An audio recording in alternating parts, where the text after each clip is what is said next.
Just like all of you, I had problems sleeping. I had tried every pillow out there and nothing worked. I'd flip-flop all night, use my arm for support, and fall asleep, or I'd wake up with a sore neck or maybe a headache. Well, quality sleep comes from keeping your neck straight at night. You have to fill in that space between your head and your bed.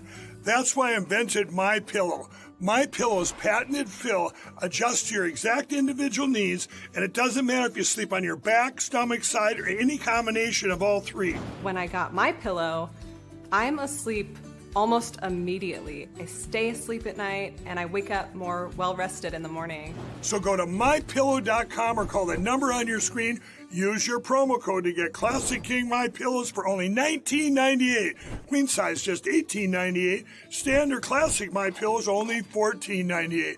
That's right, only $14.98. Plus all orders $75 or more ship absolutely free.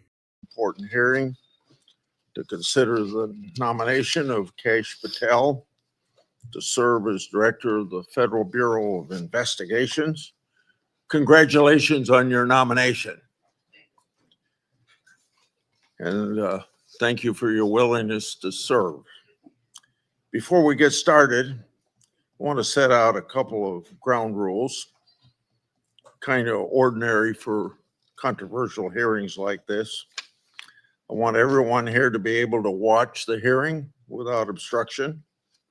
If people stand up and block the view of those behind them, or if they speak out of turn, it's quite obvious that it's not fair or considerate to everybody else in this room. So officers would immediately remove those individuals. Now I will explain how we're going to proceed. I'll give my opening remarks and then invite Ranking Member Durbin to give opening remarks. Then Senator Tillis will introduce the nominee. After that, Mr. Patel will have a chance to give his opening statements after we swear him. Following Mr. Patel's statement, we'll begin the first rounds of questioning. Each senator will have an initial 7-minute round of questions. After the first round, we'll do a second 3-minute round of questions. I ask members to do their best to adhere to these limits so that we can proceed efficiently. And I thank each of the members of this committee, because when we had Attorney General nominee Bondi here, everybody stayed within their time. I expect Mr. Patel to be treated fairly by my colleagues. We're here today to consider the nomination of Kash Patel to serve as director of the FBI. You're nominated, Mr. Patel, to one of the most important offices in our government. And to get here this far along in the process of your nomination, you gave us much information. You submitted over 1,000 pages of records to the committee, over 1,000 individual interviews, and many hundreds of hours of media.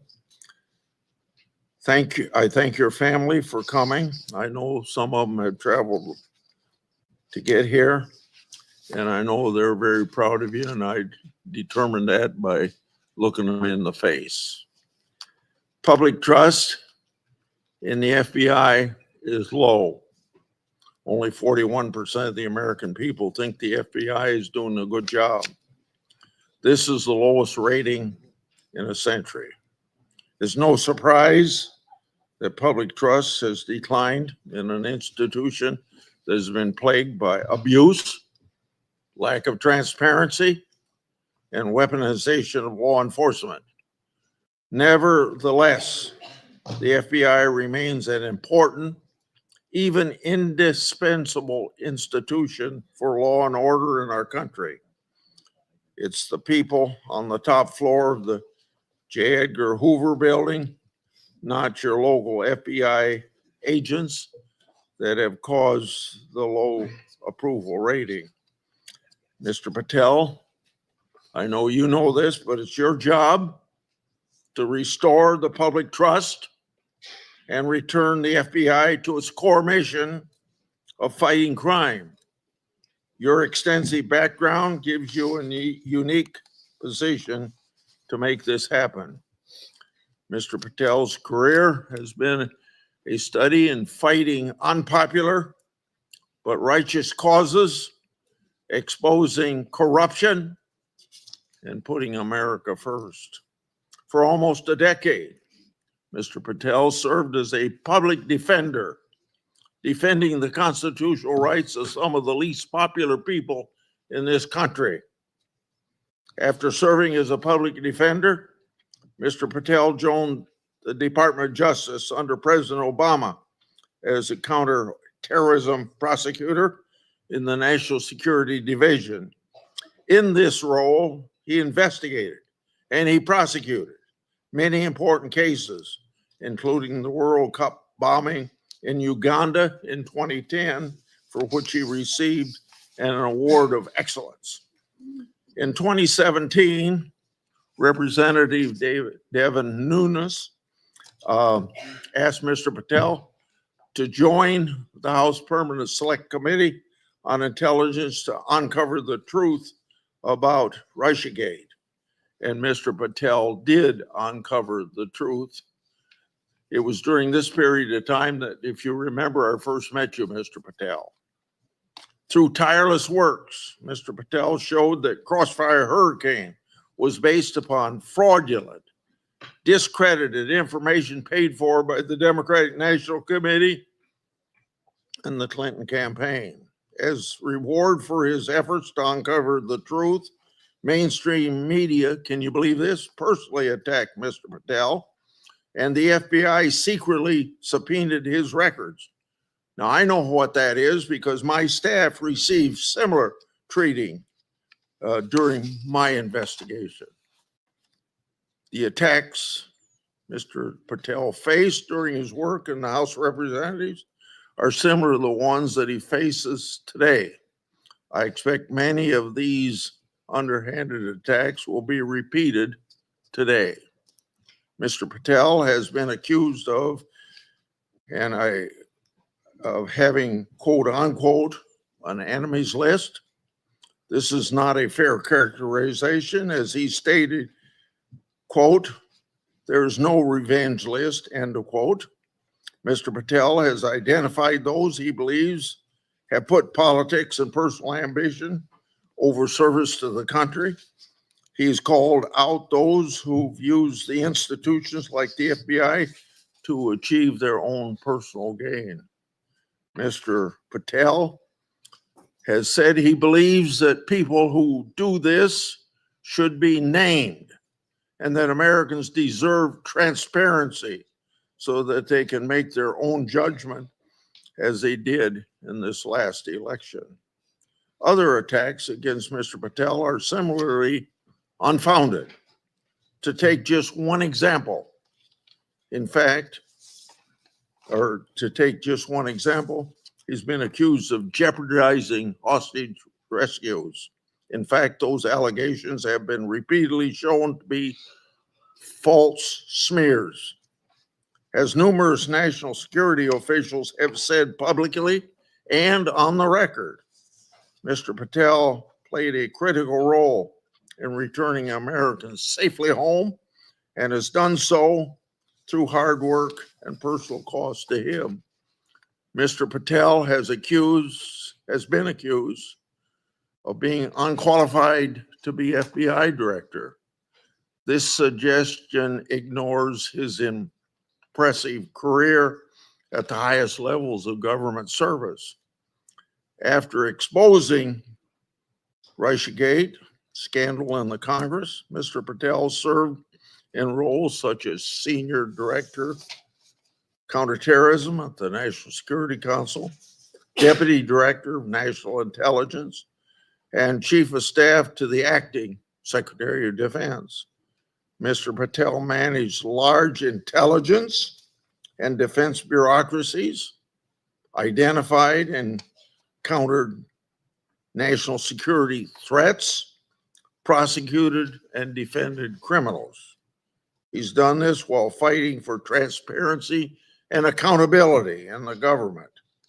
Mr. Patel has precisely the qualifications we need at this time when the FBI is not being respected by our public. Mr. Patel, should you be confirmed, you'll take charge of an FBI that is in crisis. Recently, my oversight exposed that a special agent in charge of the FBI New Orleans field office was on vacation during New Year's Eve and New Year's Day. Of course, that was also included the Sugar Bowl. Senior personnel should be at their posts, not on vacation during critical security events. And we all remember what happened at that time in New Orleans. But of course, this FBI agent would find it acceptable to do what he did. In August 2022, an FBI oversight hearing of this committee, Director Wray decided to leave early.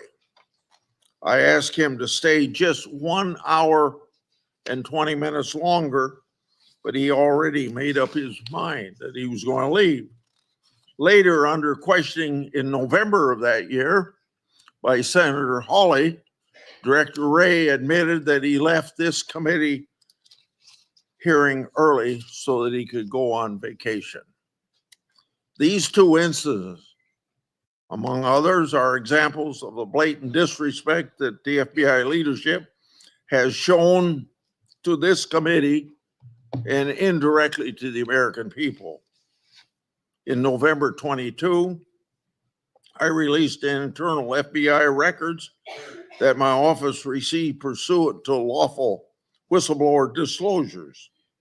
Those records provided data about how hundreds of FBI employees who had retired or resigned to avoid discipline, many of those employees engaged in sexual misconduct in the workplace.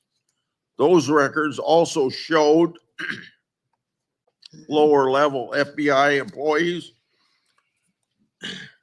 were punished. Lower level employees of the FBI were punished more harshly than senior level employees. No, fairness was out the window.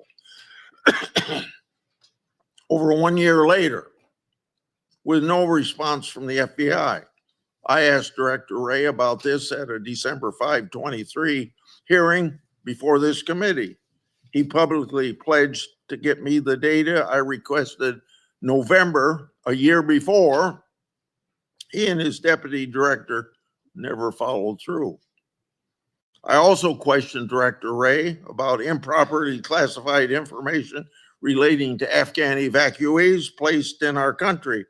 At that time, approximately 50 evacuees were already deemed potential national security concerns. So what's the number now? The public has a right to know.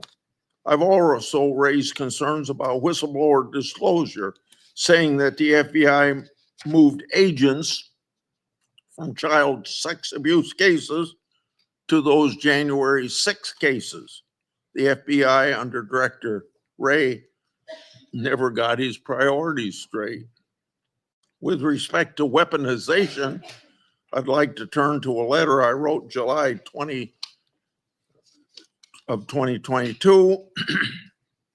That letter noted that Assistant Special Agent in charge, Thibault, was a key official involved in opening the elector case that became the Jack Smith lawfare operation. That's not supposed to happen. An official at Thibault's rank and position isn't supposed to open cases. That's the job of special agents. For those who don't remember, Thibault was the anti-Trump agent that violated the Hatch Act for his political conduct in office. My letter also noted that Richard Pilger, who ran the Justice Department's election crime branch, was involved in the approval. Now I'd like to call the committee's attention to something I'm going to share with you, information about the FBI's that's never been made public before. Do you have those? Oh, yeah, I'm sorry. In my hand are a series of FBI emails. The first is an email that Tebow sent to subordinate agent on February the 14th, 2022. He said, quote, "Here's a draft opening language we discussed," end quote. The draft opening was attached and it included material that would later become part of Jack Smith's elector case. The second email, February 24th, 2022, email from Tebow to John Crabb, a prosecutor in the U.S. Attorney's Office for the District of Columbia, saying, quote, "I had a discussion with the case team and we believe there is predication to include former President of the United States, Donald J. Trump, as a predicated subject," end quote. This FBI case would later be codenamed Arctic Frost. The third email, February 24th, 2022, email from Tebow to John Crabb, noting that the Attorney General and the FBI approval will be sought to open the case. The fourth email, February 25th, 2022, email from Tebow, subordinate agent, saying they added Trump and others as a criminal subject to the case. Tebow responded, quote unquote, "Perfect." The fifth email, March 22, 2022, from Tebow, emailing a version of an investigative opening for approval. This didn't include President Trump. I want to make clear that one didn't include President Trump as a criminal subject. The sixth email is on April 11th, 2022, from Tebow approving the opening of Arctic Frost. The seventh email is an April 13th, 2022 email from FBI agent to Tebow stating that the FBI deputy director approved its opening. The eighth email on the same date had Tebow emailing John Crabb that the elector case was approved. Crabb responded, quote, "Thanks a lot. Let's talk next week," end quote. Between March 22nd and April 13th, other versions of the document opening the investigation existed because a ninth email shows that the FBI General Counsel Office made edits on March 25th. Was Trump still removed as an investigative subject? If so, which Justice Department FBI officials other than Jack Smith later added him for prosecution? I expect the production of all records on this matter to better understand the full fact pattern and whether other records exist. Notably, approval of these documents was also given by Richard Pilger. This committee has written about Pilger undermining the Justice Department's efforts during the 2020 election for partisan purposes. These emails and documents substantiate my July 2022 letter, which the FBI ignored. And I hope you, when you get there, won't ignore my letters. Partisan FBI agents and DOJ officials tried and ultimately succeeded in launching a full field criminal investigation and prosecution of the President of the United States. Justice Department and FBI leadership acted in concert to further a political scheme to take down Trump, just like they did with Crossfire Hurricane. They have yet to learn a lesson. And I hope you'll learn that lesson for them or teach that lesson. And their conduct, yet again, seriously eroded integrity of this once storied institution. As I've said before, if a politically charged investigation is to be open, it must be done the right way. And that didn't happen here. Mr. Patel, in my time, I've never seen our law enforcement intelligence community institution so badly infected with political decision-making. And I say intelligence community because you know what happened when 55 people, former or present intelligence agencies, signed a letter in 2020 that the laptop was a Russian hoax, as an example. So all of this is these institutions breaking faith with we the people. Mr. Patel, you must be fair, you must be consistent, but you must be aggressive. Your actions must be based on accountability. And transparency brings accountability. Should you do so, you'll have my support. And remember, either you're going to run your agency or the agency's going to run you. And the agency certainly ended up running Director Ray and probably people before him. Without objection, I'm going to put in this letter in the record. And this letter is sent to Director Ray December the 9th last year, calling for him and his deputies to step down.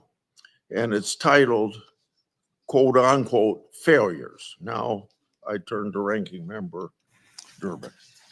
Thank you, Mr. Chairman. I appreciate your commitment to the Judiciary Committee's longstanding bipartisan practice of vetting presidential nominees. A little history. The FBI dates back to the start of the last century, 1908, when then Attorney General Charles Bonaparte organized a special agent force. J. Edgar Hoover became director of the FBI in 1924 and led the Bureau for 48 years until his death in 1972. He is credited with professionalizing the Bureau and developing its investigative ability. However, with little or no oversight, Hoover also used the Bureau's investigative powers improperly. He infamously directed the FBI to spy on Dr. Martin Luther King Jr., Thurgood Marshall, and other civil rights leaders of the day.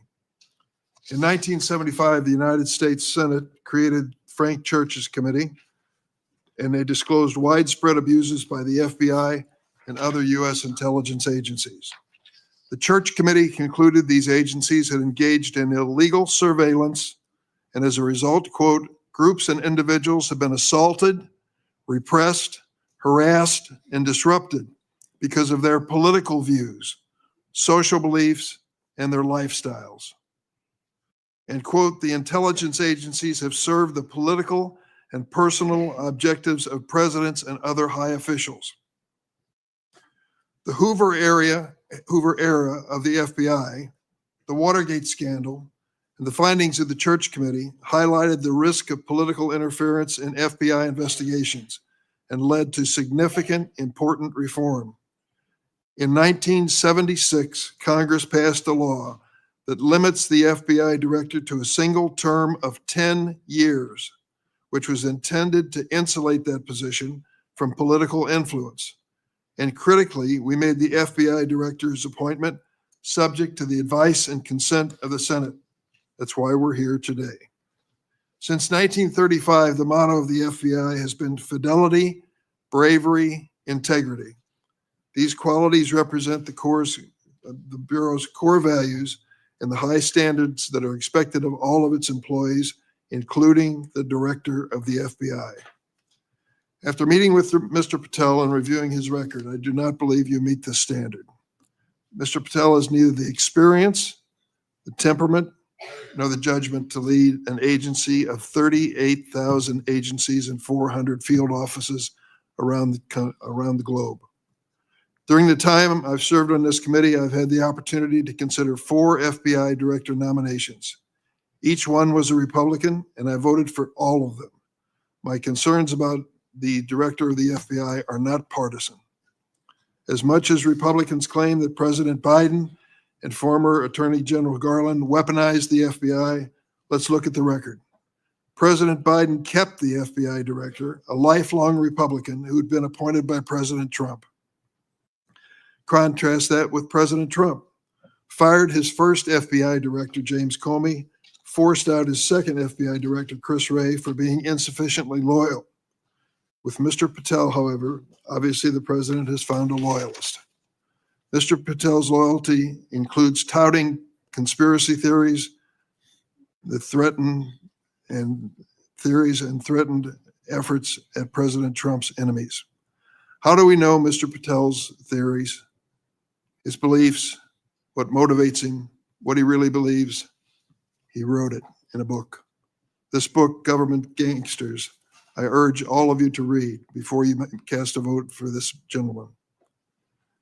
Mr. Patel has published at the back of this book a list of 60 people whom he calls, quote, members of the deep state, 60.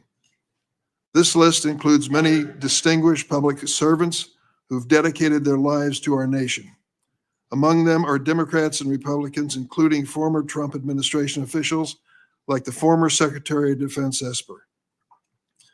Then there is Mr. Patel's plan to quote, and I quote him, shut down the FBI Hoover building on day one, reopen it the next day as a museum of the deep state. And he has said, quote, we're going to come after people in the media. We're going to come after you, whether it's criminally or civilly, we're putting you all on notice. Does this sound like the kind of nonpartisan law enforcement professional who should lead the FBI? Not to me. This is someone who's left behind a trail of grievances throughout his life, lashing out at anyone who disrespects him or doesn't agree with him. Don't take it from me. Listen to these Republicans who worked with him during the Trump's first administration. Attorney General Bill Barr, and I quote, I categorically oppose making Patel deputy FBI director. I said it would happen over my dead body. Patel had virtually no experience that would qualify him to serve at the highest level of the world's preeminent law enforcement agency. National Security Advisor John Bolton. I didn't think he was qualified. He demonstrated no policy aptitude at all. I was forced to hire him. President Trump's Deputy National Security Advisor, Charles Kupperman. The idea that Kash Patel is going to be the FBI director is appalling. His legal career is modest at best. His ideas are ludicrous. CI Director Gina Haspel threatened to resign after President Trump proposed making Mr. Patel CIA Deputy Director. Defense Secretary Mark Esper said Mr. Patel lied about whether Nigeria had approved a hostage rescue operation, putting American lives at risk. But Mr. Patel would have us believe that all of these public servants, all Republicans, all from the first Trump administration, and apparently anyone else who's critical of him, are nothing but government gangsters and deep state members. Many of them have made his list of enemies. Just this week, CNN reported that during the Trump administration, CIA officials referred Mr. Patel to the Justice Department for criminal investigation for sharing classified information without authorization. Last week, I asked the Justice Department and intelligence community for information on any criminal referrals relating to misconduct by Mr. Patel. I have yet to receive a response. Mr. Patel's record is clear. He traffics in debunked conspiracy theories that serve or benefit his political beliefs. Let's start with January 6th, and he dedicates a whole chapter in this book on January 6th. That's something that each and every one of us, as witnesses to January 6th, have our own view of. I'll be grateful always to the Capitol Hill police officers who risked their lives defending me, members of Congress, and visitors to the United States Capitol on that day. Mr. Patel posted on social media, quote, January 6th, never an insurrection. Cowards in uniform exposed. End of quote. Let me repeat that. Cowards in uniform exposed. Who was in the Capitol building on January 6th in a uniform? The Capitol Police were. Do you think they were cowards? Many of them risked their lives and some gave their lives in defense of this building. How about the DC police who were here as well? They were in uniform. Cowards risking their lives as well. Some of them being battered and beaten by these mobsters that came into the Capitol. And Mr. Patel claims that the FBI agency aspires to lead. Get this now, was planning January 6th for a year. He says the FBI was planning January 6th for a year. That's a quote. Mr. Patel has gone so far as to co-produce and sell musical recordings of a song performed by January 6 rioters in jail, rioters who violently assaulted police officers. He has described this January 6 choir as, quote, political prisoners. Political prisoners. But at least 6 members pleaded guilty to assaulting law enforcement officers on January 6. All 6 have now been pardoned by President Trump. Here are some of those people who received blanket clemency by President Trump on his first day in office in the second term. Julian Cater assaulted Capitol police officers with pepper spray, incapacitating 3 officers. Ryan Nichols sprayed pepper spray on multiple police officers. After the attack, Nichols posted on Facebook, and I quote, "So yes, I'm calling for violence and I will be violent." Jordan Mink struck officers, quote, aggressively with a long pole. He spat at officers and threw large items at them. Armed with a knife, Ronald Sandlin shouted at officers, quote, "You're going to die, get out of the way." Sandlin shoved officers when they tried to lock the doors to the Senate gallery. After breaching the Capitol, James McGrew struck an officer and lunged for his baton. McGrew also threw a wooden handrail with metal brackets at officers. I want to read a sentence from this book on the January 6th experience, just to give you an idea of Mr. Patel's take on what he calls a haphazard riot.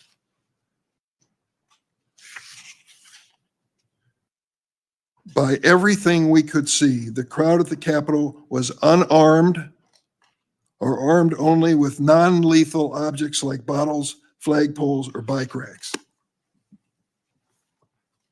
Mr. Patel has also peddled conspiracy theories for his own financial benefit, promoting a line of dietary supplements that claim to help people detox from COVID-19 vaccines. During my time on this committee, I was fortunate to get to know and work with former FBI Director Bob Mueller. I met him a few days after 9/11. That's when he took over the FBI. I trusted him. I worked with him. I did everything I could to help him because I believed that the FBI was a critical central agency in restoring America's confidence that we were safe. Bob Mueller was an extraordinary man. Oh, he was a Republican. Make no bones about it. He said it and admitted, and I knew it. He comes from the San Francisco area. And when he was in college and graduated, a friend of his a year ahead of him had enlisted in the Marine Corps and was killed in Vietnam. Bob was inspired to do the same thing, join up in the Marine Corps, and he did. And he was a first lieutenant in Vietnam. He received a Bronze Star with a Valor Pin, and he also received a Purple Heart. He was injured in battle. I read about his experience because after he was healed from that wound to his leg, he returned to combat. He was just that kind of fella. Regardless of party, he was a real American. He was a longtime federal prosecutor, a U.S. attorney, the head of the DOJ's criminal division, and acting deputy attorney general before he became head of the FBI.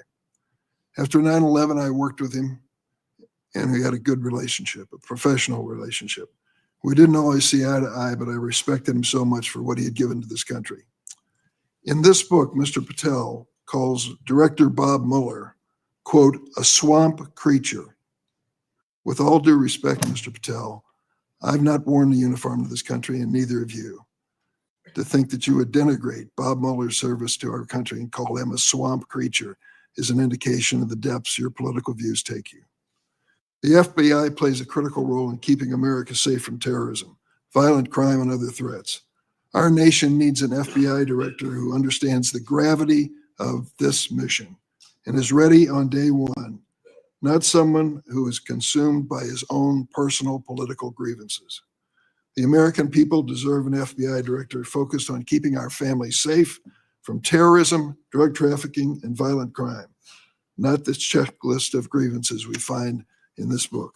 Mr. Patel, your record makes it clear you're not that person. I yield. Thank you, Senator Durbin. Before I call on Senator Tillis, I want to clear up something the way I see it, and I think I'm going to invite everybody that it can be cleared up. This business about what Mr. Patel said about cowards in uniform, it's a mischaracterization of what he actually said. So I'm going to invite you to listen to the interview Mr. Patel gave that linked to his post to hear what he actually said. When he said cowards in uniform, he was talking about senior Pentagon leadership failing to mobilize the National Guard to protect the Capitol. His comments had nothing to do with police. Mr. Patel made his comments while discussing an article in the New York Times exposing grave miscommunication between the Department of Defense and the DC National Guard. So I would encourage people to follow up on that. Senator Tillis. Thank you, Mr. Chairman, ranking member, colleagues on the Senate Judiciary Committee. It's my honor to introduce Kash Patel, President Trump's nominee to be FBI Director. I've completed due diligence on his life and career, and I'm convinced that Kash possesses significant expertise and ironclad commitment to justice, and he's an outstanding choice to lead the FBI. Kash's parents are Indian immigrants of Gujarati ancestry. They're up here in the front row. The Gujarat state is a melting pot of religions, including Hinduism, Islam, Jainism, with temples, mosques, and other religious sites scattered across the state. His father was raised in Uganda, but his family had to flee the country to escape repression under Idi Amin. His mother was born in Tanzania. They met and married in India and ultimately made their way to New York City by way of Canada, where his parents, along with 7 brothers and sisters and their spouses and at least a half a dozen kids, lived under the same roof. His parents raised Kash in the Hindu faith, and they instilled in him the values of hard work and education. Kash is a devout Hindu, and consistent with his faith, he's shown respect to people of all faiths. Kash attended the University of Richmond, where he earned his bachelor's degree in criminal justice and history.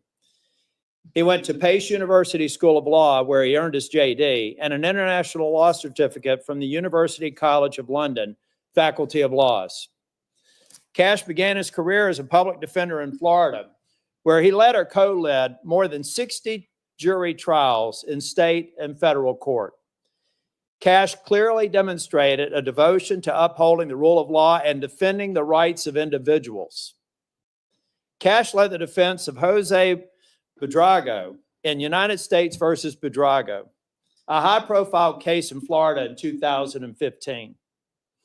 Buitrago was one of the Colombian nationals arrested in a major drug bust involving Operation Backrim.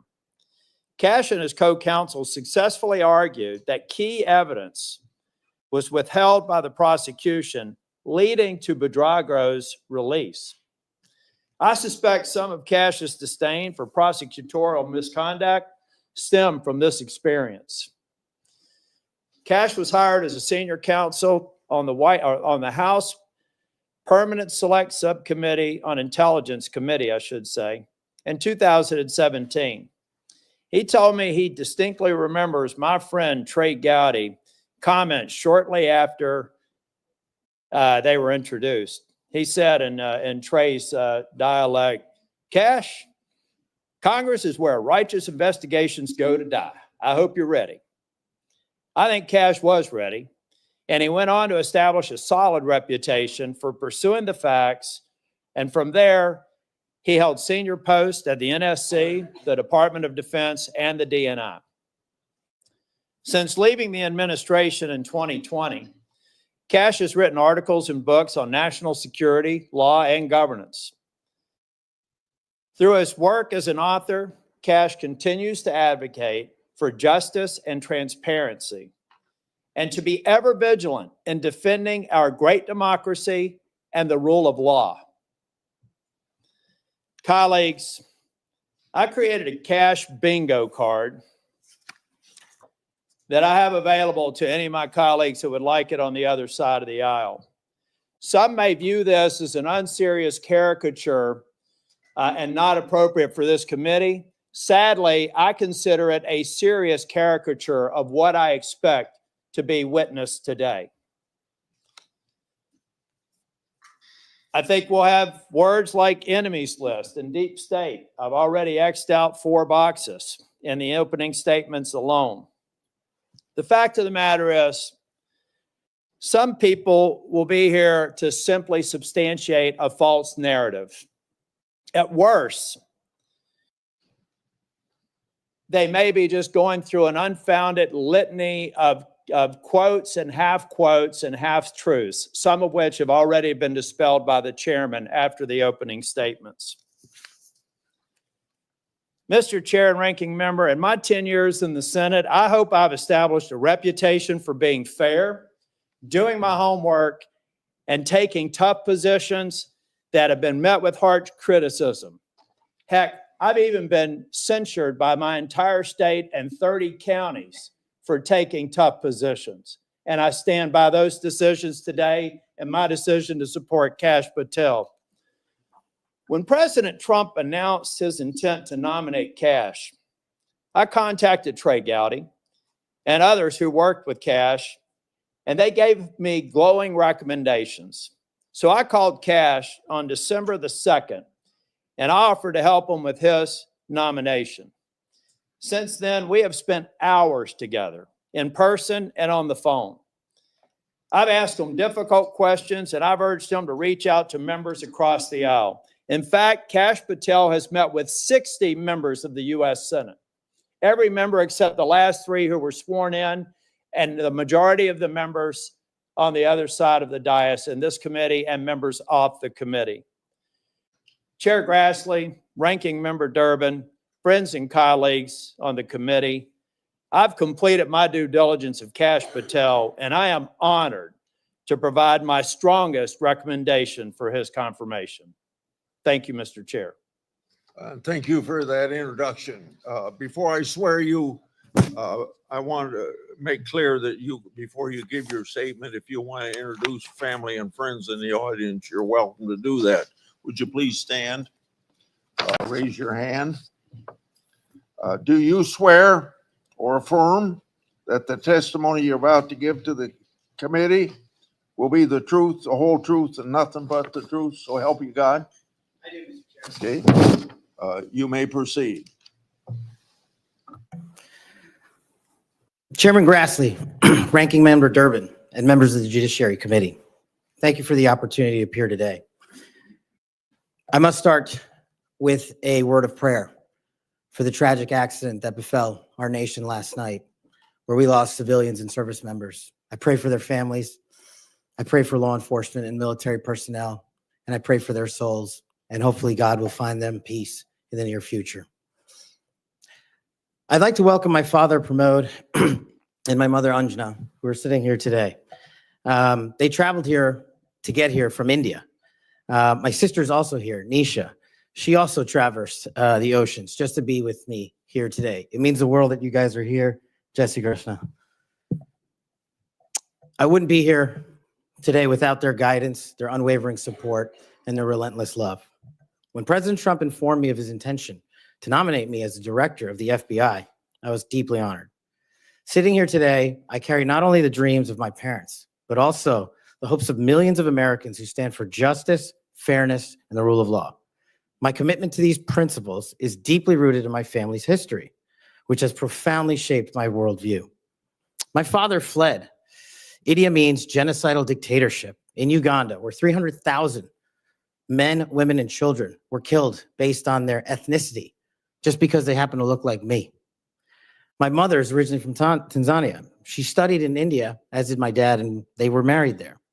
They would later emigrate to New York, as the senator pointed out, where I was born, and we were raised in a household of my father's 7 siblings, their spouses, and at least half a dozen children. That's the only way we knew how to do things at the time in the 70s and 80s, the Indian way. But we would soon learn the American way. These values have shaped and been the driving force of my career in 16 years of government service. Protecting the rights of the Constitution is of the utmost importance to me and has been every single time I've taken that oath of office. The recent terrorist attacks in New Orleans tragically claimed the lives of 14 innocent Americans and serve as a stark reminder that our national security is at threat, both internally and externally. The FBI, the Federal Bureau of Investigation, and the Department of Justice, where I served, play a pivotal role in securing our freedoms and our safeties for American citizens. If confirmed as the next FBI director, I will remain focused on the FBI's core mission. That is to investigate fully wherever there is a constitutional factual basis to do so, and to never make a prosecutorial decision that is solely the providence of the Department of Justice and the Attorney General. For the first 8 years after law school, I served as a public defender, first for Miami-Dade County and later for the Southern District of Florida.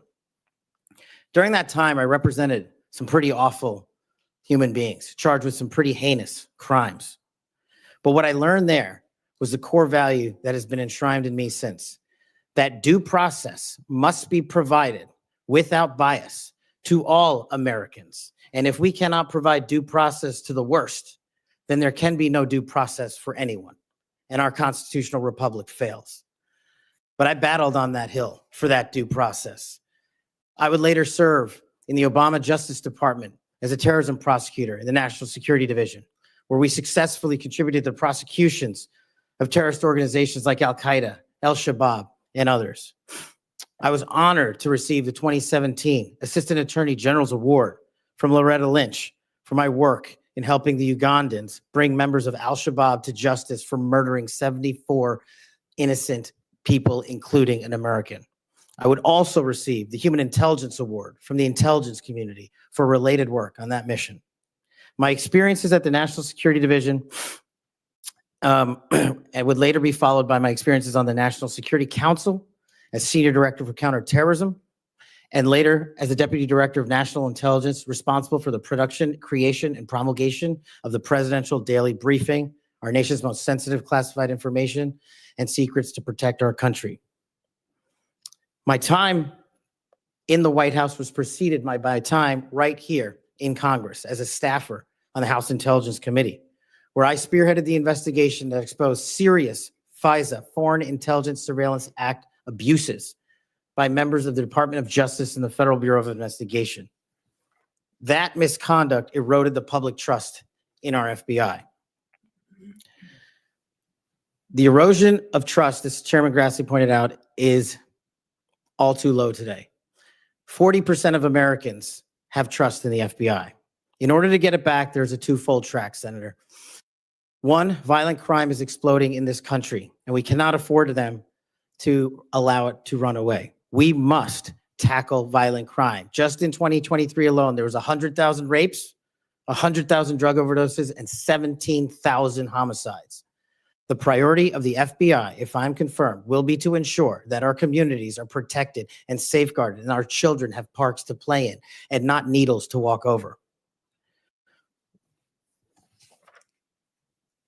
The way we do this, we let good cops be cops. We let law enforcement and we provide them with the tools necessary and resources they need to get after violent crime. The second way we do this on equal track is aggressive constitutional oversight from Congress.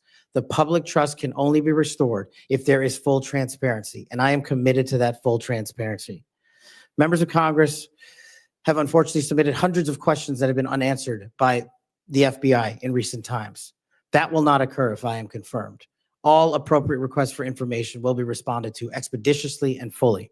I'm committed to working alongside the dedicated men and women of the FBI. They are warriors of justice, and I will always have their backs because they have the backs of the American people.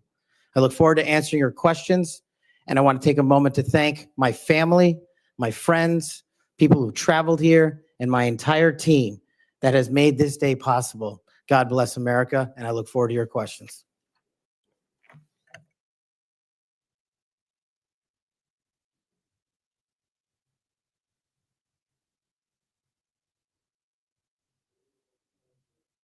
Seven minutes, first round, is that right? 7 minutes, 3 minutes, the second round. Mr. Patel, I'm not going to go through all the things that you've done through your career because I said those in my opening statements, but Democrats on the committee say you don't have experience. What are you most proud of from your career in public service? Mr. Chairman, I appreciate the question. It's really humbling to be afforded the opportunity to have served this country for 16 years. But I think what I'm most proud of is my work in national security, protecting the no-fail mission, returning American hostages, killing high-value terrorists that brought hate and destruction to our shores. I've served that mission in Democratic and Republican administrations, and it is the one mission that we cannot fail, and it is the one mission where the FBI must play a critical role. Okay. As you well know, and you and I discussed this in my office, whistleblowers are critical to rooting out waste, fraud, and abuse. Their courage to come forward and make legally protected disclosures about government wrongdoing benefits the country. I think they're politically, they are good American citizens, just want the government to do what it's supposed to do. I think they're treated by bureaucracies, not just in the FBI, but throughout the bureaucracy, like skunks at a picnic. Will you protect whistleblowers from retaliation, unlike former Director Wray, and promote a culture at the FBI that values whistleblowers' important contributions?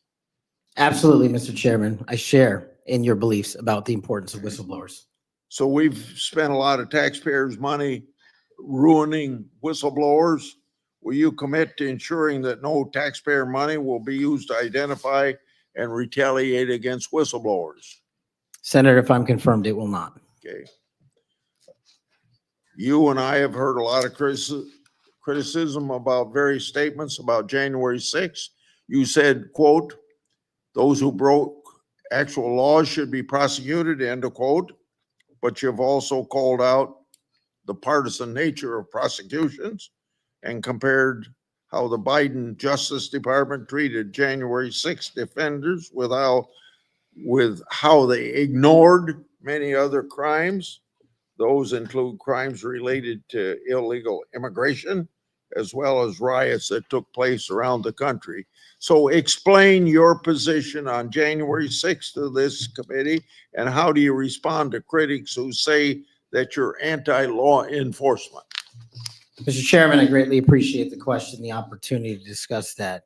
If anyone wants to consider me as anti-law enforcement, then look at my 16 years in government service, whether I was trying 60 jury trials in state and federal court upholding the rights of the indigent and breathing life into constitutional due process, or later as a national security prosecutor, where I served this country and overseas. And later, when I was a Joint Special Operations Command civilian, embedded with SEAL Team 6 and Delta, chasing down some of the most high-value target terrorists there are on this earth and successfully achieving a mission end state. I have always respected law enforcement. I have taken that oath and will take that oath again, God willing, to be the next director of the FBI.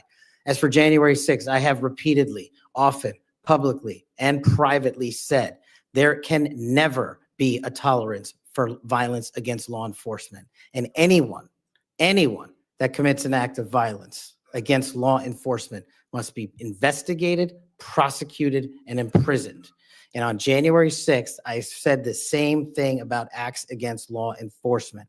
the Capitol Police, who I have served with, and when I was Chief of Staff at the Department of Defense, rushing to the aid of the members of this committee and your colleagues to provide the National Guard was my top mission priority, not politics. And that is my love of this country to protect our laws and our way of life. And it was no different. If there's any ever corruption, I have been the first to call it out. And I will continue to call out corruption in government service because it is a privilege to serve this nation. Thank you, Mr. Chairman. Outside of this committee, and some people on this committee have accused you of promoting the QAnon movement. My colleagues have already asked your future boss, Mr. Bondi, many questions about this. I think it's easy to see these attacks for what they are, guilt by association. Are you a follower or promoter of QAnon? No, Senator. In fact, I have publicly, including in the interviews provided to this committee, rejected outright QAnon baseless conspiracy theories or any other baseless conspiracy theories. They must be addressed head on with the truth, and I will continue to do that. And I will always continue to support Americans who support law enforcement, our military, and want a secure border. Over the past 4 years, the FBI and Justice Department have weaponized law enforcement towards partisan ends. This has affected you personally. You, along with even members of my staff, were the victims of FBI overreach when they secretly subpoenaed your records during the investigation into Crossfire Hurricane. Inspector General Horowitz of Justice Department was right to say actions like this have a quote, unquote, chilling effect on whistleblowers. How do you intend to make sure that this kind of misconduct never happens again? Senator, this may be one of the scenarios that most uniquely qualifies me to take command at the FBI. Having been the victim of government overreach and a weaponized system of justice and law enforcement, I know what it feels like to have the full weight of the United States government barreling down on you. And as the Biden Inspector General determined, those activities by the FBI and DOJ were wholly improper and not predicated upon law and facts. I will ensure, if confirmed, that no American is subjected to that kind of torment, to that kind of cost, financially and personally. And most importantly, I will make sure that no American is subjected to death threats like I was, and subjected to moving their residences like I was, because of government overreach, because of leaks of information about my personal status. If confirmed as FBI director, Mr. Chairman, you have my commitment that no one in this country will feel that pain. Senator Durbin. Thanks, Mr. Chairman. Mr. Patel, I woke up this morning to National Public Radio, and they had an item on there about what has happened to those who were given blanket clemency by President Trump. One of these individuals was a man named Matthew Huddle. Are you familiar with him? I'm sorry, what was the last name? Matthew Huddle. If you could remind me, Senator. Well, I was reminded again this morning. He's a man who's been found guilty of numerous crimes. The one described this morning was an outrageous situation where he beat his 3-year-old child to a point where the poor kid couldn't even sit down for a week. Mr. Huddle was one of the demonstrators who came to the Capitol on January 6th. He was incarcerated and charged with and pled guilty to crimes that he had committed, violence against police officers. After he was released by President Trump, he returned to his home state of Indiana. A few days later, he was stopped on the road, pulled a gun on a policeman. The policeman, sheriff's deputy, turned, shot, and killed him. This is not the only instance of a person who received President Trump's clemency committing another crime. Peter Schwartz was mentioned this morning on the radio. 38 criminal convictions, 38. He'd been sentenced to 14 years in prison. He was released because of the president's unconditional clemency, which was given to him as well. So I guess my question is this. Was President Donald Trump wrong to give blanket clemency to the January 6th defendants? Thank you, Ranking Member. A couple of things on that. One, the power of the presidential pardon is just that, the president. Alignment, I concede he has the authority. I'm asking, was he wrong to do it? And as we discussed in our private meeting, Senator, I have always rejected any violence against law enforcement, and I have, including in that group, is specifically addressed any violence against law enforcement on January 6th. And I do not agree with the commutation of any sentence of any individual who committed violence against law enforcement. So do you think that America is safer because the 1,600 people have been given an opportunity to come out of serving their sentences and live in our communities again? Senator, I have not looked at all 1,600 individual cases. I have always advocated for imprisoning those that cause harm to our law enforcement and civilian communities. I also believe America is not safer because President Biden's commutation of a man who murdered 2 FBI agents, Agent Kohler's and Williams' family, deserve better than to have the man that point blank range fired a shotgun into their heads and murdered them released from prison. So it goes both ways. Leonard Pelletier was in prison for 45 years. He's 80 years old and he was sentenced to home confinement. So he's not free, as you might have just suggested. He killed 2 FBI agents. That's true, he did, and he went to prison for it and should have. My question to you, though, is do you think America is safer because President Trump issued these pardons to 1,600 of these criminal defendants, many of whom violently assaulted our police in the Capitol? Senator, America will be safe when we don't have 200,000 drug overdoses in 2 years. America will be safe when we don't have 50 homicides in a day. So you just won't answer the question. I I'm am going to say, here. I don't think we're safer. Matthew Huddle was sent back to Indiana. I don't think we're safer with Peter Schwartz. I could go through a long list of individuals, some of who were wanted in states, members of this committee. Let me move to another topic if I can. Tell me about your J6 choir. What is that? Well, it's not my choir. It's simply a recording that was utilized to raise funds for families in need of nonviolent offenders. Who sings on this recording? I don't know, Senator. What did you have to do with it?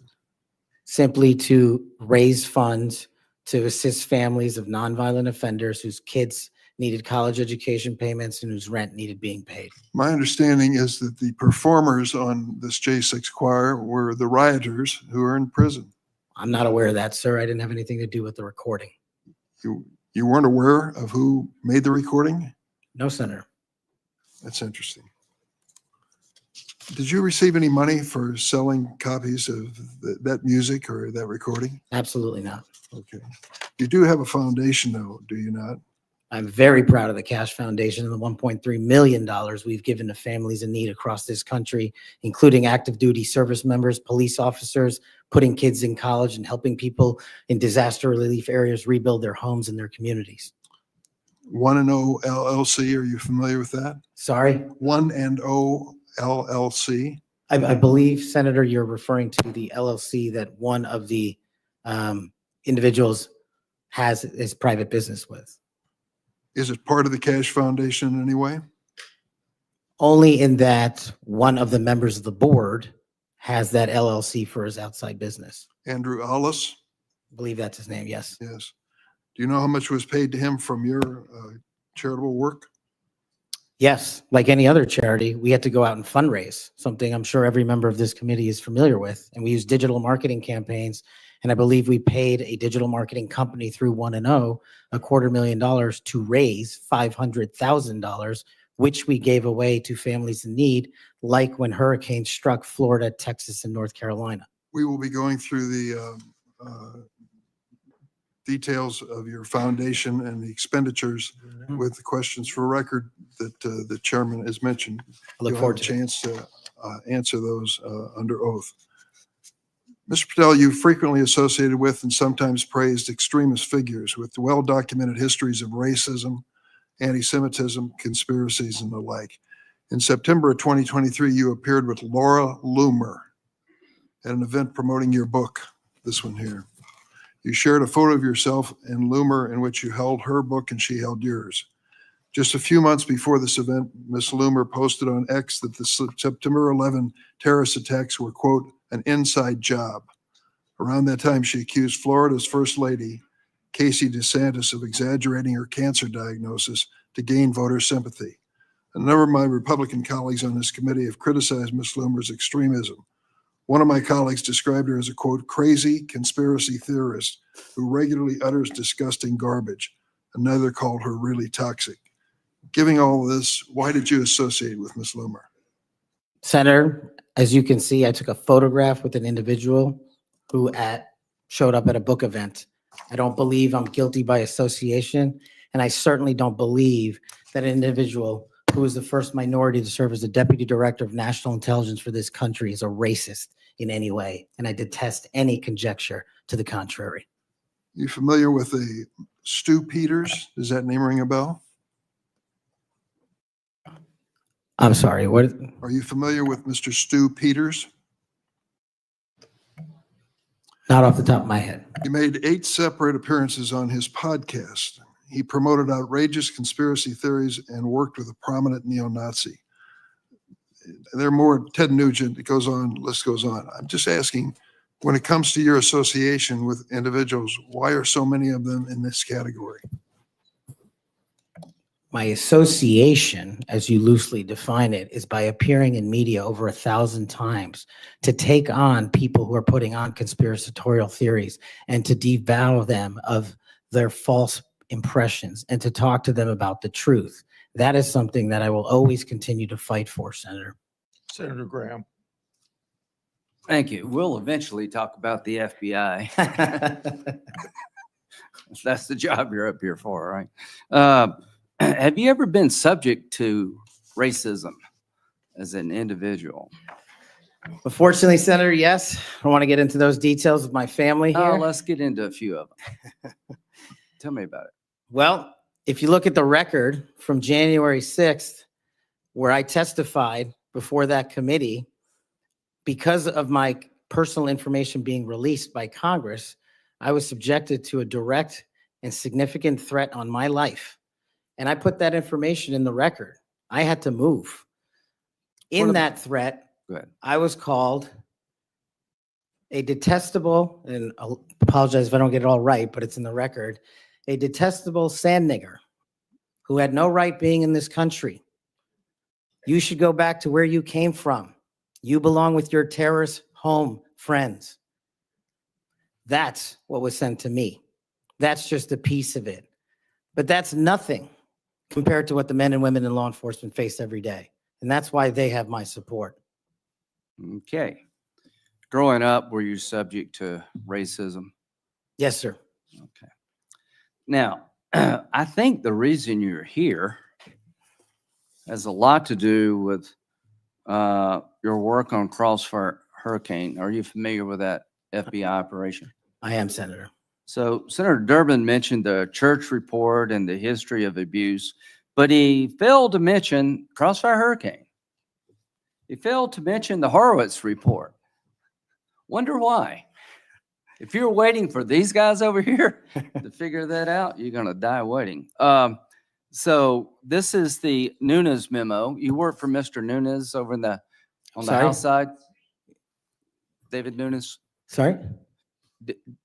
Are you familiar with this memo by the Foreign Intelligence Service Act abuses Yes. the Department of Justice? Absolutely. Did you help write this memo? I did as a staffer. Okay, I'm gonna put this in the record. Thank you. In this memo, you kind of dissected the abuses of Crossfire Hurricane, right? I did, Senator. And the Mueller investigation. So the Crossfire Hurricane investigators, 2 of them were Strzok and Page. Are you familiar with them? I am, Senator. Okay, it was opened up on July the 31st, 2016. And here's what Strzok said. And damn, this feels momentous because this matters. The other one did too, but that was to ensure we didn't F something up. This matters because this matters. So super glad to be on this voyage with you. That's to Page. And Page responds a couple of months later, he's not ever going to be President right, talking about Trump. Strzok, no, he won't. We'll stop it. Is it fair to say that the people in charge of investigating Crossfire Hurricane hated Trump's guts? Well, you don't have to take my word for it. That statement, along with the statements from the sources. Are during that those days operations. over in the FBI, you hope? Well, if they're not, they will be. Okay, good. You know who Carter Page was? I do, Senator. Do you know that the FBI secured warrants against him on 4 different occasions? Yes, Senator. Do you know that the information that they relied upon came from the Steele dossier? I do. Was it you that were able to find out that the Steele dossier was a bunch of crap? Yes, Senator, we followed the money and we exposed the fraud that was the Steele dossier. And the primary subsource was Ignor Danchenko, right? That's correct, Senator. And he was actually a Russian analyst. That's right. Are you aware that in January, he told the FBI that, let's see, what did he tell the FBI? Steele had no proof to support the statements, then it was just talk. The primary subsource explained to the FBI that his information came from word of mouth and hearsay, conversations he had with friends over beers, and some of the information were statements he heard made in jest. And he told the FBI this in January That's of right. 2017. And they got 2 more warrants after that. That's correct. Are you aware that the FBI had volumes of information that the Steele dossier was a bunch of bullshit and nobody ever told anybody at the top? I am, sir. We exposed. Or they lied about being told. That's correct. So are you aware of the fact that the FISA court rebuked the FBI? Are you aware of the fact that an FBI lawyer went to jail because he misled the court by manipulating a email from the CIA? I am. Do you believe that Crossfire Hurricane was one of the most disgusting episodes in FBI history of a corrupt investigation led by corrupt people who wanted to take Donald Trump down? Yes, sir. You think that's why you're in this chair today, to fix that? I think that's a big part of the Without reason. Crossfire Hurricane, this guy wouldn't be here. And my friends on the other side, like pulling teeth, the Horowitz investigation, the inspector general labeled this fraudulent at its core, mismanaged at its core, running stop signs. At every turn, they went forward when they should have stopped. The Durham report said it was obviously politically motivated. FBI agents were telling anybody and everybody that would listen, this is not reliable, this is not trustworthy, but they plowed on. And because of you and Trey Gowdy and others, we now know about this. Everybody who signed the warrant under questioning by me said if they knew then what they know now, they wouldn't sign the warrant. Comey said that. Yates said that. Rosenstein said that. The reason you're here is because most of the public, almost every Republican believes that the FBI has been used continuously in a political fashion, ignoring evidence, making up evidence, lying to get Donald Trump. And when it came to the Hunter Biden laptop, they told every social media outlet in October 2020, oh, that's Russian disinformation. That was BS too. Right before the election, the FBI intervened to shut reporting on the Hunter laptop down as being Russian misinformation, according to Zuckerberg. Do you promise all of us those days are over at the FBI? Yes, Senator, they are. Are you proud of what you did to find all that? Absolutely. You think that's why you're here today, is to make sure that never happens again? The American people deserve just that. Thank you. Senator Whitehouse. Thanks, Chairman. Welcome, Mr. Patel. I remember January 6th. Colleagues running through our halls to flee the mob, colleagues shouting that rioters should be shot, us returning to our constitutional business through hallways cleared for us by automatic weapons carrying SWAT teams. None of you, none of us said those violent rioters should be pardoned. A Republican colleague said such pardons would be hard to believe, even absurd. Your former colleague, J.D. Vance, said the violent rioters should not be pardoned. Even Jim Jordan said pardons would, and I quote, focus on all the people who didn't commit any violence. Well, Trump pardoned all of them. And there's a lesson in that. Every time you think Trump would never go that far, rethink that. We all seem to agree that violence against police is unacceptable, yet more than 600 people who physically attacked Capitol Police officers were just put back on the street, part of a 1,500-person personal Trump army, now out there with people who have proven themselves willing to do violence on Trump's call. In only 10 days, some are already back committing crimes. We've also tried as a committee together to address the dangers of illicit drug sales over the internet, and I assume we're all against murder for hire. But Trump also just pardoned a dark web operator sentenced to life in prison for trafficking illegal drugs online and accused of soliciting murders for hire. Those pardons, as Mr. Patel has said, are a mistake, but they are also a signal that we are entering a strange and dangerous time. That is the context for today's hearing. Warnings that the FBI could become Trump's enforcer, use the powers of law enforcement to stifle speech and dissent, punish political rivals of either party, and hand out free passes, get out of jail free cards to violent supporters are warnings we should heed. Here are some warnings of this nominee's Trump administration colleagues. Former Attorney General Bill Barr said, this nominee has virtually no experience that would qualify him to serve at the highest level of the world's preeminent law enforcement agency, end quote. And we would never be able to command the respect necessary to run the day-to-day operations of the Bureau. That's for the deputy position. Former CIA Director Gina Haspel was reported threatening to resign rather than have this nominee serve under her. John Bolton, Trump's former national security advisor, said, I didn't think he was qualified. I was forced to hire him. Trump's deputy national security advisor, the nominee's former supervisor, said, his ideas are ludicrous. He's absolutely unqualified for this job. He's untrustworthy. And it's an absolute disgrace to even consider an individual of this nature. That's from Republican appointees who worked with him. And here's what this nominee himself has said about using his office to prosecute journalists. We will go out and find the conspirators, not just in government, but in the media.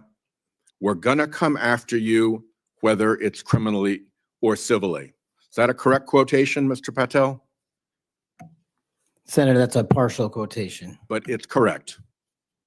in part. Regarding his publication of his enemies list, Mr. Patel proclaimed, the manhunt starts tomorrow, and reposted a video depicting him taking a chainsaw to his political enemies. Is that you, Kash Patel, reposting that at the top of that page? Senator, I had nothing to do with the creation of that Is that meme, you reposting it was my question. and that's me at the top. You said FBI agents were responsible for the violence on January 6th, and I quote you here, beyond a reasonable doubt. Is that what you said? That's completely incorrect, and I appreciate the opportunity to address that. I'll give you an What- opportunity in writing, but this is my time now. Have at it. An Inspector Attorney General investigation found that that was false. And you said we should impeach judges who rule against Donald Trump, who are, in your words, political terrorists. When this nominee tries to explain all this away, keep one thing in mind. He's testified under oath before a Colorado judge who presided over a Trump case in which he was a witness. And the judge found, and I'm quoting here, he was not a credible witness. His testimony is not only illogical, but completely devoid of any evidence in the record. That's from a judge. This is a dangerous time, and I ask all my colleagues to consider whether these plain comments by this person and by his own Trump administration colleagues should be given a blind eye, just overlooked, or whether, like the warnings of pardoning violent January 6 offenders, they're warnings to be heeded.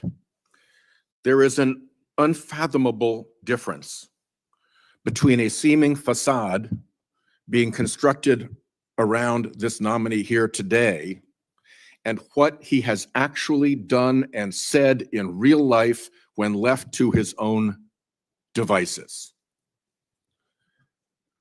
Conduct shows character.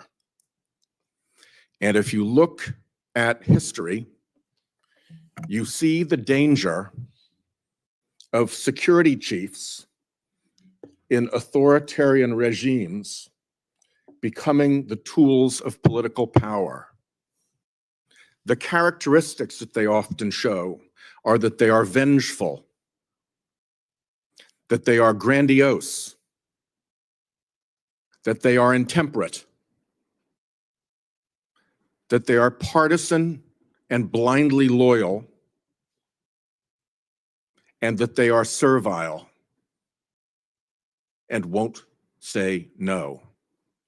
I'm afraid that the history of this nominee's conduct raises those warnings. And I yield my 1 second back. Before Senator Cornyn, you said you'd like to explain something. I forget the point he made. You can do that now if you want to. Simply this, Senator. In the collective, all of those statements are taken out of grotesque context. And anyone that thinks my 16 years of service isn't exemplary on how I would proceed if confirmed as FBI is intentionally putting false information into the public ether and creating more public discourse. The only thing that will matter if I'm confirmed as a director of the FBI is a de-weaponized, depoliticized system of law enforcement completely devoted to rigorous obedience of the Constitution and a singular standard of justice. Before I call on Senator Cornyn, I'd like to say that we've heard about the January 6th pardons. I think it's important that we remind people at the same time of some pardons by the previous administration. Thomas Sanders, a kidnapper who murdered a 12-year-old girl named Lexus and her mother, Swellen Roberts. Adrian Peeler, a Connecticut drug kingpin who was convicted in the death of an 8-year-old boy and his mother. Leonard Peltier, that's already been referred to, that murdered 2 FBI agents. And even Director Wray, at that time, former Director Wray, said that that shouldn't have happened. And Judge Michael Conahan, who took kickbacks for wrongly sending juveniles for profit detention centers, and Alex Saab, who laundered illicit proceeds for narcotics terrorist Nicholas Madero, and was a key connection between Venezuela and Iran, and 5 family members of his own family. President Biden did that. Senator. Welcome, Mr. Patel. Do you believe America is an exceptional nation? It's the greatest nation. Your family went through a lot to get here, They sure did. and your life story is, I think, a great example of people pursuing the American dream. Do you believe what a large part of what makes America an exceptional nation is the rule of law? It is one of the fundamental precepts that determines that. And why is that? because without a singular application of a rule of law, we go back to the Uganda that my father fled in Idi Amin. I believe that the two most important institutions in America to preserve and protect and enforce the rule of law are the FBI and the Department of Justice. And the sort of politicalization that Senator Graham and others have already talked about during the Crossfire Hurricane investigation or project of James Comey at the FBI and the abuse of intelligence tools like Title I of Section 702 are a betrayal of American values and adherence to the rule of law.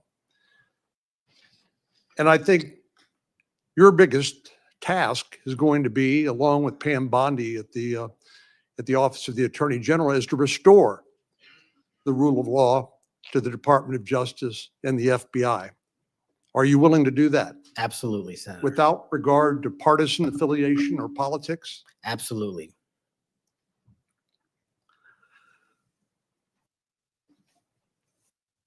Do you believe President Trump, as the commander-in-chief, needs access to all of the lawfully available intelligence that can be collected by the American intelligence community in order to inform him so that he can make good judgments as commander-in-chief to assure the safety and security of the American people?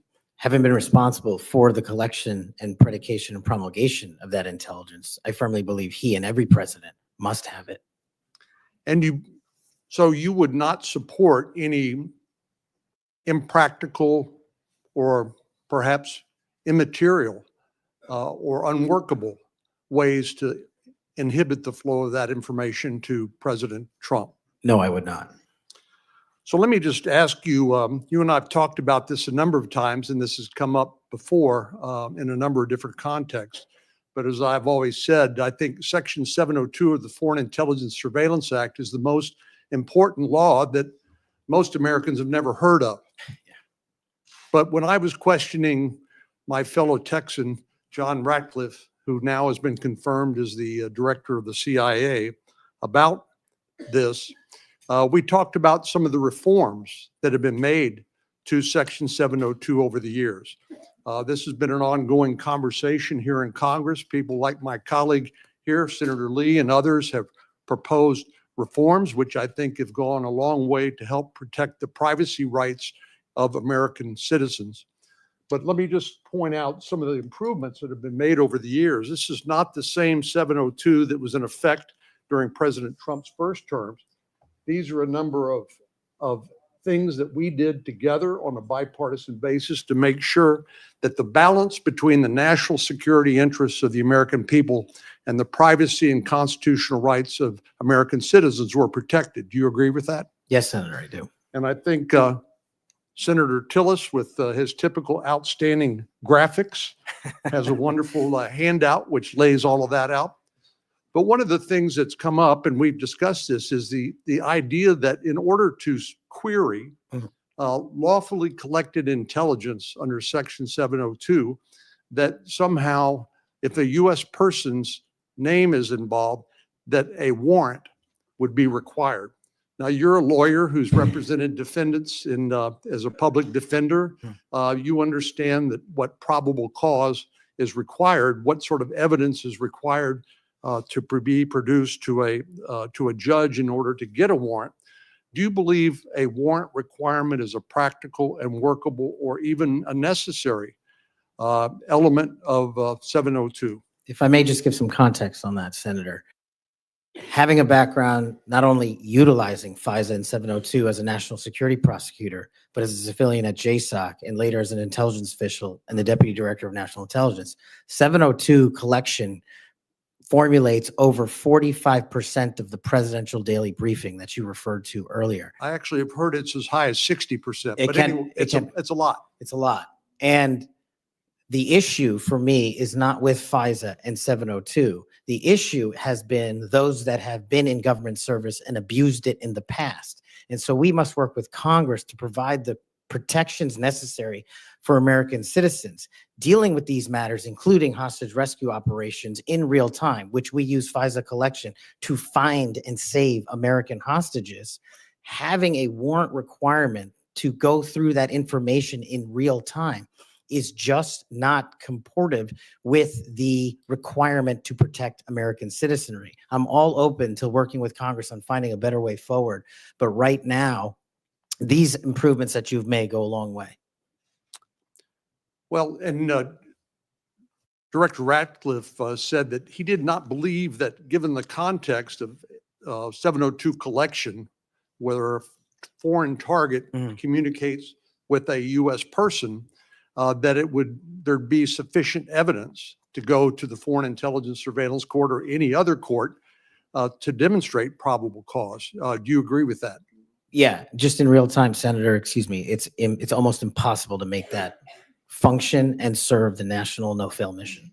I think you hit the nail on the head when you point out the lack of trust. Any of these tools can be abused by people who are willing to break the law or abuse these tools or violate the public trust. Director Ratcliffe again used, I thought, a helpful analogy. I'll see if you agree with it. He said the knives in your kitchen have a very useful and beneficial purpose, but they too can be misused do you agree with that? Absolutely, Senator. And similarly, do you agree that tools like Section 702 of the Foreign Intelligence Surveillance Act can be used appropriately to protect national security, but they can also be abused by people who are willing to cross a line they should not cross? They're both true, and that's why we need to work together to make sure Americans have trust again in these surveillance measures that we utilize to protect our country. Thank you. Senator Klobuchar. Thank you very much, Mr. Chairman. Mr. Patel, I think you know that I have great respect for the men and women of the FBI, their mission, fidelity, bravery, integrity. I believe they deserve a director who respects their work and sacrifices, and they deserve a director who's focused on their mission. This is not about bingo cards or games. This is not about revenge. This is about the safety of our country and the people that work in the FBI. And the FBI runs on facts. It runs on truth. Truth matters. And without truth, the whole system breaks down. You said that Donald Trump has every right to tell the world that in 2020, 2016, and every other election in between was rigged by our government because they were. Yes or no, did you say that? I don't have that statement in front of me. But Okay, that was from August 27th, 2023 Thrive Time show. I'll put it on the record.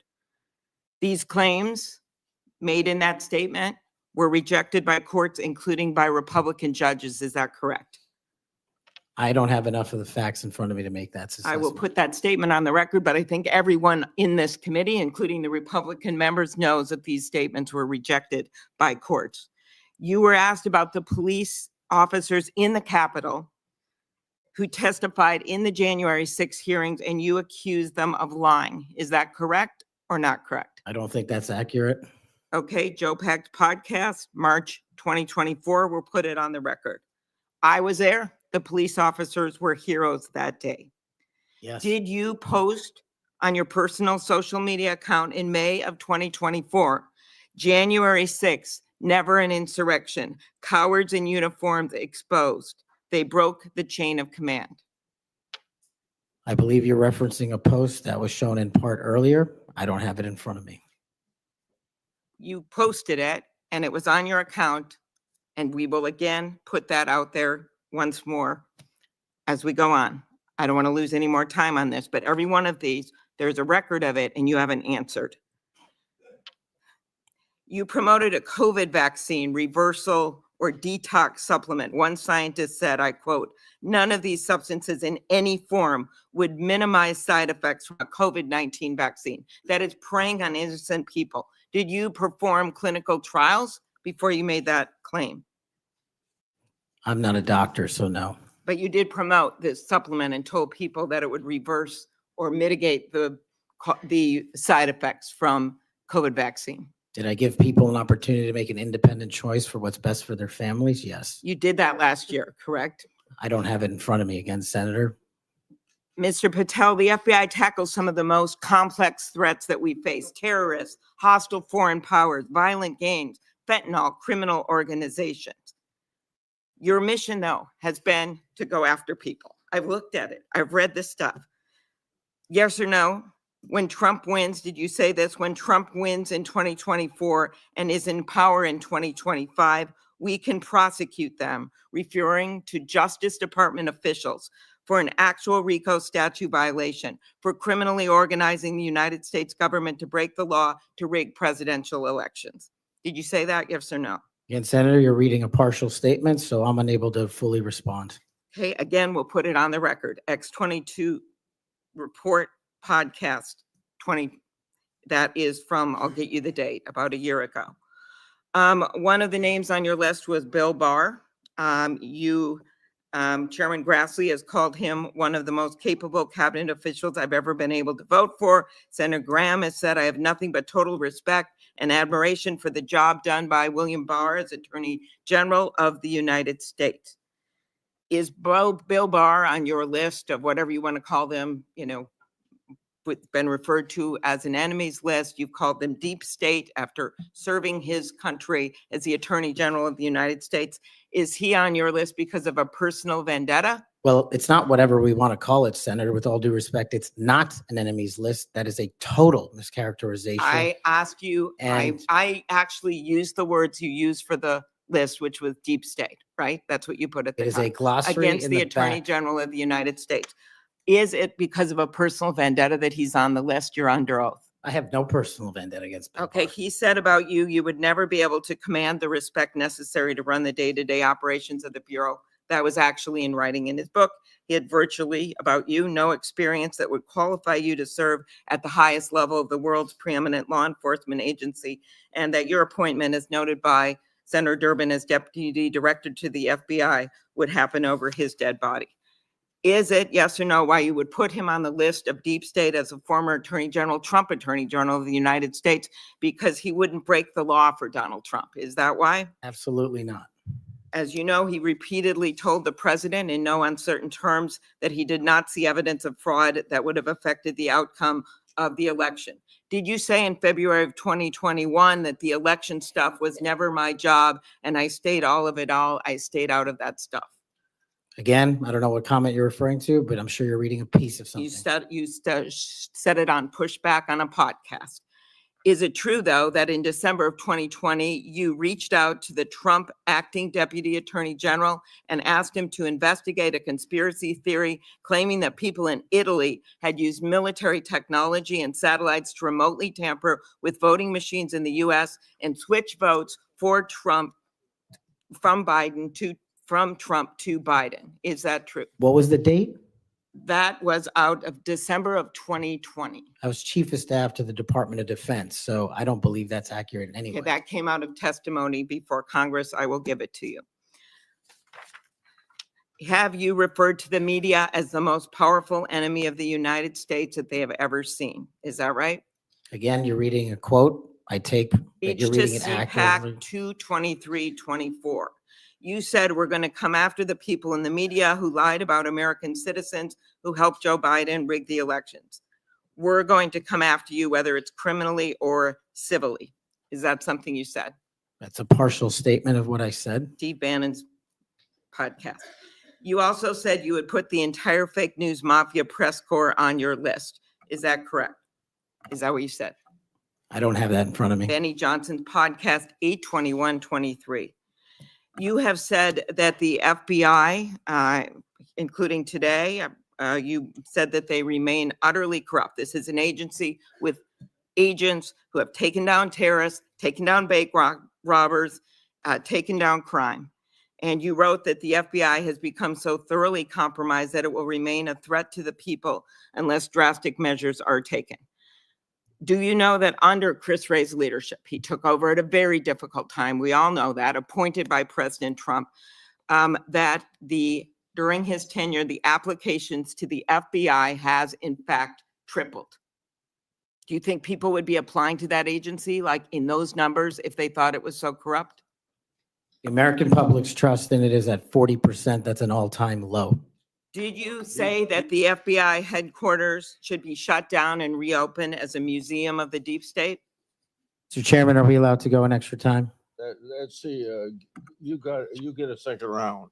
Before I call on Senator Could he Lee, just answer the question if he said that the FBI headquarters where they investigate cybercrime and terrorism Mr. should Chair. be shut down and opened as a deep Hey, state, Mr. as a Chair, museum? Did he say that the headquarters should be shut down? Mr. I Chair, deserve an answer to that It's- question. I He guess is it's- asking to be head of the FBI, You- and he said that their headquarters should be shut down. Mr. Chair, parliamentary inquiry. you got anything you want to say, Mr. Patel, before I go on to Senator Lee? Simply this. If the best attacks on me are going to be false accusations and grotesque mischaracterizations, the only thing this body is doing is defeating the credibility of the men and women at the FBI.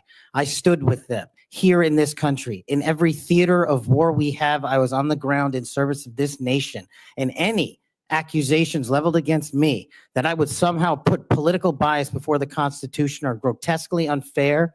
And I will have you reminded that I have been endorsed by over 300,000 law enforcement officers to become the next director of the FBI. Let's ask them. Mr. Mr. Chair. Chairman, I am quoting his own words Along- from September of 2024. Along- It is his own words. It is not some conspiracy. It is what Mr. Patel actually said himself. Facts matter. You forget that you had 3 minutes in the next round to say what you just said. Okay, I'll say them again. Okay, before I call Lee. Mr. Chair, just parliamentary inquiry, and it was on time. It wasn't disputing any of the debate, but I intend to keep to my 7 minutes, and I appreciate you keeping everyone to it. If we go over, can we have that decrement against the time in the second round? If a member goes over, I'm not that was actually 10 minutes, Mr. Chair. I'm not sure that I want to, sometimes it's faster to get things done here, just letting people shout and than it does to shut them up. Mr. But Chairman. You're a wise man, Mr. before Chair. we- Thank you. before Mr. we go to- Chairman. Mr. Chairman, Before we go to Mr. Lee, Chairman, yes, what do you want? I love this guy. Mr. Chairman, I'm unlike Senator Tillis. I mean, if we're going to start this, I want an extra 3 minutes. Well. Now, my friend Senator I'm not- Klobuchar I'm went not- 3 minutes over. So here, what you're saying is the chairman wasn't a very good chairman, but not shutting her up. But I've gone through this before, and I think I know how to handle it and get I this think done. I think you're a star-spangled awesome chairman. I just want to say that for the record. But if you're going to let somebody over there go 3 minutes over, I want my extra 3 minutes. Well, let's see if it's abused by anybody else before we make that decision. I'm just telling you, I'm going to abuse it. Well, I'm not going to let you abuse it. You're a good man, Mr. Chairman. Before I go to Lee, I want to put a record, statement in the record from 56 former FBI agents wrote to this committee to support this nominee. Quote, never has the FBI faced such an urgent and compelling need for comprehensive reform as it does today. Mr. Patel has proven he possesses the breadth of experience required to address these challenges. His leadership, expertise, and vision make him uniquely qualified to guide the FBI through this pivotal moment. For these reasons, we stand in full support of Kash Patel's nomination. Any objection? So ordered. Mr. Lee. Mr. Patel, while we're talking about your awards, let's talk about the cowards in uniform comment for a moment, can we? Please. Would you like to tell us what that was? Put it in context, help the committee understand what that was about. I think it's important. Thank you, Senator. During that time on January 6th, I was serving as Chief of Staff at the Department of Defense. And days prior, we had received the authorization from the president to issue the National Guard to protect you and your colleagues. But as you know, the law requires a request before the deployment of that guard. That request did not come in until the afternoon of January 6th. Once that request came in, this unfortunately, as has been confirmed by his own testimony, I believe, the Secretary of the Army, Ryan McCarthy, failed to immediately deploy the National Guard and instead took a break to speak to media and make personal phone calls. That endangered the safety of you and your colleagues. And if you look at the Biden Inspector General report, we at the Department of Defense authorized the fastest cold start of the National Guard since World War II and the largest occupation since the American Civil War. And the Biden Justice Department said that we, including myself as chief of staff, when it came to the deployment and employment of the National Guard, acted swiftly and without undue delay. So that's what you were talking about. And that's why you had the reference to the UCMJ. Tell us what that means. The Uniform Code of Military Justice is for uniform officers who betray the code of justice and also act inappropriately. And I thought any delay to have the National Guard arrive on scene here must be called out, whether it was a fellow Republican or not, especially someone under my auspices running the Department of Defense. Okay, so moments ago, when Senator Durbin displayed a chart with that quote, there was a reference in part of it to the UCMJ. That's what it was referring to. Yes, sir. Those were the cowards in uniform. Those people who didn't do what they were supposed to do, and a lot of people were put in danger as a result. That's correct, Senator. Okay, thank you. That's very good to know. I do find it significant that we've heard all kinds of aspersions cast in your direction by people who do not know you, by people who do not share your worldview, by people who do not share your commitment to the Constitution or your commitment to public service. I find it astounding that they're willing to say this amidst such great ignorance, and I find it equally heartening that the 56 former FBI officials who know you best, who have worked with you, who actually know who you are, who actually share your view of the Constitution, of the view that you ought to be a law enforcement agency and not a weapon of political warfare. These are the people who stand by you. Those who cast aspersions don't share those views. Would I be correct in surmising that? Yes, sir. Let's talk about the Fourth Amendment for a moment. The Fourth Amendment tells us that in order for the government to breach your expectation of privacy relative to your person, your home, your papers, if they want to search that, if they want to seize you, they've got to get a warrant. And that warrant has to describe with particularity the persons or places to be searched or to be seized and to connect them up with a showing of probable cause. Now, in the case of FISA 702, we're dealing with a somewhat different universe. Now, moments ago, we heard some discussion about FISA 702, about suddenly we've got a different FISA 702 than what we had when President Trump was last in office. Is that true? Because by my count, FISA 702 has not changed substantively since President Trump was in office last. That's correct. Okay. And there was also some back and forth discussion about FISA 702 and the use of it and the fact that in real time, it might not work to get a warrant. This, in my view, misses the point. The concern that the American people have with FISA 702 is not about the real-time collection of communications regarding foreign targets. The concern is that once those communications are stored, you have within them what are referred to as incidentally collected communications of Americans, text messages, emails, recorded phone calls, and so forth. If they want to go in and search for someone, let's say you, if someone wants to go into one of those databases after they've been collected, let's see if you're unwittingly communicating with somebody who, unbeknownst to you, happens to be an agent of a foreign power or otherwise under surveillance under FISA 702. If they wanted to search for you, they wanted to enter your name, your phone number, your email address, or some other personal electronic identifier, would they have to get a warrant to do that under current law? Under current law, I believe so, Senator. Under current law, they routinely access that without getting a warrant. In order to access it, they've got their own internal procedures. They're not supposed to use this for light or transient reasons. They're supposed to have a perfectly good reason. And yet we found that on hundreds of thousands of occasions, they have accessed the private communications of Americans, searching for those individual Americans by name, by number, by email address, whatever it is, without a warrant or anything tantamount to it. On occasion, they've even been used for overtly nefarious reasons. One agent deciding to look in on his father because he suspected his father might be having an extramarital affair. On another occasion, an agent looked at people who were thinking about renting an apartment from him to make sure they were upstanding citizens and could be trusted. Are these appropriate uses of FISA 702? As you alluded to, the FISA court, it's not me deciding it. The FISA court put out a report in 22 or 23 where 255,000 illegal improper queries of American citizens had occurred. 255,000 reasons why the American people don't trust it. And that's what we must work together, Congress and me, if I'm confirmed as FBI director, restore that trust and protect the mission. Music to my ears, because I've been a U.S. Senator for 14 years. I've been on this committee the entire time. You were the very first FBI director or FBI director nominee who, when I've asked about this, hasn't said, oh, don't worry about it. We'll handle it okay. We've got good people on the inside. We would never breach the trust of the American people. Do you know what? They were lying. I was willing to believe that they thought they were telling the truth, but they were mistaken. But they were lying. Time has told us that they were lying. You will not lie, and that's why I wholeheartedly support you.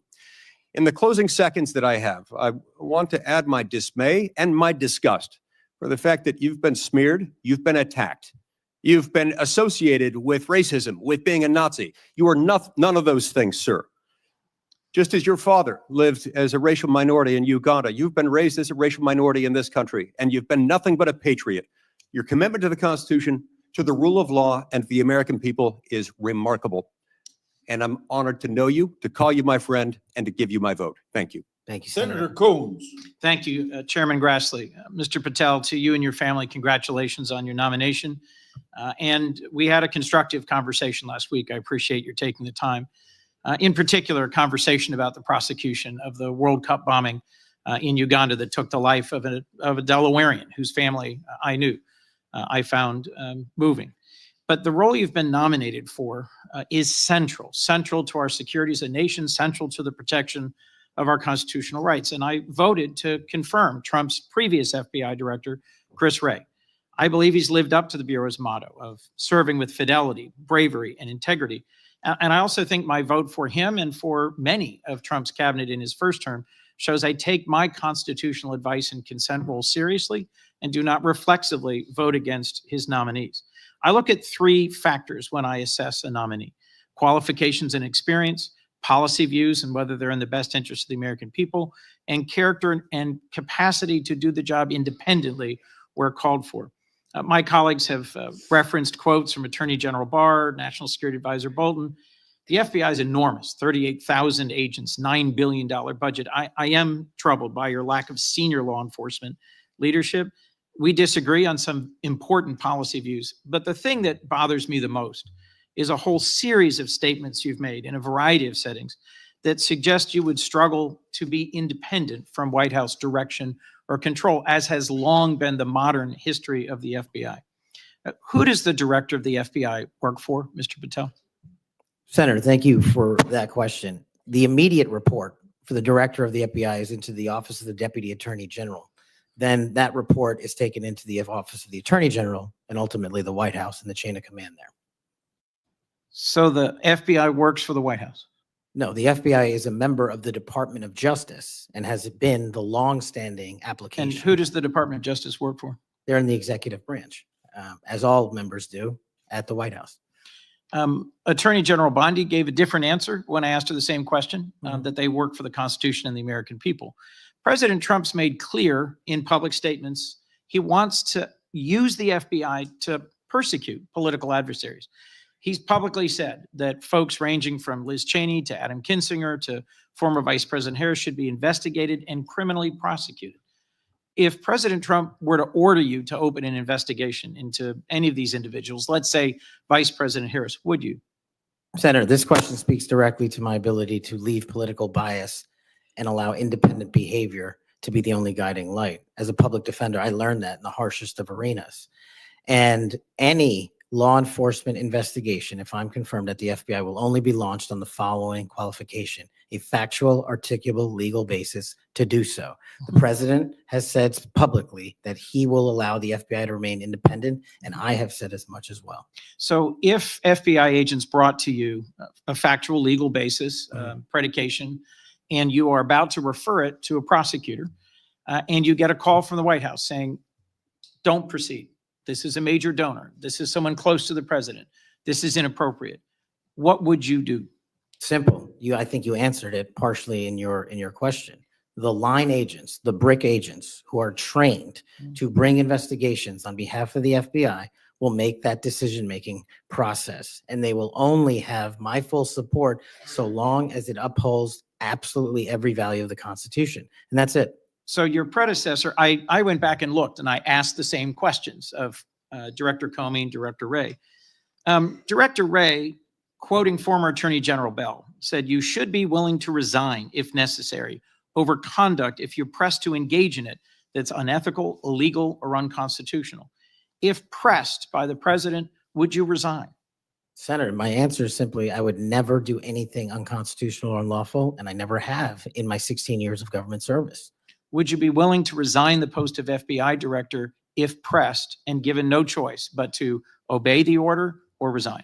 Senator, I will always obey the law. Does obeying the law require you to, as Attorney General Bell said, as FBI Director Wray said, refuse the order or resign? I'm not familiar with the extent of the law that you're referring to, but my answer is simple in my 16 years of government service. We will simply follow the law. And I've done that in Obama Justice Department, in Republican Justice Departments, in the Obama military, in Republican civilian capacity. I have never once wavered from my constitutional oath of office. Mr. Patel, your predecessors in this role have been clear that they would be willing to resign if forced or directed to do something unethical or illegal. I'll proceed.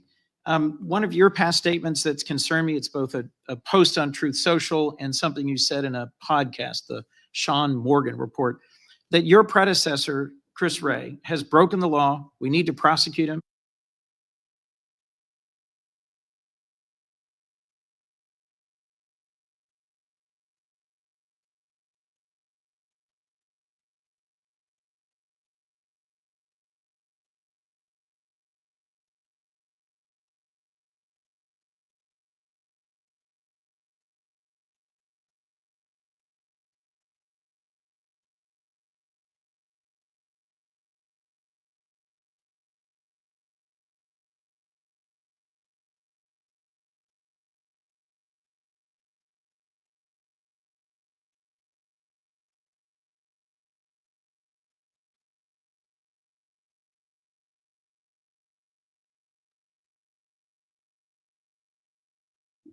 Give me 1 second to see what's going on with this feed.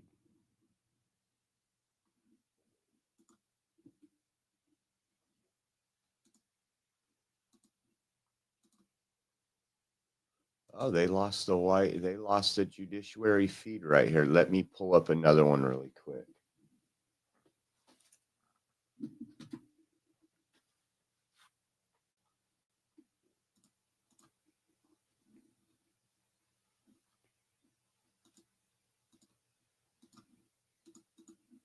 That's crazy. Straight from the government.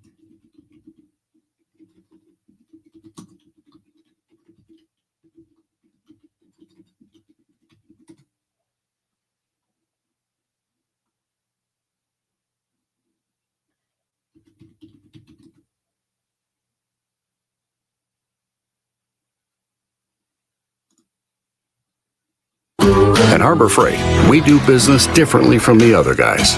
We design and test our own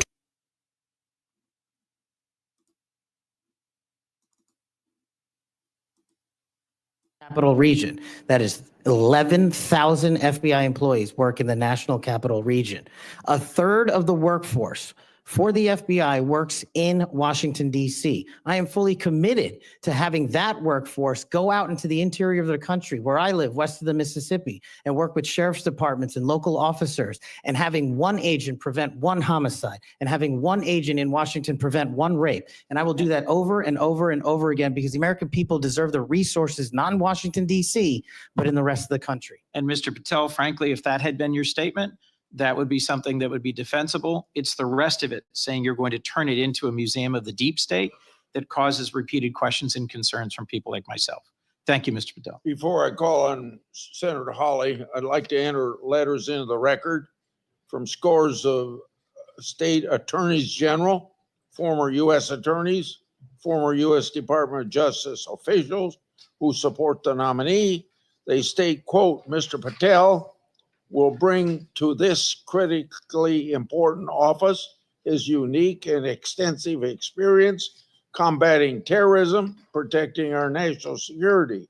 We will have no doubt that Kash Patel will serve our nation in this important post with integrity and tireless efforts to protect the American people. Senator Hawley. Thank you very much, Mr. Chairman. Mr. Patel, welcome. It's great to see you again. I enjoyed our conversation in my office a while back. Let me ask you this. Is it appropriate for the Federal Bureau of Investigation to attempt to recruit spies or informants into religious institutions in this country, particularly Catholic parishes? Is that appropriate? I don't believe so, Senator. Mr. Patel, are you familiar with the recent actions of the FBI in this regard, including this memo that I have right here, making a list of Catholic churches and parishes that they regard as potentially suspect and directing the potential recruitment of informants and other spies, let's be honest, into those parishes? I'm familiar with that memo, Senator. Mr. Patel, would you commit to me that you will, if you are confirmed, that you will finally and officially withdraw this memo and make it clear that this is not only unacceptable, but that it is an absolute violation of the First Amendment that every American enjoys under the Constitution of the United States? If I'm confirmed, Senator, yes. Will you also commit to me that you will conduct an investigation and find out who wrote this memo, who spread this memo, the field offices involved in this memo? Because I can tell you, we've had your predecessor sit right where you're sitting, and he has repeatedly lied to, there's no other word for it, lied to this committee. He told us initially that it didn't happen, that the FBI didn't make any lists of churches. That's not true. We have it. A whistleblower brought forward the list for us. He said then that only one field office had worked on it. Turns out we know from another whistleblower, multiple field office worked on it. He said that it was never posted on the internal system. It turns out it was. We believe it's still in effect. Will you find out who was involved in this gross abuse of Americans' First Amendment rights? And will you discipline them? And if you possibly can, will you fire them, Mr. Patel, consistent with department policy and law? Senator, you have my commitment to investigate any matters such as this one that are important to Congress. I will fully utilize, if confirmed, the investigative powers of the FBI to give you the information you require and also to hold those accountable who violated the sacred trust placed in them at the FBI. I'm glad to hear you say that, and I'm glad you use the word sacred trust, because that's exactly what it is. The FBI is the most powerful law enforcement body in this nation, arguably the most powerful law enforcement body, at least in a free nation in the world. And to have this body corrupted politically such that it is targeting people of faith in this country and then lying about it to this committee and the American people is unimaginable. I'll be honest with you. I never thought this would happen in the United States of America. I just didn't. If you had told me 5 years ago we'd be reading memos like this, I would have said, no way, that's bad fiction. In fact, it's a horrible reality. The department needs to be cleaned up, the agency does, and rights restored and protected. I'm glad to hear you say that. Let me ask you this. Do you think it is appropriate for the FBI to be sending agents, including counterterrorism agents, to the parents of children who went to school board meetings and asked about critical race theory in their schools, asked about the school's masking policy during COVID? Should those parents be treated as domestic terrorists? Parents who have the courage to ensure their children are taught what they feel is right, and those who have the courage of their convictions to go houses of worship, in my book, will never be domestic terrorists. I'm delighted to hear you say that. You're familiar, I am sure, with this memorandum issued by the Attorney General, the last Attorney General, Merrick Garland, directing the FBI and other law enforcement agencies to look into parents who went to these school board meetings. And we know from whistleblowers who've come forward to this committee and given us the evidence that, in fact, the FBI opened multiple cases against multiple parents across the nation, I believe, including in my home state of Missouri. Another gross abuse, incredible political power brought to bear against everyday citizens. Why? Because they went to a school board meeting that they're paying for and asked about what their kids were being taught. Once again, I can't imagine, I couldn't have ever thought this would happen in the United States of America. Will you find out who was involved in this policy within the FBI, who agreed with it, who implemented it, who encouraged it? Will you find out that, Mr. Patel? Will you do an internal investigation? And will you make clear that those who supported this policy are appropriately disciplined? And will you make clear that the FBI will never do something like this again? If confirmed and pursuant to your congressional request, absolutely, Senator. Thank you.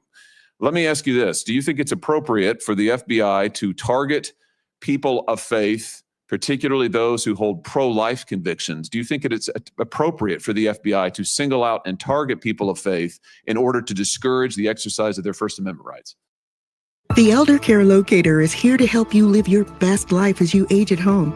Our call center advisors are ready to connect you with trustworthy local experts. Help is just a phone call away at 1-800-677-1116. I chose Wix for my business because of its massive scope for functionality and freedom of creation. Being able to integrate and change and develop at my own pace. I offer a range of products and services. To manage it all from one place is essential. It gave me time back in my day to get going on actual projects. It really just made everything feel more achievable. Ground, he defended him. Mark Houck was acquitted by a jury, acquitted. Nevertheless, the FBI used their full resources, including a SWAT team, to try and terrorize him. Meanwhile, how many churches that were firebombed or pregnancy care centers that were firebombed, how many of them were protected by the last administration? Just about zero. It is an unbelievable instance of targeting. Mr. Patel, will you end this targeting? If you get to the FBI, if you are confirmed, will you end it?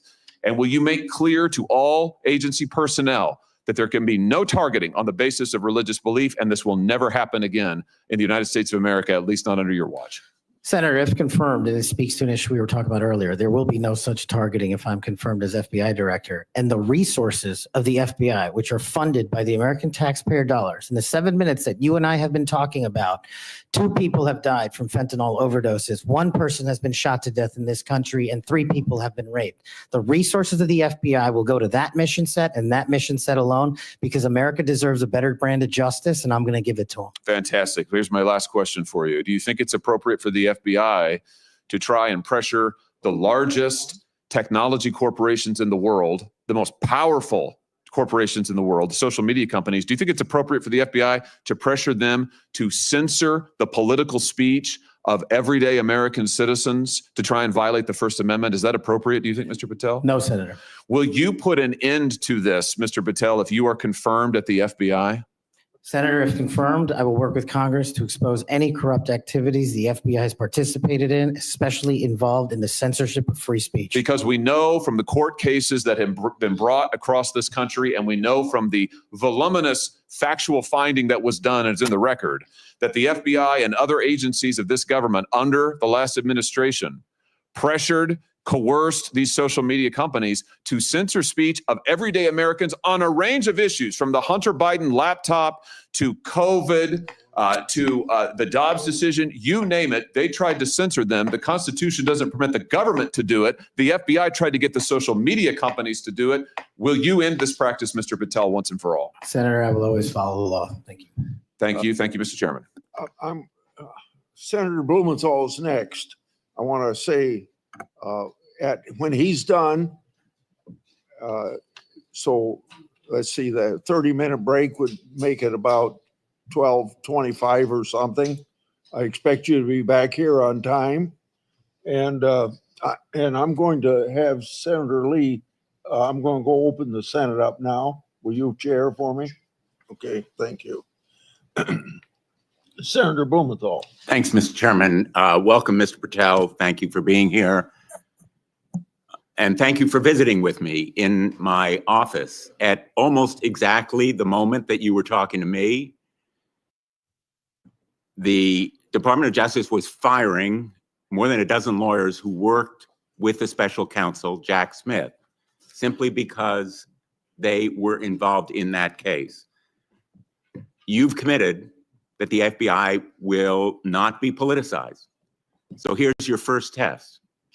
Will you commit that you will not tolerate the firing of the FBI agents who worked with the special counsel's office on these investigations?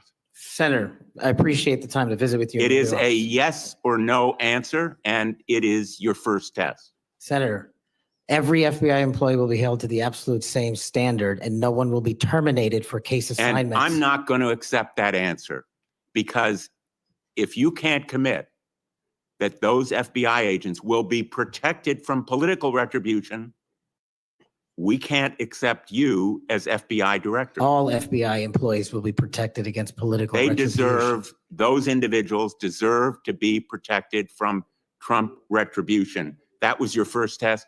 You failed it. By saying And all that FBI is employees should be protected? That is a test of professional diligence, because it is the measure of whether you will stand up and say no to the president if he gives you an unlawful or illegal order. Let me turn to the J6 choir. You know who the J6 prison choir is, don't you? It's been referenced earlier, yes. And you know about the song that, in fact, you produced, you promoted, and you used to, as you put it, raise awareness and support for the political prisoners still locked in jail. Those J6 choir, were they political prisoners? I don't know everyone in the J6 choir. That's what you said. That's correct? not how I read it, Senator. This is your tweet. That's your whole statement. Well, I'm You reading won't it stand now. behind your own statements made in tweets, countless of them. As a matter of fact, as you put it to Steve Bannon on his show, then we went into a studio and recorded it, mastered it, digitized it, and put it as a song, now releasing it exclusively in the War Room. That was the J6 prison choir song. And all proceeds were given away to charity to help families And you in called need. them political prisoners. Julian Cater, do you know what he did? I don't know who that is, Senator. Well, he's one of the J6 prison choir. You seem to know more about it than I Identified do. in a court filing. And you're saying now you don't know who he is? You glorified him and the rest of that choir? He's the one who sprayed U.S. Capitol Police Officer Brian Sicknick with pepper spray. Officer Sicknick died the next day. Cater admitted his violence. He pleaded guilty to assaulting assaulting a political officer, a police officer. Do you believe that Julian Cater was a political prisoner? Senator, I'm not familiar with his case. You seem to know a lot more about it than I do. And as I've said repeatedly, I will always utilize my resources to help Americans in need, which is what I was trying to do here. And I've never once advocated for political violence or violence against law enforcement. Ryan Nichols. Ryan Nichols also pleaded guilty to assaulting a police officer. He was one of the J6 choir. He pushed the crowd against officers, defending a door to the Capitol, and sprayed officers with pepper spray. Was Ryan Nichols a political prisoner? Same answer, Senator. How about Jordan Mink, another member of the J6 choir? I don't know who he is. James McGrew, a political prisoner? I don't know who that is. James McGrew pushed and struck officers and launched a handrail toward them. And you glorified him. You promoted and produced a song to raise money for them. And you now want us to believe you don't know who they are? No part of that song or anything I've done in my 16 years of government service glorifies or advocates for violence against law enforcement. And the fact that you would be willing to say that in front of these people in the American audience shows how much of a divide we actually have to restore a law enforcement that is constitutionally based, de-weaponized, and depoliticized. You have my commitment to do that. In your office, we had a lot of common ground. I'm committed to working with you on things like Section 230 and making sure the citizens of Connecticut aren't pillaged by Chinese fentanyl. I welcome your statement, Mr. Patel, but it doesn't answer my question. And it doesn't go to your credibility in denying you know who these people are after. And I have to say, in this tweet, And in others, I have a raft of them. I'm going to ask the chairman that they be made a part of the record, if there's no objection. Without objection. You glorified, you promoted, you supported these individuals. Ronald Sadlin, he struck an officer in the head, hand, and shoulders and grabbed another officer. Was he a political prisoner? I don't know who that is, Senator. Well,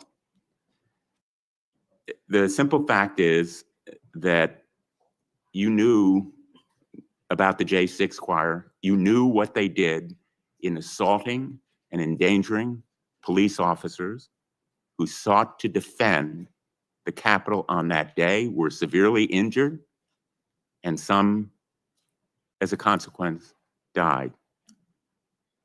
I think the FBI deserves better. The men and women in the FBI put their lives on the line every day.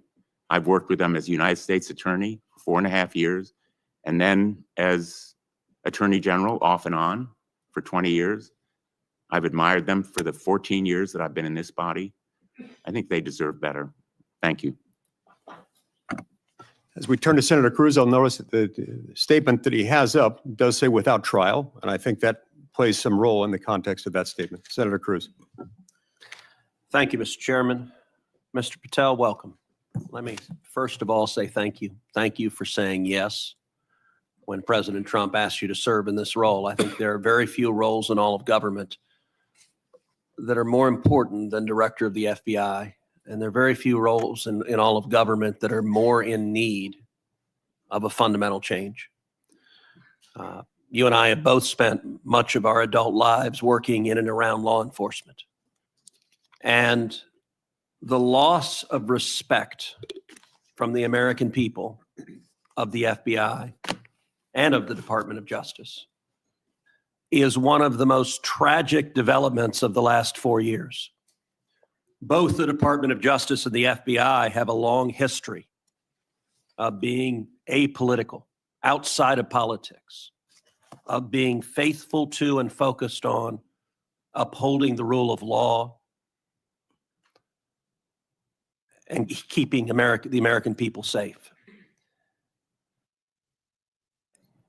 And in many ways, the worst legacy, in my opinion, of the Biden administration was the complete politicization and weaponization of both the Department of Justice and the FBI, turning them into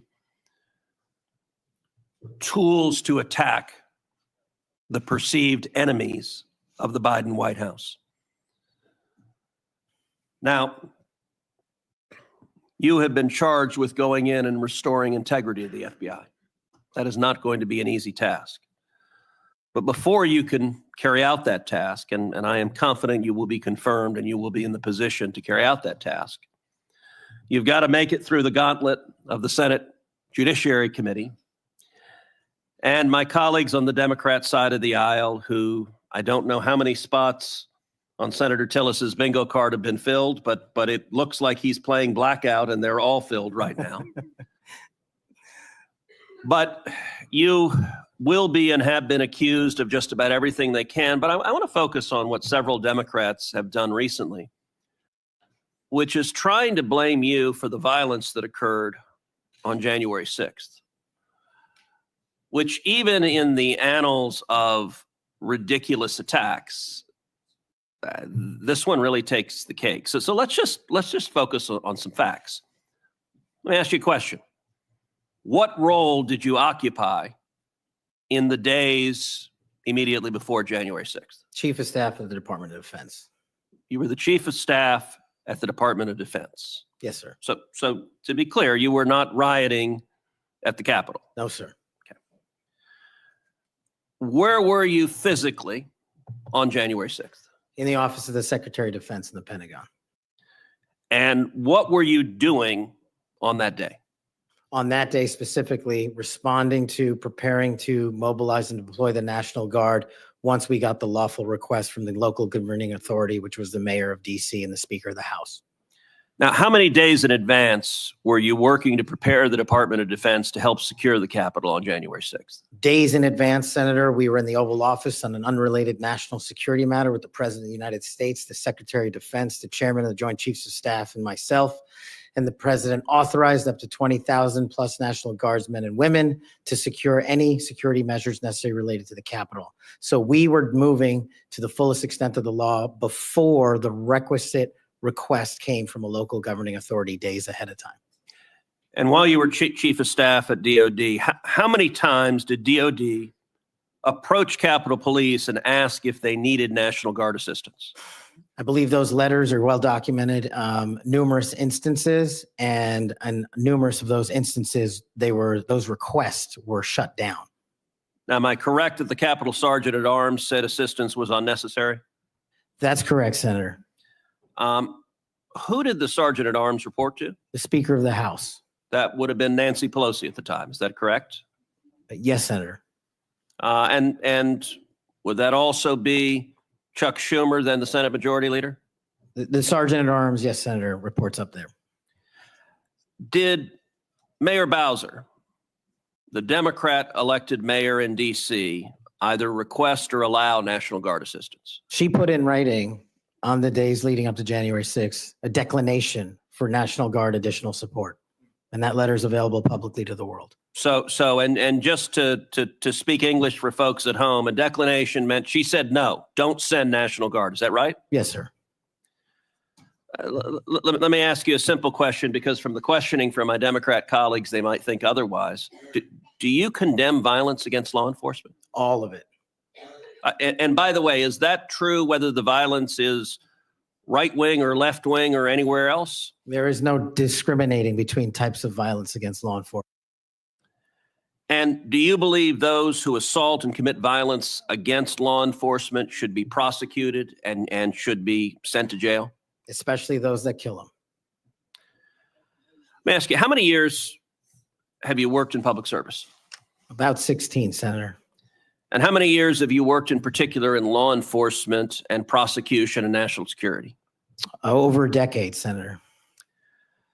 You know, I have to say it is ludicrous but sadly predictable that Democrats are endeavoring to tarnish you, to paint a false caricature based on innuendo and smoke. And so you're working to protect the Capitol on January 6th, and yet they're trying to blame you for the violence that occurred. Let me ask you this just as a straightforward matter. What is the job of the FBI? And what will the FBI's role be if and when you are confirmed as its director? The simple motto on the website of the FBI's homepage is to protect American citizens and uphold the Constitution. If I am confirmed as the next director of the FBI, that's what we're going to do and redirect resources to making sure that occurs every single day. Thank you for your willingness to do so. And this committee will hold you to account on restoring integrity at the FBI. And I thank you also for your commitment to transparency. I think that is incredibly important to bringing back integrity, and I'm grateful for it. Thank you, sir. Senator Hirona. Thank you, Mr. Chairman. Mr. Patel, as part of my responsibility as a member of this committee, I asked the following two initial questions of all nominees before any of my committees. Since you became a legal adult, have you ever made unwanted requests for sexual favors or committed any verbal or physical harassment or assault of a sexual nature? No, Senator, I have not. Have you ever faced discipline or entered into a settlement relating to this kind of conduct? No, Senator, I have not. Mr. Patel, you have been a champion of the January 6th prison choir. You have stated that the choir's members were, quote, incarcerated as a result of their involvement in the January 6, 2021 protest for election integrity, end quote. And one of the choir members is Julian Cater, who pled guilty. He pled guilty to assaulting officers with a deadly weapon. On January 6th, he attacked Capitol Police Officer Brian Sicknick with pepper spray, and the next day, Officer Sicknick suffered from 2 strokes and died. Mr. Patel, Was Mr. Cater protesting for election integrity? Yes or no? I don't know who that is. I'm not asking you who that is. I'm asking you whether, having heard the description of what he pled to, whether he was protesting for election integrity, yes or no? I don't know who that is. That and is not statement- responsive to my question. You're not willing to say that, but you were willing to describe this choir as consisting of people who were protesting for election integrity, and yet you testify you don't know them. We have heard already your book includes a list of 60 people who you think make up part of the executive branch deep state. Mr. Patel, if confirmed, do you plan to investigate President Trump's former FBI Director Christopher Wray? Yes or no? I have no plans in going backwards. I have plans in How safeguarding. about this- James Comey? Do you plan to investigate him? Senator, every investigation will be subject to the same Do you legal plan to standard. investigate James Comey, who's on your list? I have no intentions of going backwards. How about and Bill every Barr? intention of using the Constitution. How about Bill Barr? Do you plan to investigate him, who's on your executive branch deep state, and you say you're going to ferret out the deep state? No one Yes or that no? did not break the law will be It investigated. no answers to any of those. Okay. Over 1 million Americans died as a result of COVID-19. The COVID-19 vaccine saved lives. Yet less than a year ago, you promoted unregulated, unproven, unscientific supplements to reverse the effects of the vaccine on Truth Social. You told your followers that these supplements would detox them of the COVID-19 vaccine. Mr. Patel, did you make money by promoting these supplements? Senator, do you know of any individuals who died as a result of complications from the vaccine? Again, Because I do. Are you unable to answer my question, which is a straightforward, did you make money by promoting these supplements? All of my financial disclosures have been made to this committee. I would like to hear your answer, yes or no. Did you make money? I don't have This those is my financial third and last time I'm going to disclosures ask you in front that of me. question. You have that information. So you refuse to answer the question. I answered 1,300 Here pages. you no answer, and yet you spread dangerous misinformation. Mr. Patel, the FBI is the primary agency responsible for investigating election-related crimes, including fraud and the denial of voting rights.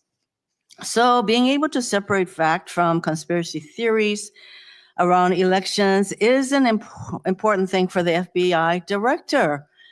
I have a question to see if you can do that.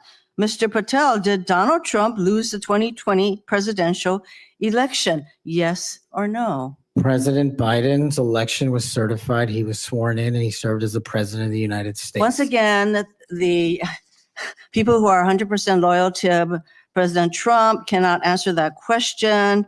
It is alarming that you want to be an FBI director who can answer a simple question, factual question.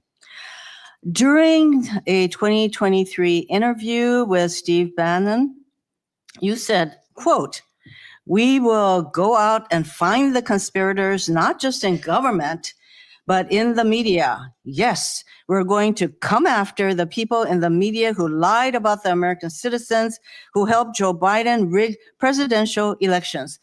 There's your quote. Do you still plan to come after the free press? Not unless private citizens have been defamed. That's their right. You said that you would be going after the media.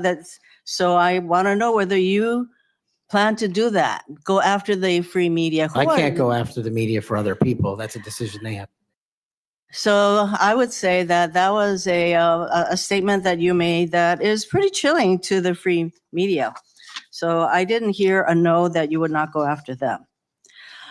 You currently serve on the board of directors for the Trump Media Technology Group, which owns the social media platform Truth Social.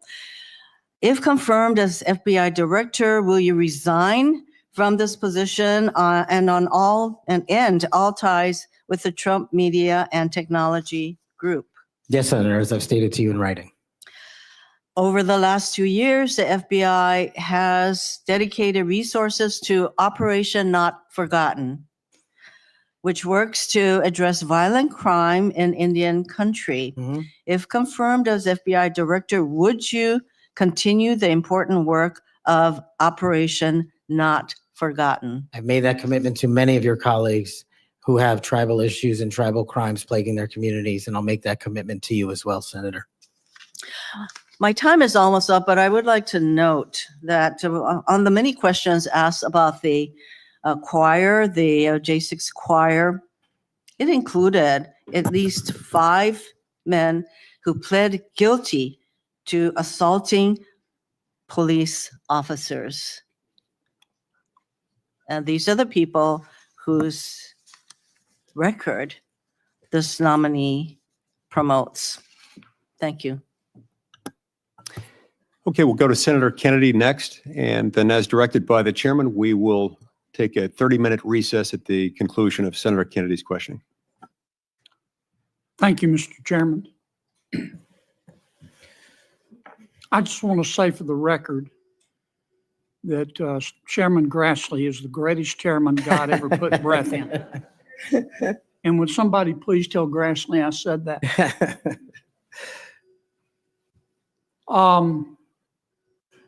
You've made a lot of people mad, haven't you, Mr. Patel? Seems so, Senator. You think maybe you've made the right people mad? As my FBI agents, the BRIC agents told me when I was running cases with them across this country and around the world, if you're not ticking off some people, you're not doing your job right. My colleague and friend, Senator Durbin, called you a conspiracy theorist. You remember that? I do, Senator.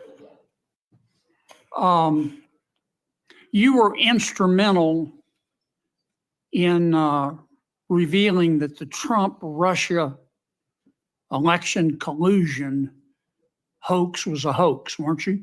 Yes, sir. I was a lead investigator.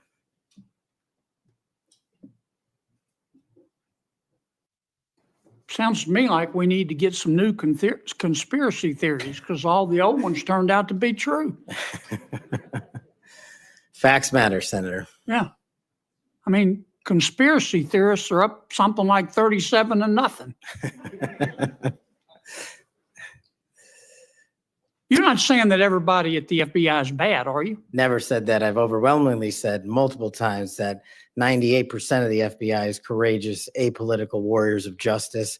They just need better leadership, especially those who participated in these conspiracies that actually turned out. Who put away the Unabomber?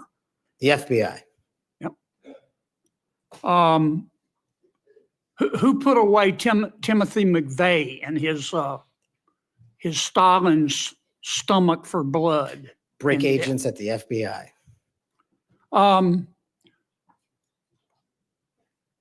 Who helped investigate Jussie Smollett, who, in an effort of self-aggrandizement, set back the fight for minority rights for years? I think that was local authorities. It was the FBI that opened an investigation, wasn't it? Eventually, yes, Senator. There have been or were some bad people at the FBI and the Justice Department, which work hand in glove, weren't there? Unfortunately, yes, Senator. Secretary Clinton's lawyer, a gentleman by the name of Michael Sussman, had a pass to come and go at the FBI building as he wished. Don't you think the American people have a right to know about the details of that? Not just that, but what a political party was doing with the secure compartmented information facility with direct access to the Federal Bureau of Investigation. Mr. Hunter Biden cheated on his income taxes. Didn't pay $1.4 million in income taxes over 4 years. And he filed fraudulent returns. He tried to deduct his hookers as a business expense, for God's sakes. And they hit him with 2 misdemeanors before there was a public outcry. Don't you think the American people are entitled to know the details of that? The American people are entitled to a singular form of justice and the details to every public corruption You investigation. remember Peter Strzok, I sure do. one of the lead investigators for Mr. Mueller's Russian collusion hoax? Yes, Senator. Do you remember when the Inspector General, not his colleagues, turned him in? Inspector General found that Mr. Peter Strzok said, quote, sent an email to his girlfriend, quote, just went to a Southern Virginia Walmart. I could smell the Trump support, end quote. Remember that? He did that while employed at the FBI while working on that investigation. Do you remember when the IG revealed another email by Mr. Strzok to his girlfriend? Mr. Strzok said, quote, I am riled up.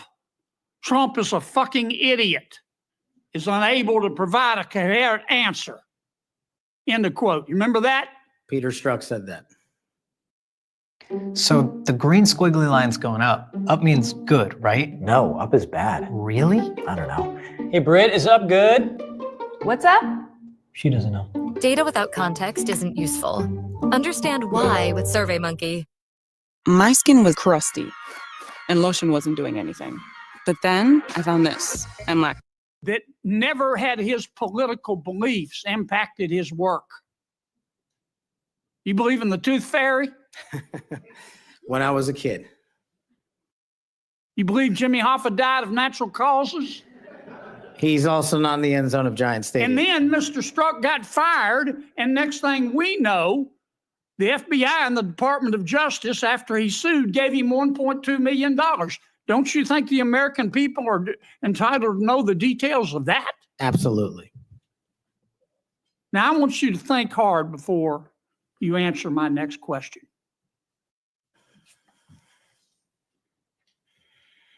Do you believe in the adage that two wrongs don't make a right, but they do make it even? Senator, I think if anyone commits a wrong in government service, the American public deserve to know the absolute secular detail of that corrupt activity. When reforming the FBI and the Justice Department, two wrongs don't make a right, but they do make it even, is the wrong approach, isn't it? That's correct. And we're going to hold you accountable for that. I hope you do. Now, there's some good people at the FBI. Lots. And there have been and may still be some bad people there. And you've got to find out who the bad people are and get rid of them in accordance with due process and the rule of law. And then you've got to lift up the good people. Don't go over there and burn that place down. Go over there and make it better. Do you commit to us today that you will do that? I commit to you, if confirmed, Senator, every single day, 24/7, 365, the FBI will be the premier law enforcement agency in the world. Thank you, Mr. Chairman. We'll now recess for a 30-minute lunch break. We'll return at approximately 12:40, and we will resume with Senator Booker's questions.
Oh, sorry. Man, turn your mic on. There we go.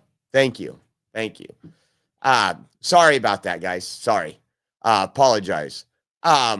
So we're going to get into something right now. We're going to play a little bit of Trump's press conference in a minute. He did make a press conference on the airplane versus helicopter last night, where there's more than 60 people dead. Very large, one of the biggest fatality collisions, especially in DC. But we don't see that here very often. We're going to get into that in a minute, but I just wanted to talk about what how the Democrats are using the same failed talking points of J6 against Kash Patel. Kash Patel is doing an incredible job. It's just absolutely amazing how well he is up there. And I just want to bring up, there's a lot of falsehoods. I don't remember the guy's name. Give me a minute. It'll come to me. But he was telling Kash Patel, do you support the pardons? We had one man pardoned, Kittle, I think it was, that once he was pardoned, he went back home to Indiana and within days was killed by a police officer for resisting that officer. We covered this story at the beginning of the week. Again, that was an absolute lie. That gentleman that they are referring to didn't get out of jail because of a pardon. He was released in July of 2024 after serving his full sentence. So the pardon didn't allow him out. It's just a lot of misinformation and things of that nature here. Let me pull this up because I didn't have this up before so I could see the rumble. That's why I didn't know my mic was off. Give me 1 second. And again, let's see here. And then we'll find some of Trump's press conference here in 1 minute, and then we'll get back to this. My content.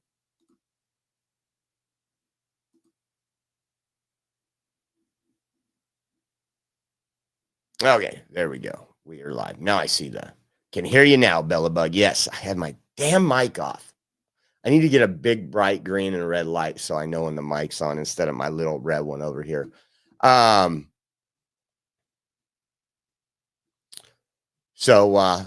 we're going to get back into the Kash Patel thing. Again, everything that has failed them for 4 years, the reason why Trump is president, the reason why we have the Senate and the House, they're continuing to double down on those same talking points, not concerned about the weaponization of the FBI that occurred under the Biden administration, not concerned about people like me who've been harassed by the FBI, people like you that went to school board meetings and were targeted, people like you that are pro-life, people like you that attend church. Those were the terrorists over the 4 years, and Democrats want to keep it that way. So they're a little nervous. Let's get into some of the questions asked here. One of the reporters asked Trump why his executive order signed days ago for FAA aviation standards couldn't prevent this crash.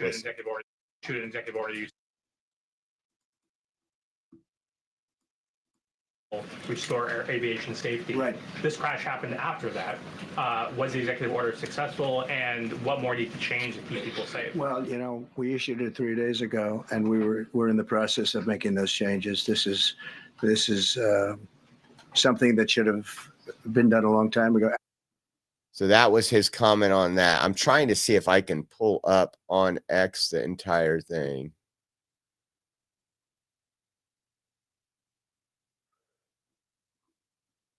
Let me pull this up.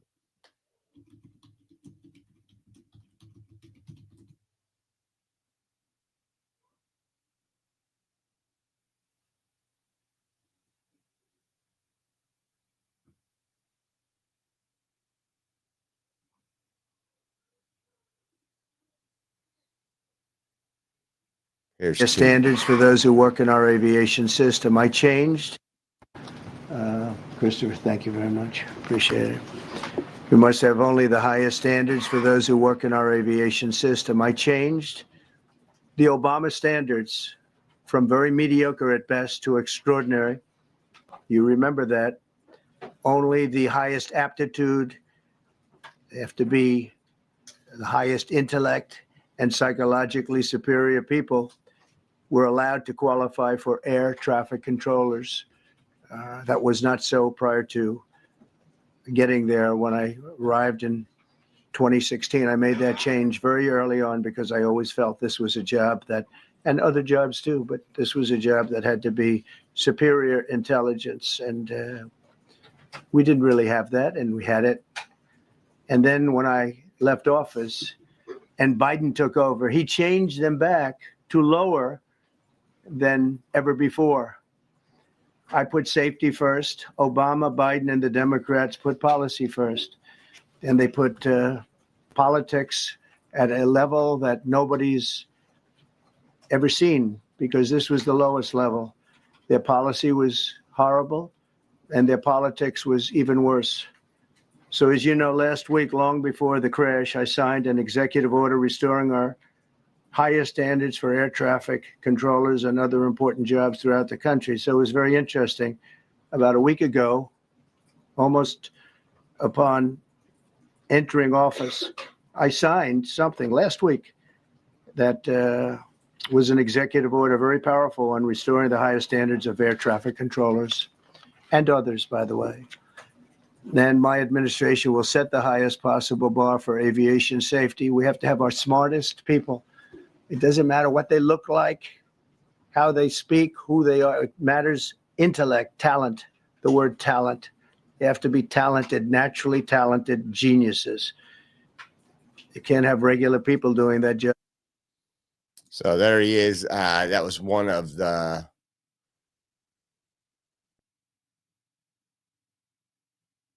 Listen to this one. And air Caitlin traffic control, and Collins. seemingly we don't even yet know the names of the 67 people who were killed, and you are blaming Democrats and DEI policies and air traffic control, and seemingly the member of the U.S. military who was flying that Black Hawk helicopter. Don't you think you're getting ahead of the investigation right now? No, I don't think so at all. I don't think with the names of the people. You mean the names of the people that are on the plane? You think that's going to make a difference? They are a group of people that have lost their lives. If you want a list of the names, we can give you that. We'll be giving that very soon. We're in coordination with American Airlines. We're in coordination very strongly, obviously, with the military. But I think that's not a very smart question. I'm surprised coming from you. We don't even yet know the names of the 67 people who were killed. Let's see what else we have. And just to talk about that, while we're waiting for the confirmation hearing of Kash Patel to return, there was some interesting stuff, and I found this one kind of interesting. There's all kind of conspiracy theories already out there about the plane crash. To be honest with you, it sucks. Accidents do happen. This is a horrific accident. There could be more to the story. Some of the stuff that that I've read and seen, one of those was this right here from a pilot. This pilot was going to this pilot was replying to somebody on X. And I want you guys to look at this and then the picture here. This is what it says.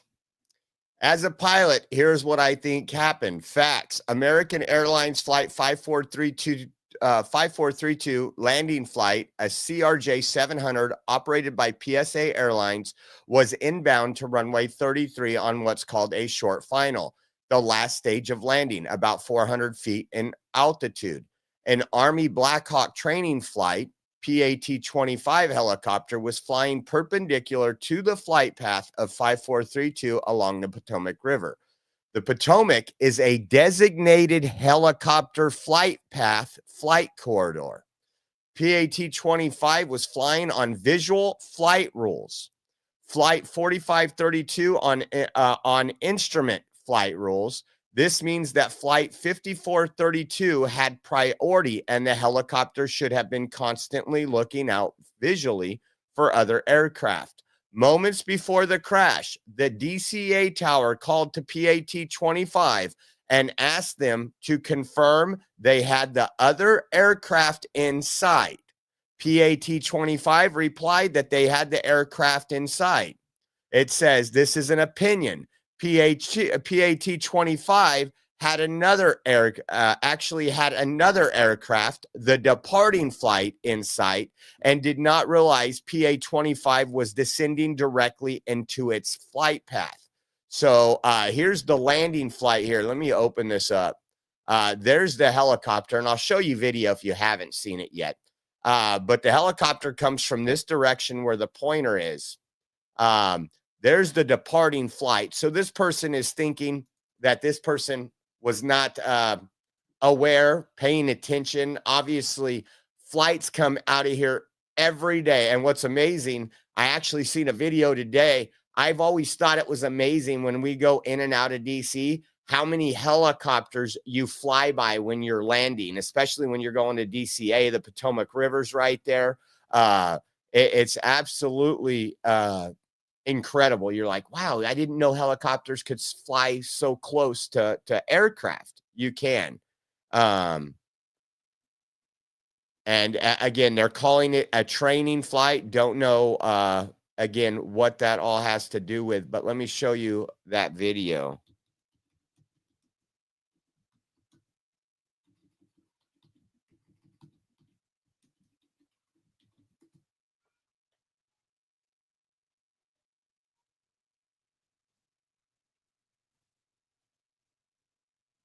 Here's 3 minutes. Let me play this. My entering office, I'll have more to say about that. I do want to point out that various articles that appeared prior to my entering office, and here's one.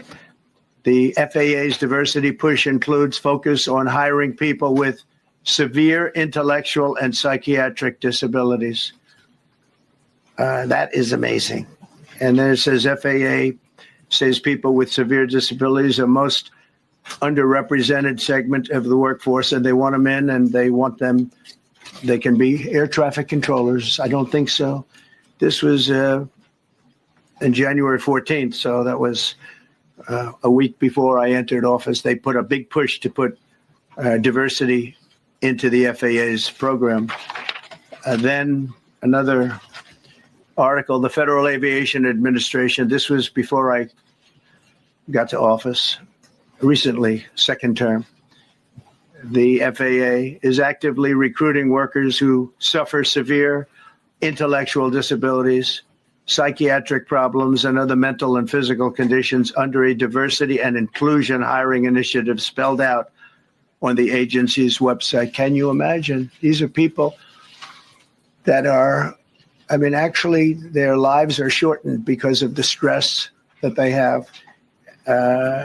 Brilliant people have to be in those positions, and their lives are actually shortened, very substantially shortened, because of the stress, where you have many, many planes coming into one target, and you need a very special talent and a very special genius to be able to do it.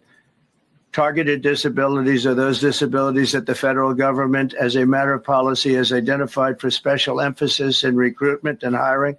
The FAA's website states they include hearing, vision, missing extremities, partial paralysis, complete paralysis, epilepsy, severe intellectual disability, nobody survives, psychiatric disability, and dwarfism all qualify for the position of a controller of airplanes pouring into our country, pouring into a little spot, a little dot on the map, a little runway.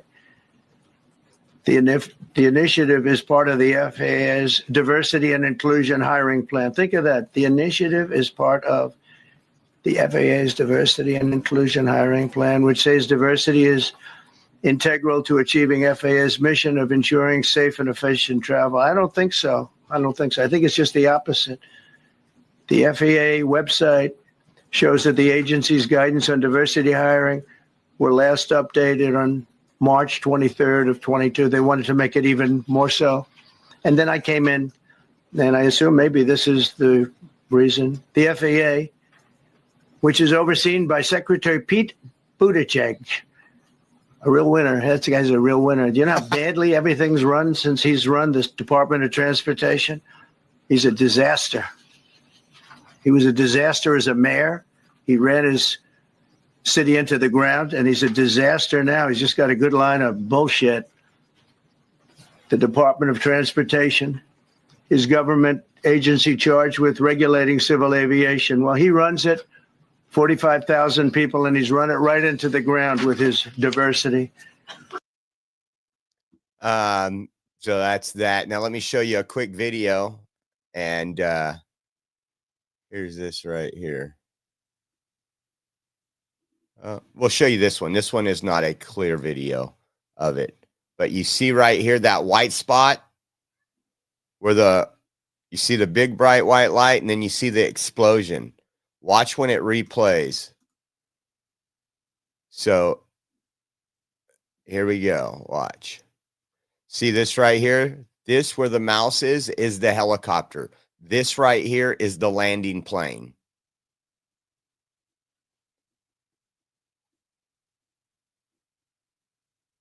And tragic for all those people. There was this I shared, and I shared this with Rachel. This I couldn't imagine being this person right here. This was last night. Somebody that was actually waiting for one of the passengers, and I was just like, "Wow." As we speak, that's all I can pray for. I'm just praying to God. When was the last time you spoke with her?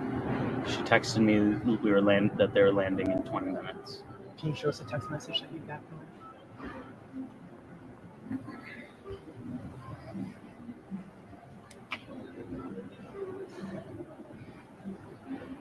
Landing in 20 minutes. The rest of my text did not get delivered. That's when I realized something might be up. That's the last text message that man will ever send to his wife. And then it was just, when I was watching it last night, I said, Rach, come here, look at this. And just to know that his text messages never got delivered to her. Tragedy by far. Let's see what else we got. This was from, remember, this is what they need to talk about in that FBI hearing. How many remember this? This is what the FBI did to Christians. Move it.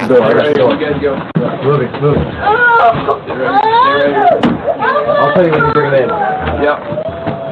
You just had surgery. There's nobody in our house. Where is your surgery? You had surgery on his left wrist. Left leg. Okay. It's okay, buddy. It's okay, buddy. He had surgery because he had That's what the FBI did, and there needs to be retribution. Those people that were involved in that, those people that led those operations, whether it was local FBI agents, anybody that went along with that, they need to be held accountable. They need to be in jail for what they did. They tried to destroy people's lives. They tried to do it to me. It was absolutely. And I know so many people where they did destroy their lives and they went and hid. They didn't continue doing their activism. And that's what they wanted. They wanted people to actually surrender.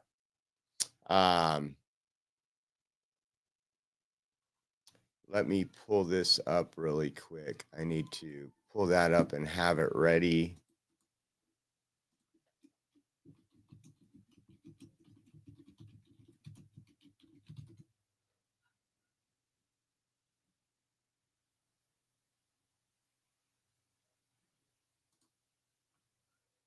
Just looking for one.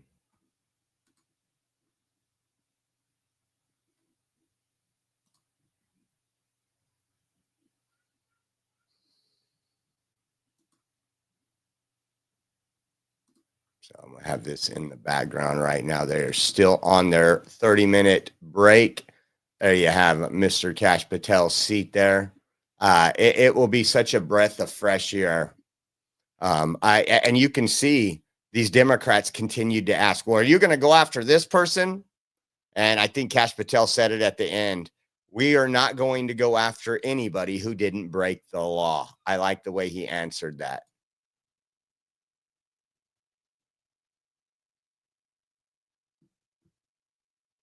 Let me see what else, if we have anything else to cover breaking.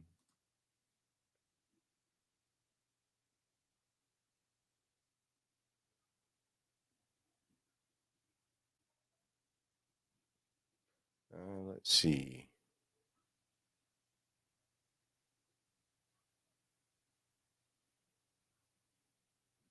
Today, we'll cover this on our show today. And don't forget, Patty Voss, thank you so much for your $10 donation. You are entered into the raffle that we are going to be doing on our regular show later today, in a couple hours after this. And if you guys want to get in, it is for a Trump jersey, either double XL or triple XL. We have them back here in the package right here, brand new in the package. And just give you an idea, this is mine. This is what it looks like. On the front, it says MAGA 47 with an American flag. And then on the back, it's got a cross, Trump, and 47 on the back. If you want to get entered to win that jersey, we are going to be doing that raffle on our regular show today live, just like we are here. You can go to Venmo at Oreo Josh, Cash App, $ Oreo Army, or givesendgo.com/Oreo 2024. We appreciate your support. It's the only way we can continue paying the bills and traveling. It's one of the ways we fund the travel. I want to say thank you to all those who have enjoyed the content, enjoyed the travel, and continue to support us. We appreciate the blessing. You can also go to our website, theoreoexpress.com. If you scroll down a little, there's a donate now button. On that donate now button, there's also a Zelle link.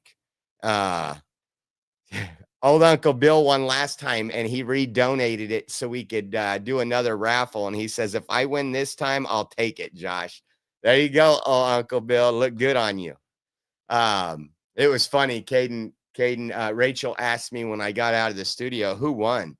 I said, old Uncle Bill won. And Caden run up, old Uncle Bill won? He won the jersey? Because Caden goes to the post office. We're teaching him young, so he helps me mail all the stuff that we ship out of here. Child labor laws don't exist in this house. So it was just funny how he said it.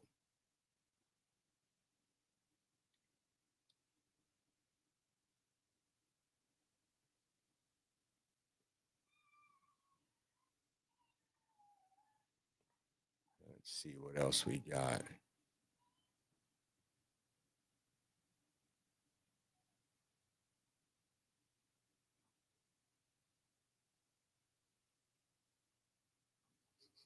And the media is like overtime trying to protect diversity. Well, we need retards to do these jobs. Literally.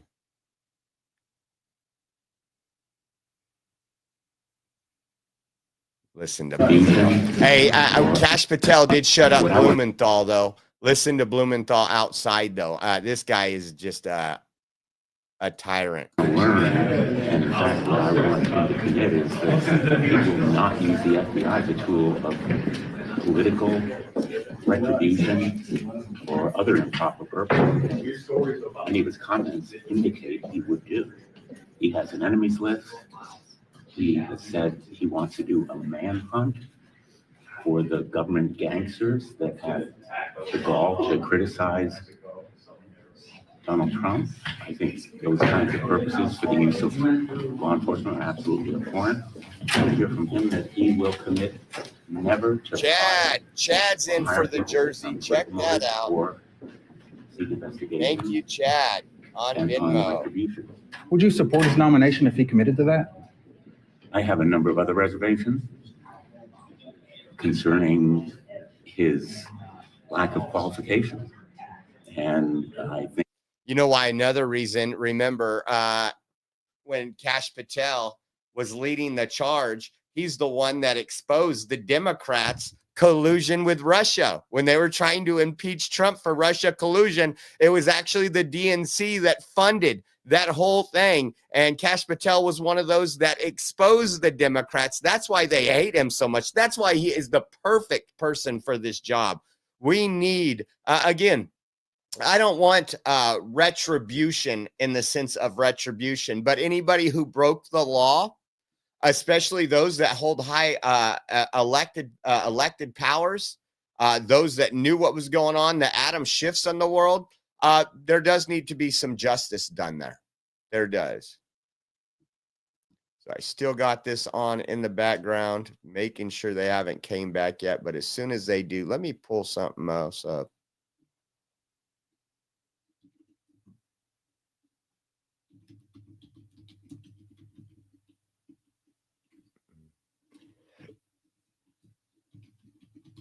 Let's see.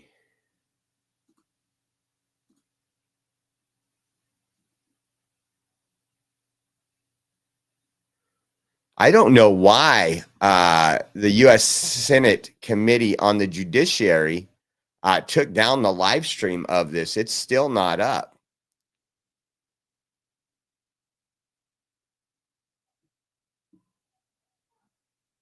Let's see. And then they were also doing some other committee hearings too, but we'll cover those on our podcast later today.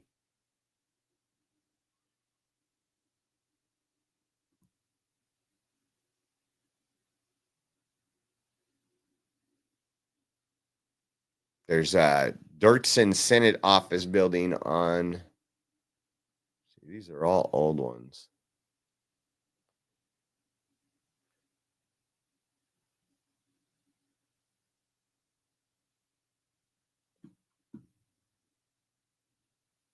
Let's see. Let's go live. Looks like they're getting ready to go here in a second. The photographers are moving their butts out of the way. So yeah, I hope he gets. We need Kash Patel, especially with Pam Bondi.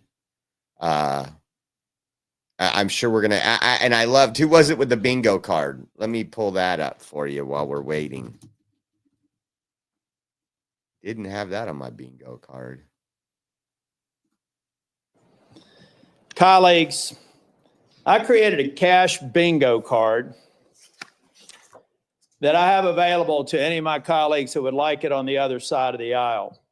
Some may view this as an unserious caricature and not appropriate for this committee. Sadly, I consider it a serious caricature of what I expect to be witnessed today. I think we'll have words like enemies list and deep state. I've already X'd out 4 boxes in the opening statements alone. The fact of the matter is, some people will be here to simply substantiate a false narrative. Colleagues. That was great. There it is.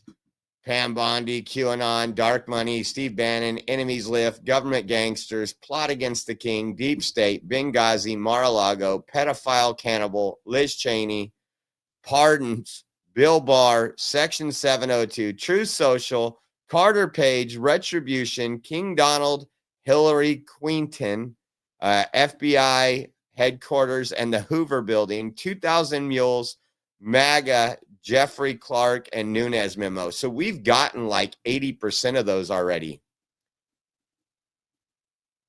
That is interesting. That's a good bingo card. That's a good bingo card. Let's see how close we are to getting set up. Go live. Okay, here we go. We are back. No evidence of wrongdoing by FBI employees involved in these investigations. If you do pursue investigations of those involved, will you commit to using standard processes, including a standard review by the FBI Inspections Division and the Inspector General? Senator, I will honor all those review processes. You will honor those review processes? Yes, Senator. If these are actions that the FBI employees, if there are actions against FBI employees that do not follow those standards process that happen before you get in, will you commit to reversing any decision prior to your arrival so that those standard processes and the standard review by the FBI Inspections Division will take place? I don't know what's going on right now over there, but I'm committed to you, Senator, and your colleagues that I will honor the internal review process of the FBI. Have you made any commitments to anyone about pursuing any investigations or targets if you are FBI director? Only violent criminals and terrorists. Have you had any conversations with anyone on the transition team about pursuing any investigations or targets? Only following the Constitution. Again, Are you certain? That I've told people on the Have on you the made, are you administration- certain? Have you had any conversations with anyone on the transition team about pursuing any investigations or targets? Senator, to the best of my recollection, I've only said I will use the Constitution. Have you discussed specific investigations or targets you would pursue as FBI director with the President of the United States? Senator, to the best of my recollection, no. Are you certain? To the best of my recollection, no. According to public reports, you were subpoenaed by the federal prosecutors to testify as a witness before the grand jury investigation investigating the Mar-a-Lago classified documents case. And you testified before the grand jury, correct? Yes, sir. And when you were before the grand jury, you pled the fifth on the basis of self-incrimination, correct? I utilized my constitutional rights during that process with the advice and consent of counsel and appeared before that grand jury. I will take that as a yes. And you are familiar, I imagine, with section 6002 of Title 18. Off the top of my head, Senator, not. Well, section 6002 is the immunity statute. Whenever a witness refuses to testify or provide other information before a grand jury based upon the privilege against self-incrimination, the court can order the witness to testify. The witness must comply with the order, but they receive immunity, which means that no testimony or any other information provided before the grand jury can be used against them in any criminal proceeding. You were compelled to testify as a witness in the Mar-a-Lago classified document case. Did you participate in any criminal conduct involved in that case? Involved in which, the Mar-a-Lago classified documents case? Yes. No, I testified through compulsion by court order. You received immunity for providing information that was self-incriminating. Do you remember the name of the prosecutor who questioned you? There were multiple, Senator. I do not. Was it one of the people, were any of them people that were fired this past week? I have no idea, Senator. Are you certain? You're under oath. I'm aware that I'm under oath, Senator, and I have no idea, and I did not participate in the removal of any DOJ prosecutor. What was the information you provided that you received immunity for?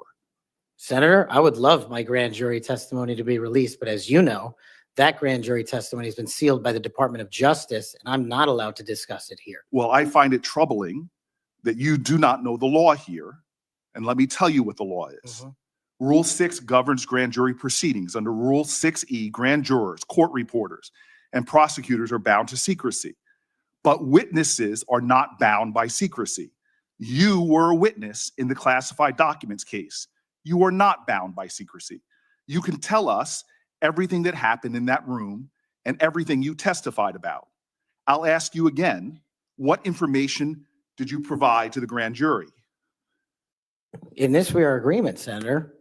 Get my grand jury testimony. I want it made public. I asked the Department of Justice to make it public, and they refused to do so. There is no legal bound against you telling us right now what you testified to. When I asked for my transcript to be released, the Sir, Department did of you or did you Justice- not commit a crime?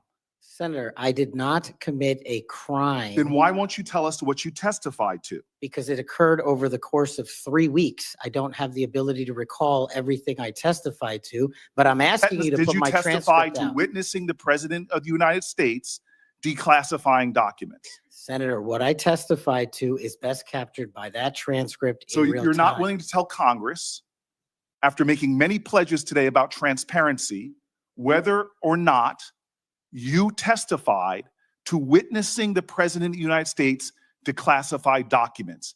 In the name of all the values you have said today, did you or did you not testify to witnessing the President of the United States declassify documents? I testified accordingly and under oath, and I encourage you to get that transcript. And by the law of our land, you are free to tell people, what are you hiding from Congress? Answer the question. Did you testify to witnessing the President of the United States declassifying documents, yes or no? Senator, the grand jury testimony is available to you. I encourage you to make it public. As you likely know, the second volume of Jack Smith's report about the classified document case is not public yet. To fulfill our constitutional duty of advice and consent, the President, on nominations, members of this committee have asked the DOJ to review the report. Do you agree that Congress should thoroughly review its nominees? Yes or no? Yes. Okay. Now, last question and I'll be done. When you and I met, you told me that you wanted to remove 11,000 FBI personnel or move many of them, and you said that again today. You have looked at an org chart to understand what offices and functions that you'll be pulling from. I don't think you've done a serious analysis, but I do think you have an assignment from Donald Trump to gut the FBI. You said yourself, I'll shut down the FBI Hoover building. There are people specifically that you are targeting, I believe. And do you agree that you have already prepared plans to remove certain individuals from their offices? For example, individuals that will be replaced by political personnel. The political personnel that are being put in an institution that you and I discussed that has no political appointees but one, the political personnel involve these names: Erica Knight, Tom Ferguson, Greg Bitzner. You stated your question. Would you answer? Or don't you want to? Okay. We can move on. Senator Blackburn. Thank you, Mr. Chairman. And Mr. Patel, there is absolutely no doubt that you have the experience and the expertise to lead the FBI, and we welcome you here today. We are pleased that you are here. I've been listening to my colleagues across the dais and listening to their questions, and it has led me to one thing. Why are the Democrats so afraid of you? I don't know, Senator. You'd have to ask them. Well, I tell you what I think, and listening to their questions and your responses, which we appreciate, they know that you're going to go in and you're going to clean up that political cabal that has been over there for years. You are going to reposition the FBI to its core mission. You stated that earlier in this hearing, and there will be no more political persecutions and no more two tiers of justice. And they have liked having two tiers of justice. They have enjoyed it, and it has helped them. They think in their political mission, they've enjoyed targeting Catholics. They've enjoyed targeting parents. But the American people have said they want no more of that. And our colleagues know you're going to clean it up. I want to talk to you about the Epstein case. I have worked on this for years, trying to get those records of who flew on Epstein's plane and who helped him build this international human trafficking, sex trafficking ring. Now, earlier, I urged then Chairman Durbin to subpoena those records, and I ended up being blocked by Senator Durbin and Christopher Wray. They stonewalled on this, and I know that breaking up these trafficking rings is important to President Trump. So will you work with me on this issue so we know who worked with Jeffrey Epstein in building these sex trafficking rings?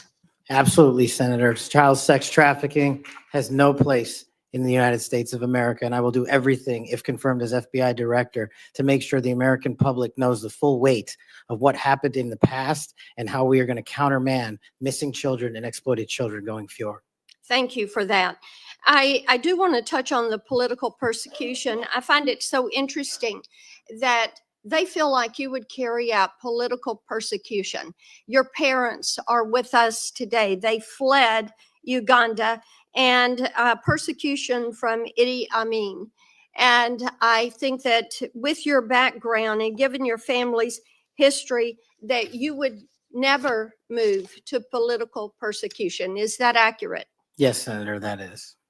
And we appreciate that you would remove any kind of two tiers of justice from the FBI, because they have practiced that every day for years. Not all FBI agents. There are some good ones, and we certainly want to keep them, but the politics has got to be moved out of the agency. Now, they've tried to frame you as being anti-police. We've discussed that some today.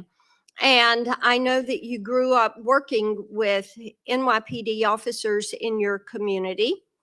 And I know that law enforcement groups, including the National Association of Police Organizations, have endorsed your nomination. And on top of that, your brother is a law enforcement officer. Is that accurate? Many of my family are, yes, Senator. How many of your family, sir? Well, I guess the Indians have a different definition of family. We got a really big one, and they're all family. We So all love big families. So we got a lot. I appreciate that.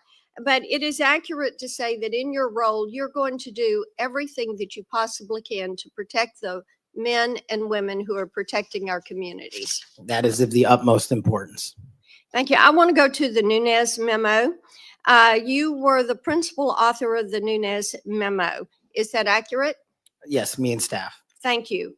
And that did really so much to focus the light on the Russiagate hoax and the political cabal that was for years operated out of the DOJ and the FBI. And I know that there are some that felt like that memo was not accurate. We know now differently. And I'm quoting a comment that was made about that memo and by a member of that House Intel Committee, and I quote, "It was meant only to give Republican House members a distorted view of the FBI," end quote. I find it so interesting. They use the term distorted view. I think the American people who for 4 years under Biden saw the FBI weaponized against them, against parents, against people of faith, weaponized against President Trump. I think they would disagree with that. Do you stand by the good work that you did on the Nunes memo? Our team, and yes, absolutely. And the Nunes memo was accurate in its description of the details, correct? As confirmed by the Inspector General, the Special Counsel, because the Nunes memo only contained sworn information received pursuant to transcribed interviews and production of government materials, including FBI 302s and DOJ memorandum. So the Nunes memo is accurate. Yes, ma'am. Thank you for that. In your new role as director, how will you work to root out 2 tiers of justice at the FBI? The same way I have always done so, ma'am, with the utmost fidelity to the Constitution and integrity to law enforcement. Government must allow those who are privileged to serve to execute their law enforcement duties fully, but at the same time, the American people deserve accountability inwards to government, to any of those who violate that sacred trust. And as you prepare to take this new role, what are the top areas of concern for you as we look at our national security?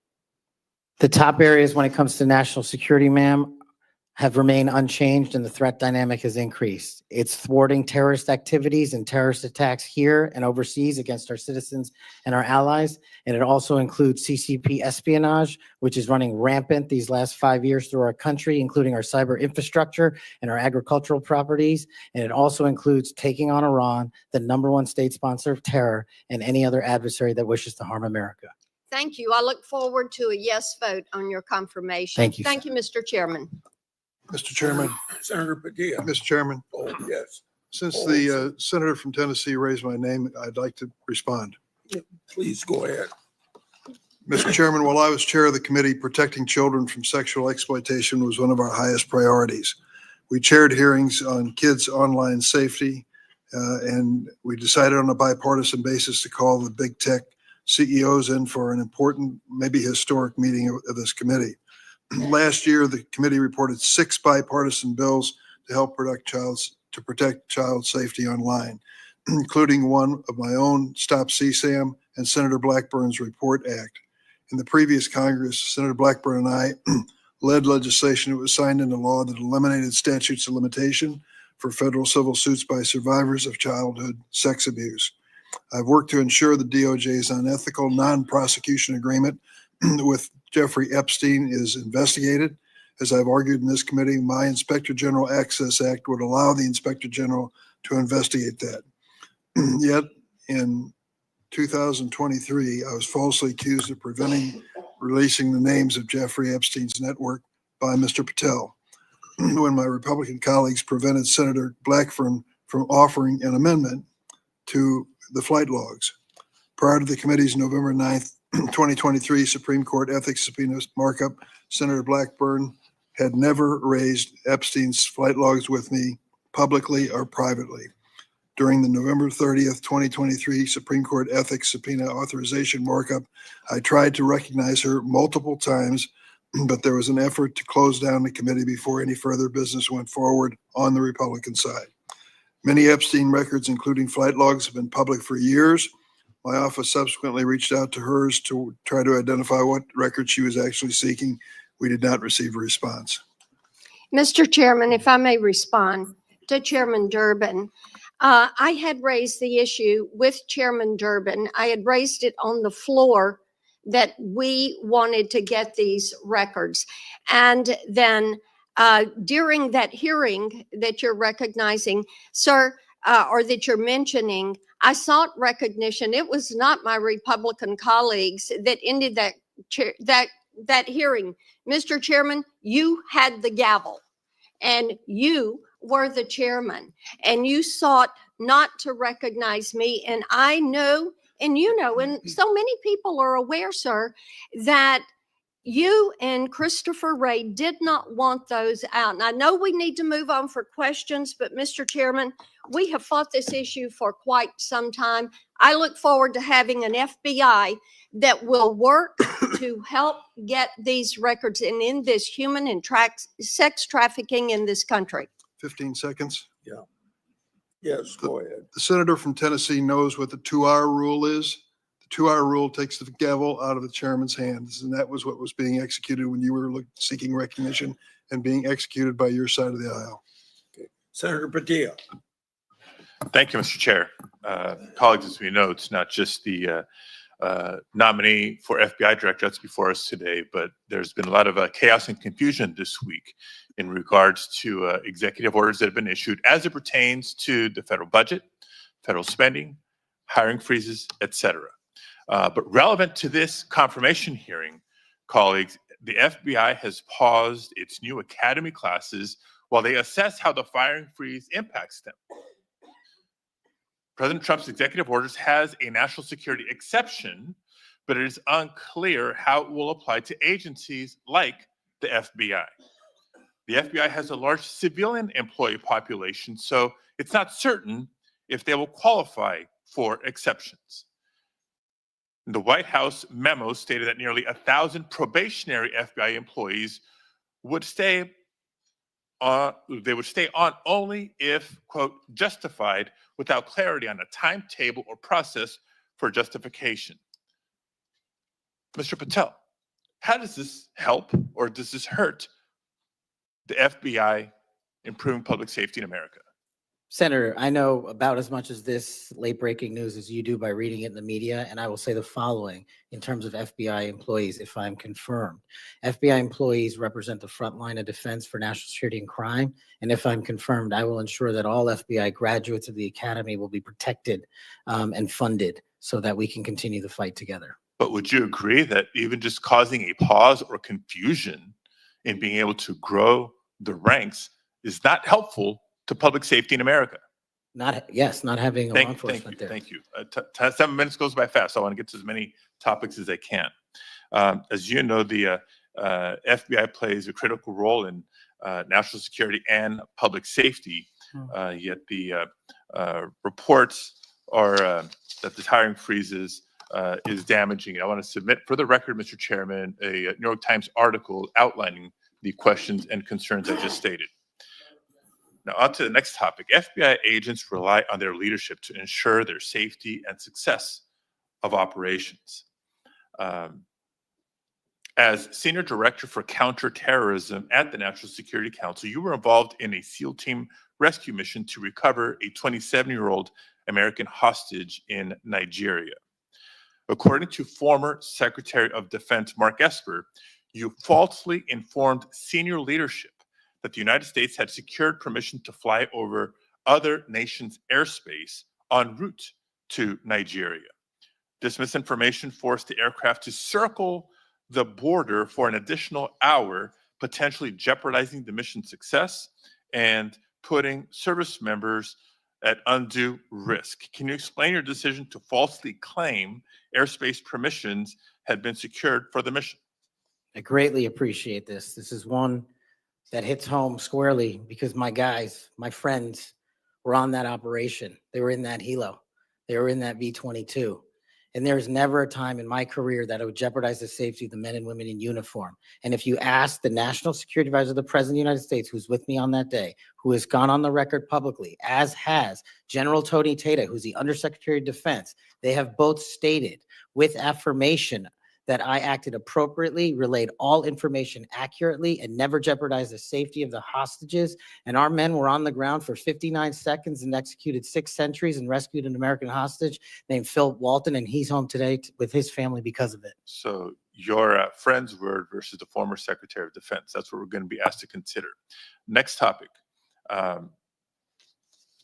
In September of 2024, just a couple of months ago, you stated that Chris Wray was caught illegally using 702 collection against Americans 274,000 times. That's a quote. And you criticized Congress for failing to implement necessary reforms when reauthorizing Section 702. Now, earlier in this hearing, I heard you respond to Senator Cornyn's questions and saying that the improvements to FISA 702 accountability go a long way. That's what you said today, earlier, on the record and under oath.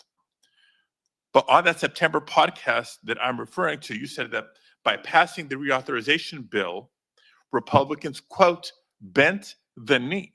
So which is it? They bent the knee and didn't reform 702 as you would suggest, or that they've gone a long way? Senator, as I've talked about extensively with my experience with 702, it is a necessary tool to protect this country. The FISA court themselves issued the report you're referring to about the illegal searches. They found 270-some thousand violations. So I think we need it, and I think we need to work with Congress to reform it. Let me rephrase my question more bluntly. Which is your opinion on the most recent reauthorization of 702? That Republicans bent the knee for not insisting or adopting significant reforms, or that reforms have gone a long way? Because they seem like contradictory statements. 702 is a critical tool, and I'm proud of the reforms that have been implemented, and I'm proud to work with Congress moving forward to implement more reforms. So they bent the knee, but now you're proud of it. Got it. Next topic. I know you've been asked about the J6 prison choir prior in this hearing. My question is not going to rehash previous questions.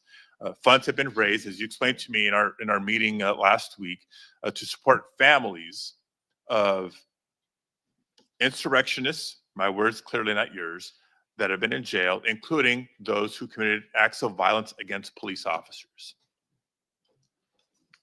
I want to know, in any of your work around the J6 prison choir, was any of the funds that were raised used to support the families of the police officers who were brutally attacked by the insurrectionists? Senator, my foundation has used funds Yes to or help no? police It's a yes or officers no. across the country. It's a yes or no. I don't know if those officers' families applied for a grant. That's how we distribute at a charity. Based on who that comes in. tells me a lot about your care and prioritization of the police officers you claim to support, because They've given away over $500,000 to law enforcement and active but you duty can't militaries. articulate. I mean, you were able to articulate to me examples of the families of January 6th insurrectionists. Because the insurrectionists in words, jail, not you mine. supported the families, but you can't, say clearly and confidently that families of police officers who were brutally attacked got similar support. Next topic. Your time's up.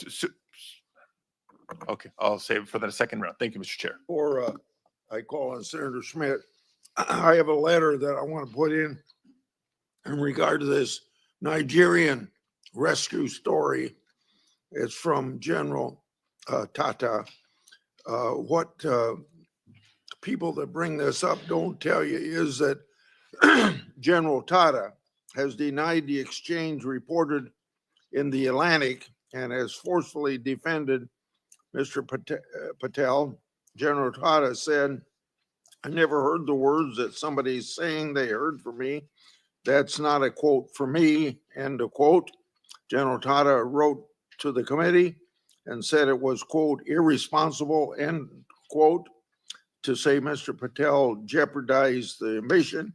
He said, quote, Kash played a critical role in that and many other successes during his tenure precisely because he cares so deeply about America, its national domestic security, and her citizens. So by unanimous consent, I will put this letter in the record. Any disagreement? I hear none. Senator Schmidt. Thank you, Mr. Chairman. It's good to see you, Mr. Patel. It's great to have your family here. I know they must be very proud. I have to tell you, I saw up close and personal how politically weaponized the FBI had become. In my former job as Attorney General of Missouri, we brought the Missouri versus Biden lawsuit, which uncovered this vast censorship enterprise where the federal government coerced and colluded with some of the biggest companies in the history of the world to suppress speech. And not just that, actually to pre-bunk the Hunter Biden laptop story. The FBI had the laptop in November of 2019. They met with senior executives. Yoel Roth, who was the main guy at Twitter at the time, signed an affidavit saying they were talking specifically about the laptop. It could be Hunter Biden's, pre-bunking it, calling it a Russian hack and leak operation. They knew it was true. They knew it was his laptop. So the rot is deep, and the time for you is now. And I'm glad, because reform is needed. Senator Durbin referenced your book. I think it's everyone should read the book. Because I want to ask you about some quotes that are in the book, because a lot's been made of it.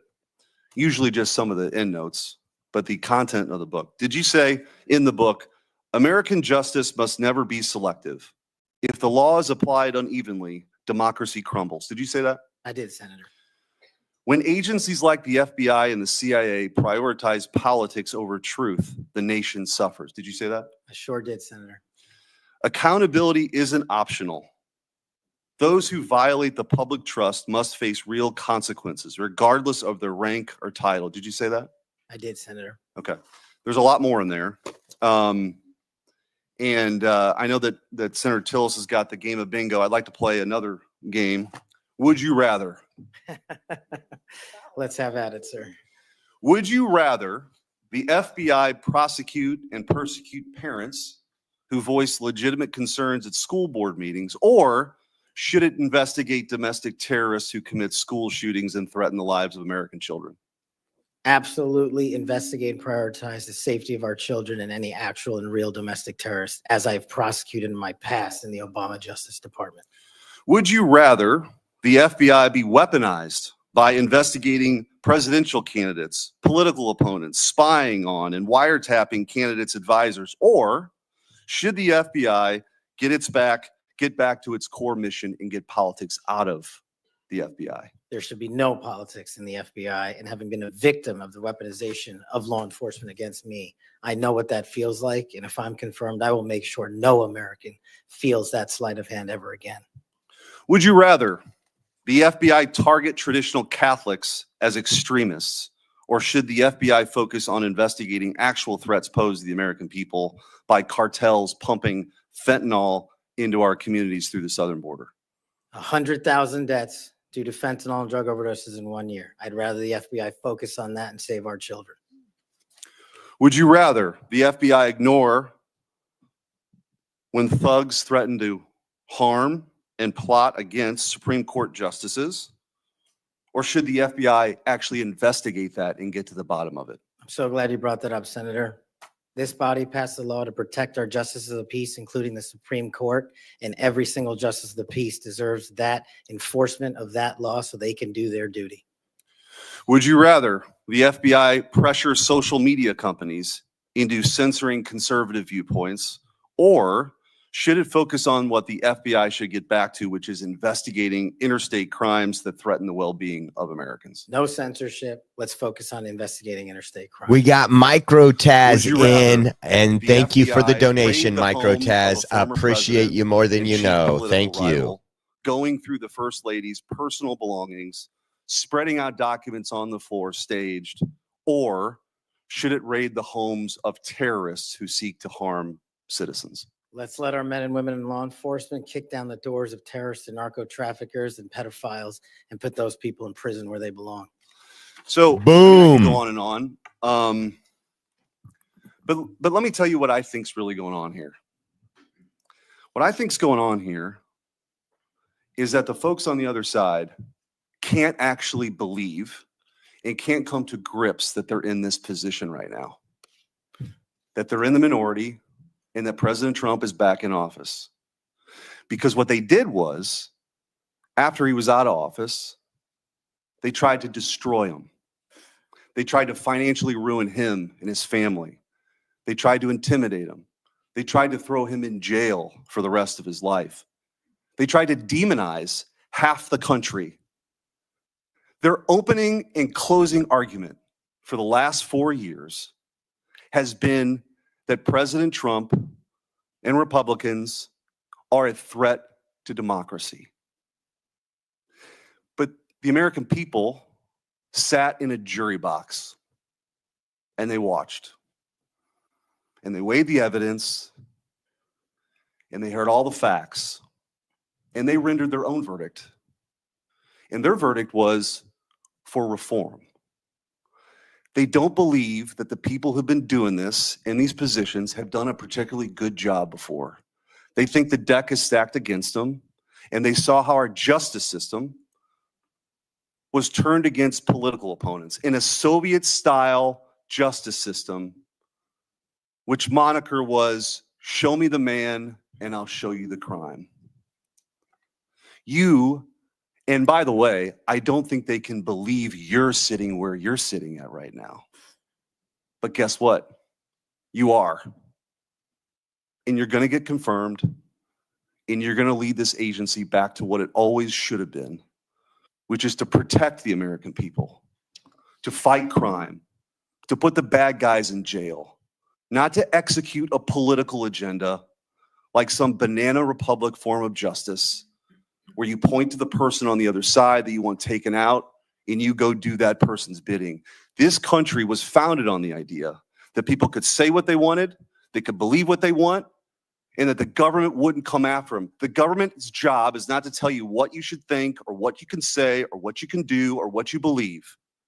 In this Justice Department under Christopher Wray and under Joe Biden and Merrick Garland has done just that. And that's why the trust has plummeted. So you got a big job. You got a big, big job. But I have all the faith in the world in you that you're going to restore that trust because you believe in the rule of law. You have an incredible personal story. You're going to get confirmed. And I wish you all the best. And you have my vote. Thank you, Senator. Appreciate that. Senator Welch. Thank you very much. Just responding, you guys won. There was, if you want to call it a jury box, the American people elected you. And you're the majority party in the House and in the Senate. You've got President Trump is duly elected. But let me tell you, the source of my ongoing concern, which I regret, it sometimes does not seem to be a common concern. We had a catastrophe for our democracy on January 6th. And you're asserting that you won, and you did, and I acknowledge it. It troubles me that so many people have difficulty saying that Biden won the election. And I listened to your response, Mr. Patel, and many of the people who congratulated you and your parents on your extraordinary story. I share that, so I want you to know that. But what's so hard about just saying that Biden won the 2020 election? What's hard about that? Senator, as I've said before, that President Biden was certified and sworn in, and he was the president. I don't know how else to say it. Well, the other way to say it is he won. He was the president. The other way to say it is he won. I can say Trump won. I didn't vote for him. They're so triggered. He won. You know, Al Gore said Bush won when they were having that recount in Florida. And we have had a peaceful transfer of power here in very contested elections. And I'll just be very direct with you about why I think this is of consequence. When Donald Trump has never acknowledged that he lost in 2020. And he invited people to come to the Capitol on January 6th to stop the steal. And after that happened, police officers died. People were injured. It created enormous ongoing bitterness within the country. And that's your boss. Do you believe that the 2020 election was stolen, as President Trump says it is? Sir, my opinions on the 2020 election have been expressed in this hearing, and he's entitled to whatever opinions he wants. Do you agree with him that the election was stolen in 2020? Senator, millions of Americans have expressed concern going back to multiple elections over election integrity. You know, you're so skillful. You understand what I'm asking you. Can you say the words, Joe Biden won the 2020 election? Joe Biden was the president of the United States. You understand this? I just love this. I can just say the love word. this. Donald Trump won. I don't like to say it, but I must say it.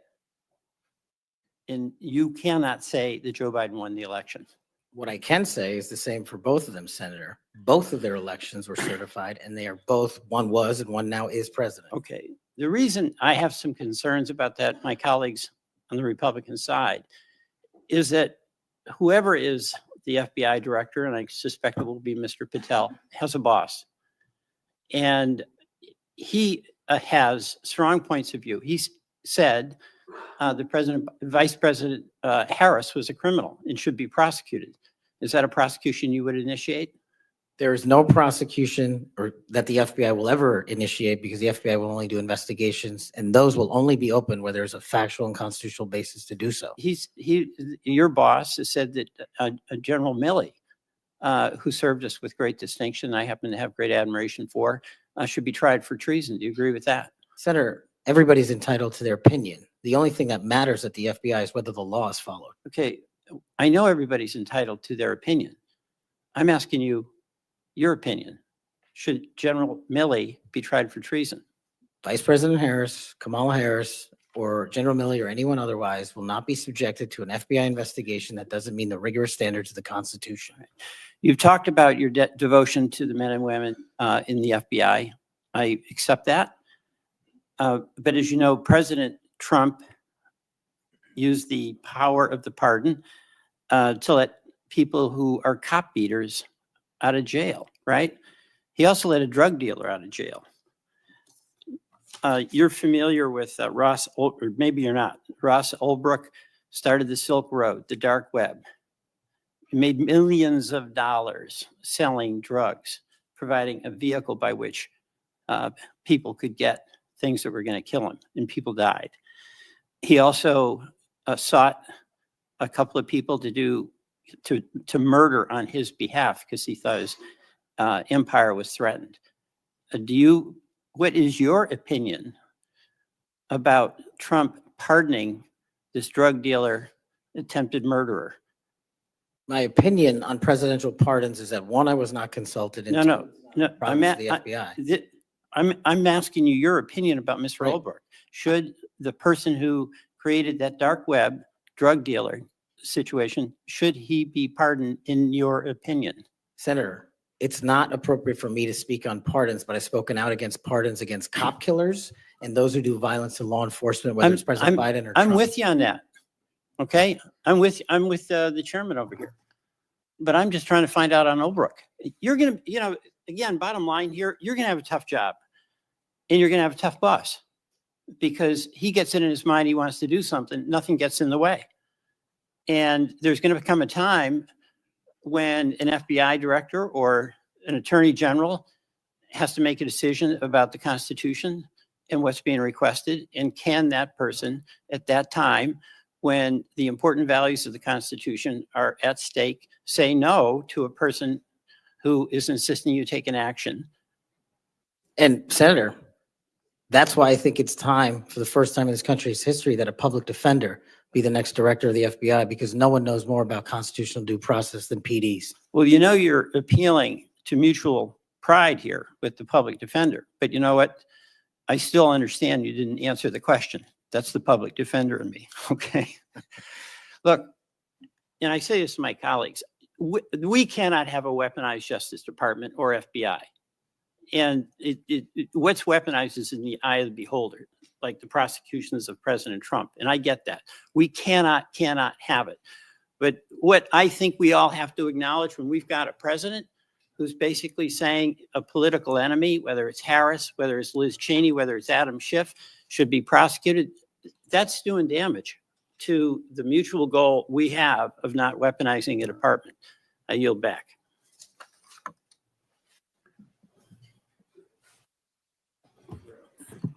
Thank you, Mr. Chairman. I appreciate it.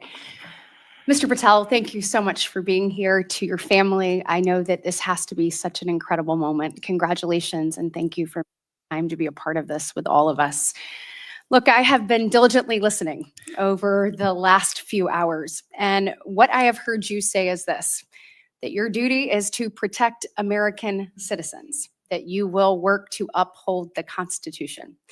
I have heard you say you're going to get back to making sure you focus on violent crime. You said, I want children to have parks to play in, not needles to walk on. You said, I'm going to let cops be cops. You said, we've got to get back to having full transparency. You said all requests will be responded to. And all members of the Judiciary Committee, for that, we say thank you. You said you were going to have the backs, as you always have, of law enforcement. You reminded us about being embedded in SEAL Team 6. You said our law enforcement officers deserve the very best. You said you know and you will not allow there to be victims of government overreach because it has happened to you. You talked about having no intention of going backwards. You have talked about making sure that we actually address drug overdoses. You talked about your work with 1.3 million active duty service members, making sure they had resources they needed. You've talked about de-weaponizing and making sure that we don't politicize the department.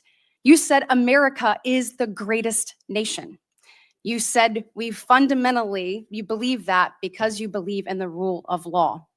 You have told me personally, gone will be the days of identifying a person and looking for a crime. You have said everything you do will be factual and constitutionally based. You have said there will be no targeting based on someone's faith. You have said that when these FBI agents are upholding the law, you will always have their back. You have said that there will be a singular form of justice once again.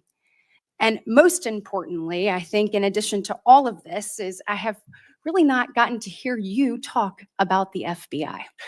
And so I would love, you mentioned in the 7 minutes that it takes one of these senators to ask you questions, that unfortunately there are, I believe you said 3 rapes, 2 overdoses, 1 murder. Look, yesterday we signed the Laken Riley Act and the law President Trump did. And when we look at what's happening across our country with the surge of illegal migrants that have come in, when we look at fentanyl overdoses being the leading cause of death between the ages of 18 and 5, I've heard you say you want to tackle that.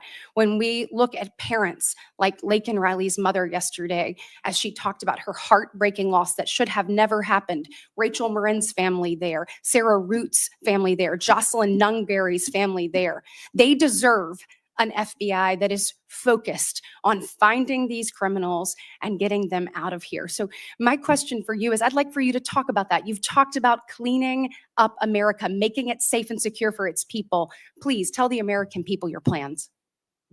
Thank you, Senator. I really appreciate it. And the 2 themes that, if I'm confirmed, that I have for the FBI are really just going back to keeping it simple. 1, let good cops be cops. 100,000 drug overdoses, 100,000 rapes, 17,000 homicides. That's only what 70% of the precincts reporting in. That is violent crime exploding out of control. We've got 38,000 employees at the FBI, and as I alluded to earlier, almost a third of them work in and around the Washington, D.C. area. Well, those crimes are committed out in the rest of America. And I'm going to let good cops be cops and put handcuffs on the bad guys and put child molesters in prison and put murderers in prison and make sure CCP fentanyl doesn't kill another one of your constituents. That's track 1. Track 2, to restore the trust in the FBI. That has degraded, not by my opinion, by the Gallup poll, that only 40% of Americans have trust and faith in the FBI. It is a cataclysmic failure in leadership to get to that point that did not happen over time. And so what the FBI must do while tackling violent crime and protecting Americans' national security and our sovereignty is work with Congress, Republicans and Democrats, to expose any government corruption, provide government accountability through transparency, and get you all the documents that you are the custodians of. The FBI reports to Congress. If I am confirmed as FBI director, I will report to Congress. And I will just save you with this one caveat here about my personal experiences with the FBI. The men and women of the FBI do the most courageous work on God's green earth.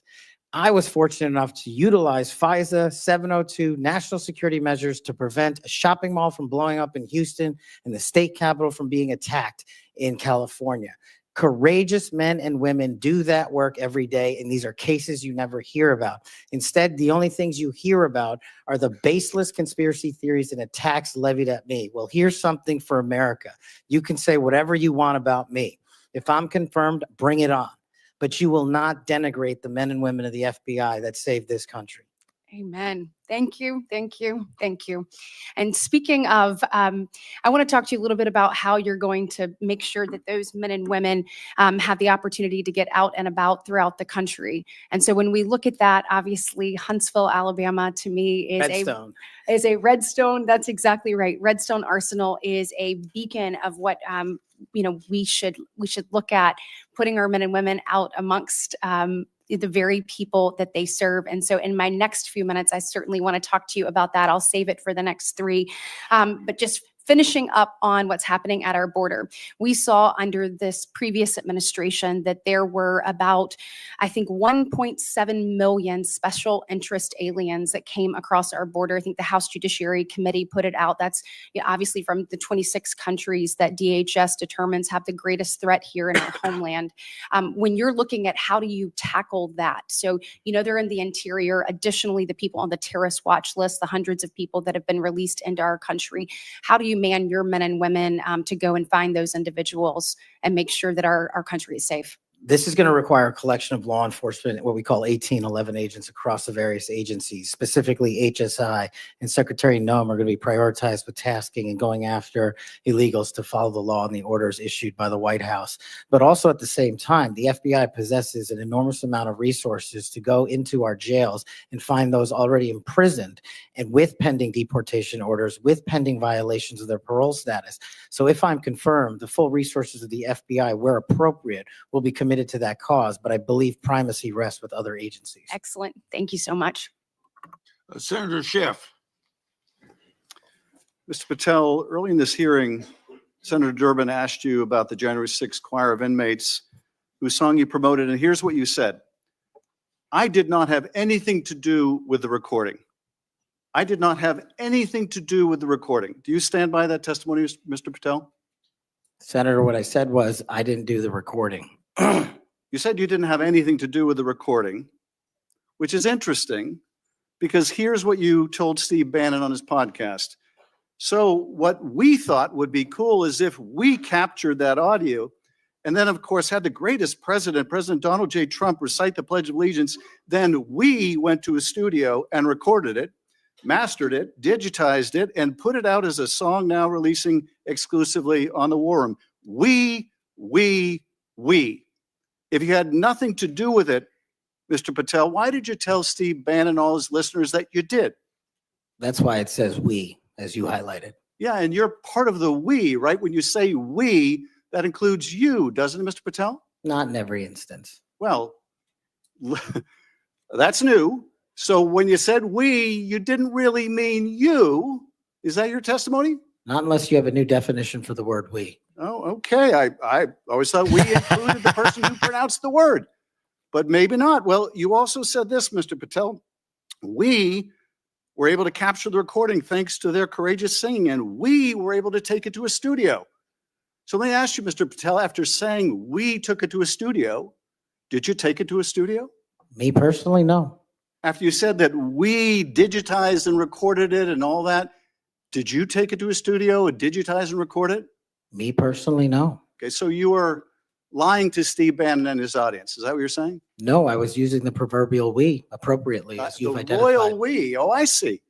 And And so you certainly promoted the hell out of it, though, didn't you? I don't know what that means, but I promoted the heck out of raising money for families in need. With promotions on social media and saying you were going to get this to #1 on the billboards, right, Mr. Patel? I think it did. Yes, it did. Yes, it did. Isn't that great? People who violently attack police have a #1 song thanks to you, Mr. Patel. That's something to be really proud of. Now, No. you've claimed, Mr. Patel, you didn't know about any of these people in the choir. Is that right? I did not know about the violent offenders, and I did not participate in any of the violence in and tell around me- January Tell 6th. me, Mr. Patel, what due diligence did you do to find out who was in the choir before you promoted their beautiful music? These people who assaulted law enforcement. What due diligence did you do? Senator, I didn't record it myself. So you did no due diligence before you promoted this song by these violent felons. Is that what you're telling us? Senator, I did not record that myself. So you're being considered for director of the FBI. And here you did no diligence to find out whether people you were associating with now the President of the United States in song were convicted of attacking police officers. Is that who we want running the FBI? I want you to turn around. There are Capitol Police officers behind you. They're guarding us. Take a look at them right now. Turn around. I'm looking at you. You're talking to me. No, look at them. I want you to look at them if you can, if you have the courage to look them in the eye, Mr. Patel, and tell them you're proud of what you did. Tell them you're proud that you raised money off of people that assaulted their colleagues, that pepper sprayed them, that beat them with poles. Tell them you're proud of what you did, Mr. Patel. They're right there. They're guarding you today. Tell them how proud you are. That's an abject lie, and you know it. I've never, ever accepted violence against law enforcement. I've worked with these men and women, as you know, You my entire glorified it in life, song, and I did Mr. not make Patel. a single dime out of It in it. song. Well, let me. How about you ask them if I have their backs, and let's see about that Let me ask you answer. this, Mr. Patel. Let me ask you this. If an FBI director promoted a song of people who sprayed pepper spray in the face of an FBI agent, would you say they were fit to be director? Mr. Yes Schiff, or no? Would they be fit to be director? I am fit to be the director of the FBI. If you were the FBI director and you promoted a song with someone who beat an FBI agent with a pole, would you say you were fit to be FBI director? Mr. Schiff, I am fit to be FBI director based on my 16 And years yet in you government did all service. these things, Mr. Patel. You can say, oh, I support law enforcement. I decry violence against law enforcement. You can say all that. It's what you did, Mr. Patel, that matters. It's what you did that matters. Well, let me ask you about something else that you did, Mr. Patel. Did you claim that Donald Trump declassified all the documents at Mar-a-Lago? Did you claim that? In what proceeding? To the public, ever? Did you tell anyone that Donald Trump declassified all the documents at Mar-a-Lago? From publicly available information, President Trump issued a declassification order on a variety of No, materials. I'm just asking you, did you tell the public, did you tell anyone, did you make the claim that Donald Trump had declassified those hundreds of classified documents that were at Mar-a-Lago? Did you make that claim From my publicly? best of my recollection, I said President Trump issued a declassification order to a large number of documents. Yeah, and were you present when he declassified all the Mar-a-Lago documents? Senator, I'm not saying he declassified all the Mar-a-Lago documents. I said President so now- Trump declassified a large number of documents, and I would hope this committee and the rest of Congress would want to get those documents to the American people. Mr. Patel, before a president or anyone declassified documents, wouldn't you want to know whether making the public would cause sources to be killed? Wouldn't you want to know that before you just declare they're all declassified? Wouldn't that be the responsible thing for a president to do?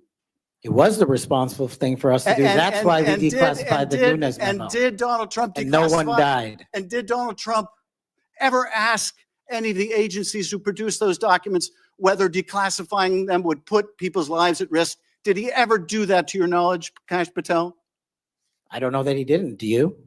No, that's the problem, isn't it? That's the problem, isn't it? So let me just ask, Mr. Chairman, if you would, Mr. Patel has said he has no problem. He would support the release of his grand jury testimony in that case. I would ask you, Mr. Chairman and Ranking Member, to join me in requesting, with Mr. Patel's approval, the release of those grand jury transcripts. And I would also ask Mr. Patel whether you support the release of Volume 2 as it pertains to you of the special counsel's report. Any reference to you in the report, to your truthfulness, will you support the release to this committee of those sections of Volume 2 of special counsel's report? I support following the law and providing whatever information the law requires. But you said to the Wall Street Journal that you support transparency. Here's your chance, Mr. Patel. You support release of that to this committee, yes or no? Your time's up. Before I call on Senator Tillis, I have letters here from law enforcement groups representing 310,000 officers supporting Mr. Patel's nomination. And they'd be like the Association of Police Organizations, National Police Association, United Federation of Police Officers, Police Benevolent Association, United Coalition for Public Safety. I'll put these in the record. Senator Tillis. Thank you, Mr. Chairman. And Mr. Patel, thanks for being here. I want to thank my colleague, Senator Welsh, for being so measured and respectful in the way that he engaged with you. I just want to cover a few things, and I don't know if it'll take 7 minutes or not.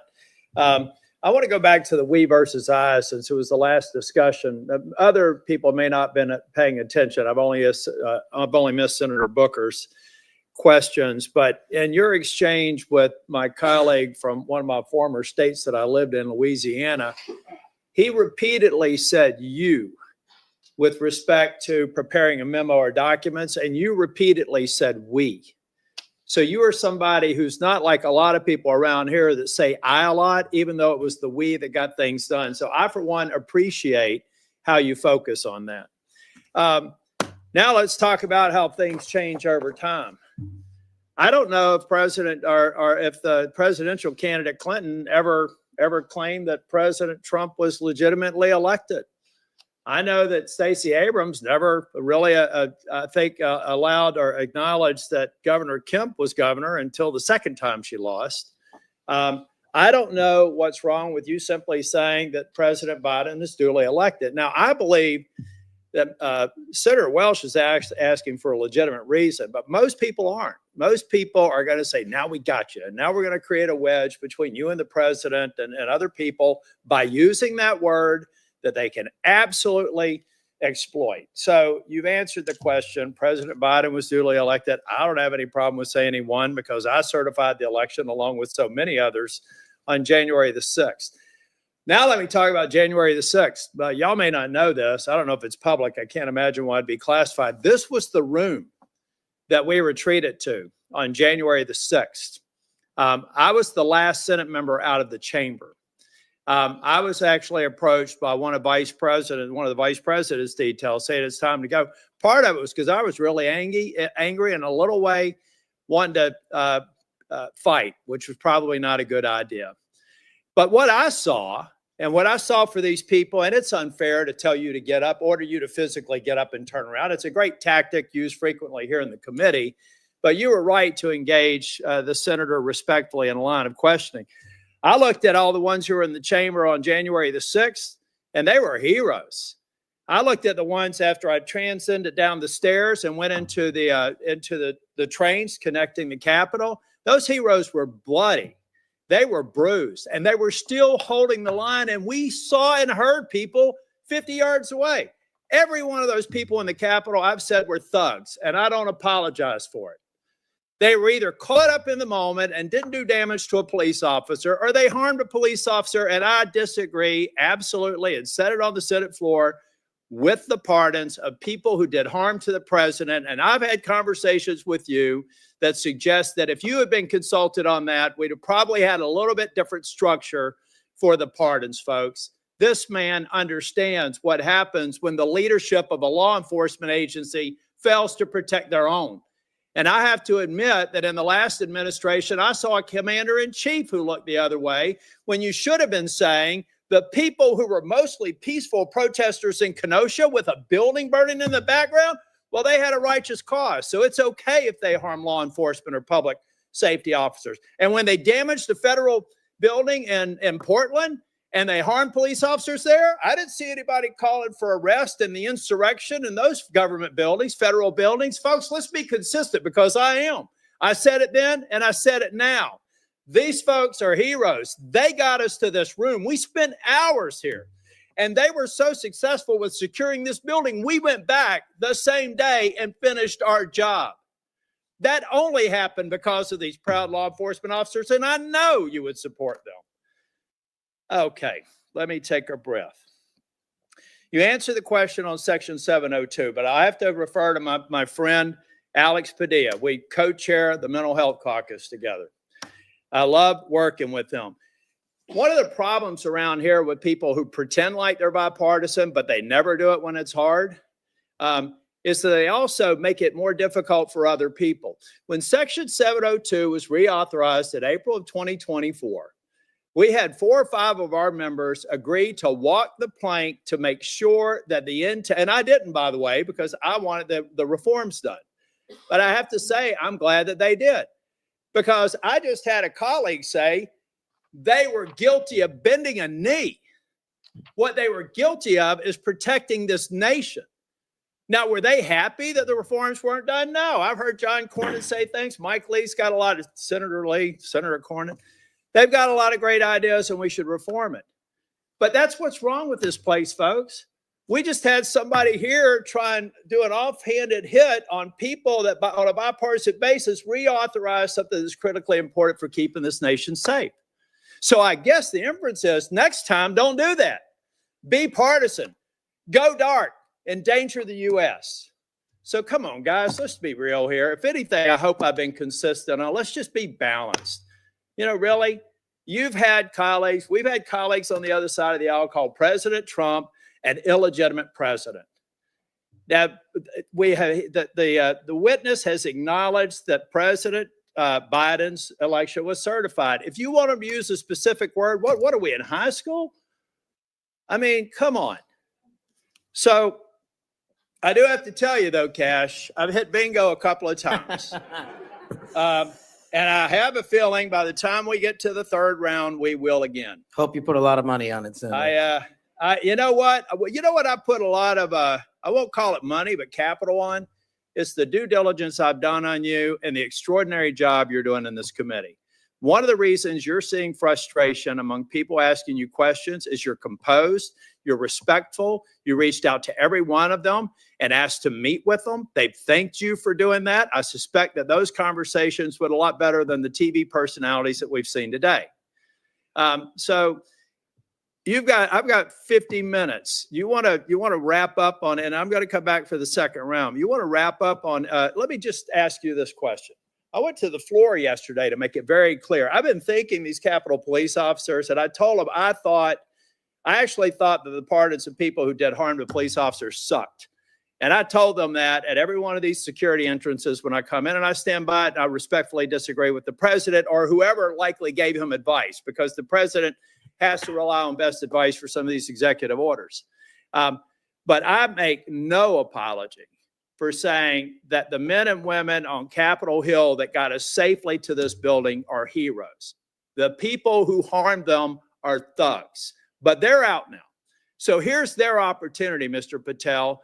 You find the people that you were convicted of harming, call them, write them a letter, apologize to them. And if you don't, and you come to Capitol Hill, I will track you down and I will burden you until you do. Now I've run out of time. I'll be back for a second round. Thank you, Senator. Senator Moody. Well, thank you, Chairman. I appreciate that. And thank you for being here. I know this has been a long day. I am the junior most senator, so you know I go last. But ever since I got here, and it's been a whole week, I get told 2 things when I rush up to my fellow senators. Number 1, are you Senator Britt? And number 2, you know the Senate is a body that is deliberative and calm. And I'm anything but. So I don't know how the next couple of years is going to look, but I hope that they'll bear with me. Serving as the AG over the last 4 years, I've seen a lot of things out of these agencies that I never thought we'd see in the United States of America. I know my fellow attorneys general around the nation would agree with me. In fact, some of them are here today to support you. I'd love to introduce them if they'll stand up. The Attorney General from South Carolina, the former Utah Attorney General, Sean Reyes. I'm sorry, Alan Wilson, I didn't say your name. South Carolina AG, and Louisiana AG, Liz Merrill. They joined me. Thank you for being here. They joined me in signing on to a letter supporting your nomination. And we did that while I was still the Attorney General over a week ago. They came here today to support you. And Mr. Chairman, I know that you've been referencing a lot of letters that you've been entered into evidence. I'd like this to be entered into the record. Sorry, I'm talking like a trial lawyer. With consent, please, sir. This is signed by 24 states attorneys general that support the nomination of Mr. Patel. One of the things that I have been most upset about is watching federal agencies take more and more and more power and step all over the dual sovereignty of state and local law enforcement and investigations and prosecutions. I know you, like me, served in both the state criminal justice system and the federal criminal justice system. I was a federal prosecutor, a state judge, and a state attorney general, and I know you crossed over those jurisdictions. Do I have your commitment as the director of the FBI that you will respect dual sovereignty of the federal government, the FBI, to pursue its investigations of federal laws, and respect local and state law enforcement pursuing violations of their own laws, even when there may be overlap of investigations? Senator, not only do you have my commitment, if you may, for the first time ever, the National Sheriff's Association has endorsed a nominee to be the director of the FBI. 3,100 sheriffs, deputies across the country have endorsed me for one reason, I think, primarily, because I'm committed to local level law enforcement as a state jurisdiction. Washington, D.C. cannot fix the problems of this country, but everyday cops can and do it every single day. And so if I'm confirmed as FBI director, we're going to work with local law enforcement because they're going to tell us what they need, and we're going to give them everything we can. But we are not going to trample on local law enforcement because they're the ones keeping our communities safe just as much as anyone here. The citizens of Florida will be happy to hear that, as well as Americans. As you know, after the second assassination attempt, which took place in the state of Florida against a Florida resident, now President Donald Trump, many people were surprised that that could happen in just over 2 months. Many people were shocked that a would-be assassin could get that close to a president after it had just happened so quickly. So needless to say, many Americans, and certainly Floridians, demanded a transparent and accountable investigation of that second assassination attempt. I was tasked, along with law enforcement in Florida, to pursue that investigation.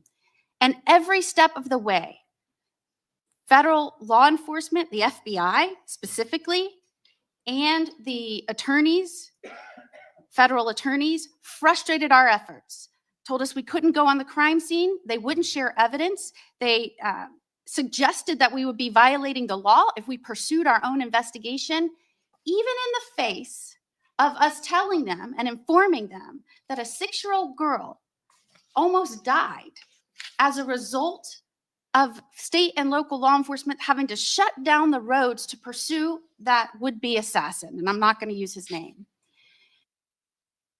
In an unprecedented action, because of these frustrated efforts, I, as the Attorney General of Florida, had to sue the DOJ and Merrick Garland because they refused and obstructed our ability to prosecute and investigate our own laws against one of our own citizens, even in the face of such distrust of the FBI, who was pursuing an investigation against the victim himself. So at a time when you have data that shows that Americans' trust in the FBI is at its lowest point in history, when the FBI is not trusted by local and state law enforcement, can you think of a better time for the FBI to say, yes, Florida investigators, come in, let's work this together, not to the detriment of the investigation, but in a collaborative effort?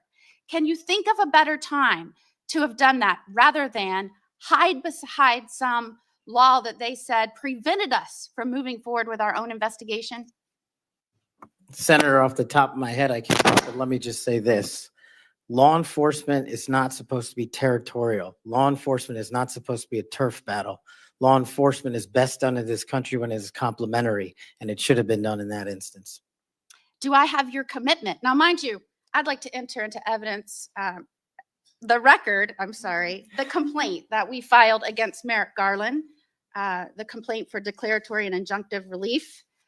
This was a result of the FBI obstructing our investigation at every turn. Do I have your commitment that as soon as you are confirmed, which I believe you will be, that you will address this suit, interface with the investigators and the lawyers in Florida, and begin cooperating with us so that we might pursue justice for that little girl?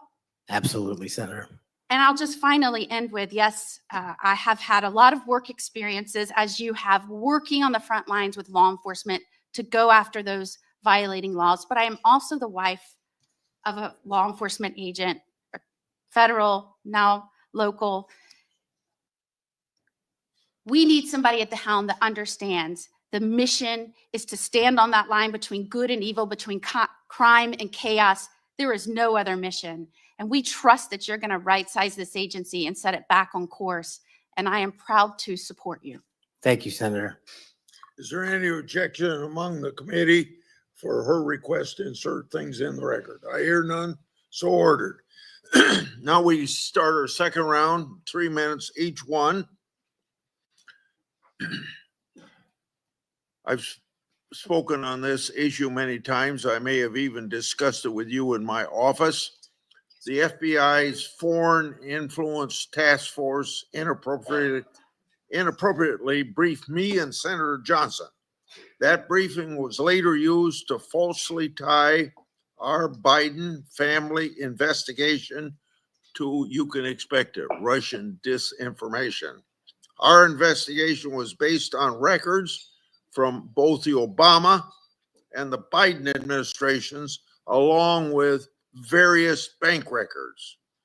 Over 4 years later, the FBI has yet to provide us the underlying intelligence that they said formed the basis for the briefing. So if confirmed, I want you to work with me to finally get to the bottom of what happened here, including providing me and Senator Johnson with related records. You have that commitment, Senator, if confirmed.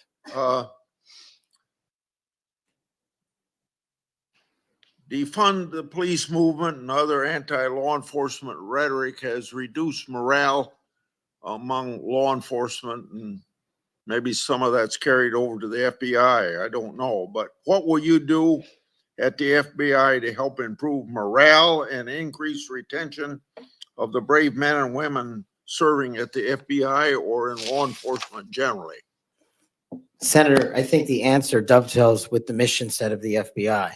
In order to increase recruitment, in order to maintain the force capacity at the Federal Bureau of Investigation, we need to incentivize police officers and good cops to be cops, to let them get out there and do the mission that they signed up to do, which is protect our community against gang violence, against rapists, against thugs, against murderers, and against terrorists. And I will prioritize, if confirmed, every resource that we have to make sure the 1811s in the field and the FBI staff are dedicated to that mission set alone. And if we achieve that with the work of congressional transparency, then I believe the retention rates and the enrollment rates at the FBI will skyrocket. You spent 10 years in public defending. What's the biggest lesson you took away from that experience? The awesome powers of the United States government when bearing down against an individual charged with some very serious crimes, some heinous crimes. And the biggest lesson is twofold. One, that the defense has a right. Every defendant has a right to constitutional due process, and not a piece of it, but all of it, 100% every single day. And on the other side, there needs to be a measured action that follows constitutional due process and doesn't violate the civil liberties of those that we are seeking to hold against violations of law. And that balance is one of the most important lessons I learned as both a public defender and a national security prosecutor at the Department of Justice. 80 years ago, Attorney General Robert Jackson said something like, being a prosecutor is the most powerful office in the country because he's got the power to ruin people if you want to ruin people. You've probably been up against some of that. I have. Yeah. What you've mentioned, my time's up, I guess. Yes, it is. Oh, yeah. Okay, it's your turn. Finish your question. Well, you brought up public trust at 41%. So in a general way, without going for an hour, tell me what you're going to do to increase the public trust of the FBI. Simple. Make sure we don't have 100,000 rapes in this country next year. Make sure we don't have 100,000 drug overdoses from Chinese fentanyl and Mexican heroin. And make sure we don't have 17,000 homicides. Those numbers need to be cut in half immediately. And the public will regain trust in the FBI and law enforcement once we achieve that mission. Senator Durbin. Mr. Patel, I have 3 or 4 things and I'll try to get through them quickly. First is this. When it comes to the issue of violence in politics, I personally believe it has no place in politics. Whether it's violence against Donald Trump at the Butler County Fairgrounds or violence against Nancy Pelosi's husband in her home, period. And those people who, Proud Boys, whatever the heck they call themselves, have no place in this country as far as I'm concerned if they espouse violence in any form. Do you agree? Yes, Senator. Let the record show we actually agreed on something. Number 2, the reason why we keep asking, which may sound a little silly to the audience here, why are we so concerned about this choir singing a song? What's that got to do with anything? The question is, who are you going to care about? Who are you going to help? Are you going to help those victims of January 6th, the policemen and their families? Or are you going to help people who were arrested for assaulting them? I think the J6 choir looks like a tribute to them, characterizing them as political prisoners and unlucky and just patriotic people who may have gotten out of hand. Do you see the difference? Excuse me, sir, I can appreciate the difference, but I think my track record shows which side I fall on. Well, that's why we keep asking you, what do you do with the money that you get from this music and who do you give it to? And you've really kind of ducked and dodged and said, I'm not aware of this. I had nothing to do with it. No, we actually give all the money. Nobody made any money. All proceeds went through a 501c3. I'm talking about the creation of the musical work. Yes, all the money, all No, the profits went to nonviolent offenders' families and other groups in need. The point I'm getting to is not what happens to the proceeds, but who created this musical masterpiece, who was in on this creation, and why, who they chose to be the members of the choir. And you profess to know nothing about that. Is that true? I did not have any participation in the recording. Well, it's going to be difficult to understand how you can disperse the money and have nothing to do with the recording. Let me ask you about one of the conspiracy theories, one of the major ones that I've heard you associated with, and that is whether or not the FBI planned January 6th. Why did you say that? Senator, I appreciate the opportunity to address that. That's not what I said. The entirety of the statement attributes my conclusion based on the public record that the FBI utilized sources in and around January 6th, and the Biden Inspector General confirmed just that. So it's Cash's Corner, and the date is December the, I can't read the writing, it's so small here. Looks like it's December 2002. And what did the FBI know before January 6th? And you said, what was the FBI doing planning January 6th for a year? I want to send this down to the desk so he gets a chance to look at it. Why did you say that? Did you think the FBI was really planning January 6th for a year? Actually, Senator, I'm grateful that you raised this point. You should watch the entirety of the episode. This is the problem with taking snippets. Well, let me inform you then. What it says is it raises an interrogatory asking why government resources were utilized. I've run resources and sources at the FBI. I've run sources overseas. It takes months for source developmental What networks. resources were utilized a year in advance of planning? That's the question I'm asking, and the Biden Inspector General report answered that question in the affirmative, that multiple sources were utilized, and I was simply trying to get to that answer. What the Inspector General came back with was, quote, there is no evidence that the FBI had undercover employees in the various protest crowds or at the Capitol on January 6th. And there is no evidence. There's a huge distinction between undercover employees and sources. I know because I ran them. And anybody in law enforcement knows that So too. you think the FBI was planning January 6th for months ahead of time? Once again, that's not what I said. Yes. Well, read your own words. Maybe that's a good starting point. I just say one last thing. We've talked a lot about fentanyl and stopping it from coming in the United States. If you are successful in becoming head of the FBI, I wish you good luck and do everything I can to help you. But don't forget there's traffic moving in the opposite direction. What are we sending back to Mexico and the cartels? Money and guns. Money and guns. Please look at the whole equation. We've got to deal with all aspects of it. That's a great point. I will, Senator. I yield. Senator Lee. Mr. Patel, I've been pleased to hear bipartisan concern echoed in this hearing, bipartisan opposition to the political weaponization of government, including and especially involving the FBI. I'm also encouraged by comments that you've made quite consistently on this front, being opposed to political weaponization. The National Sheriff's Association has weighed in recently expressing concern with the safety and security of our country based on what they refer to as the law enforcement policies over the last 4 years. Let me read you what they said. They said they're concerned that, quote, the law enforcement policies of the last 4 years have undermined the rule of law and burdened our nation with great risk and vulnerability, close quote. What do you make of that statement? What are they referring to there? Could you just repeat the end of that? Yeah, they said they're concerned that, quote, the law enforcement policies of the last 4 years have undermined the rule of law and burdened our nation with great risk and vulnerability. Senator, my assessment of that is that they are referring to some people in positions of leadership that have politicized the law enforcement mission.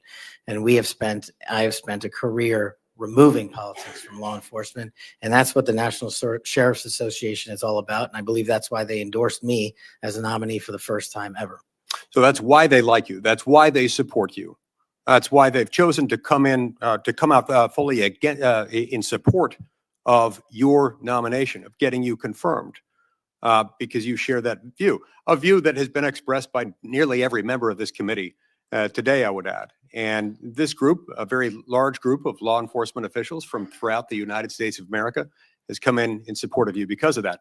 As they do that, they express confidence in you specifically and in your ability in particular to bring back, quote, transparency, integrity, collaboration, and commitment to excellence within the FBI.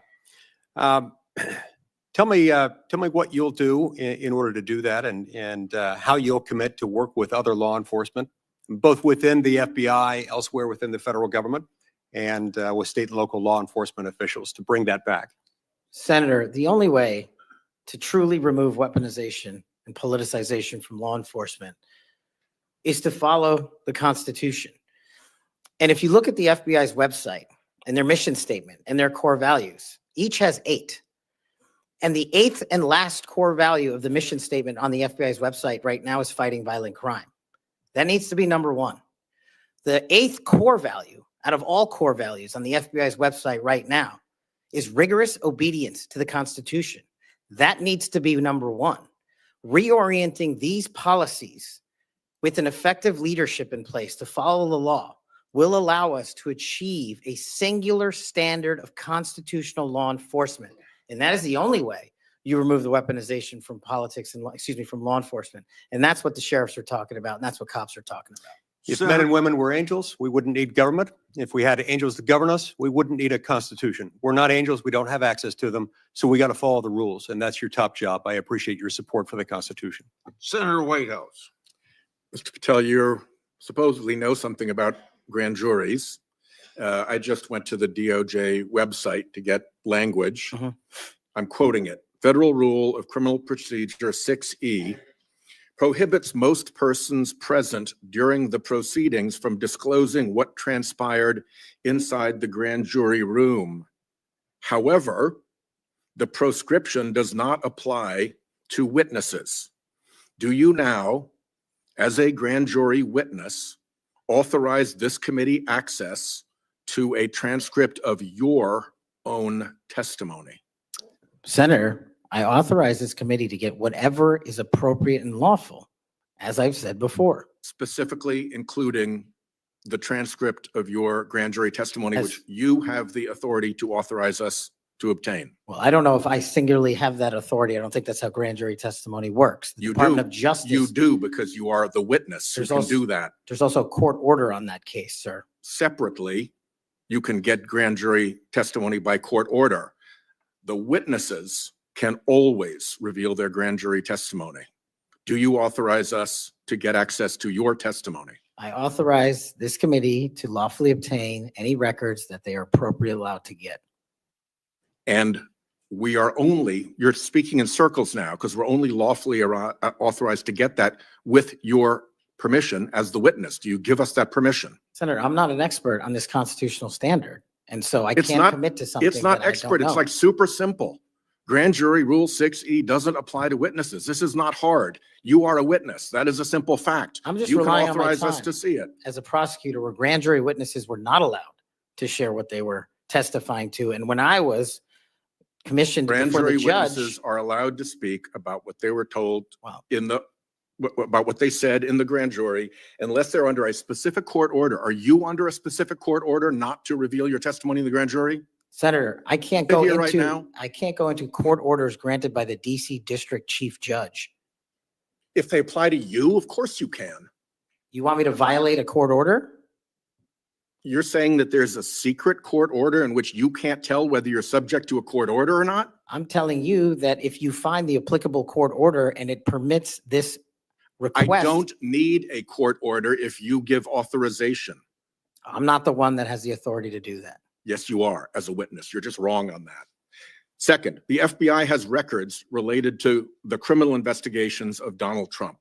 Will you protect those records in a manner consistent with ordinary FBI document preservation practices as head of the FBI? All records will.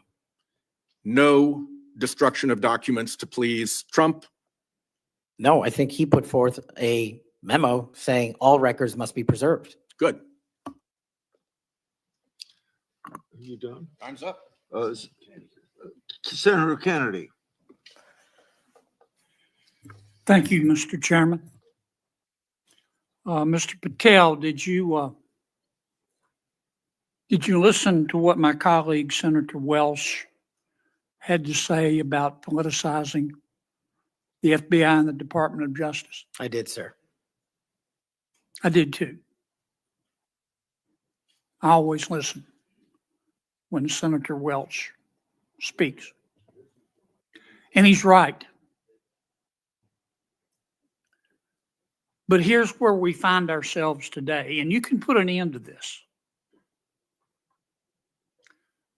For better or worse, either in reality or perception, in modern times, the FBI has been politicized. Or at least there's an appearance. It started with Mr. James Comey. He publicly investigated the political nominee of both major parties. Guinness Book of World Records.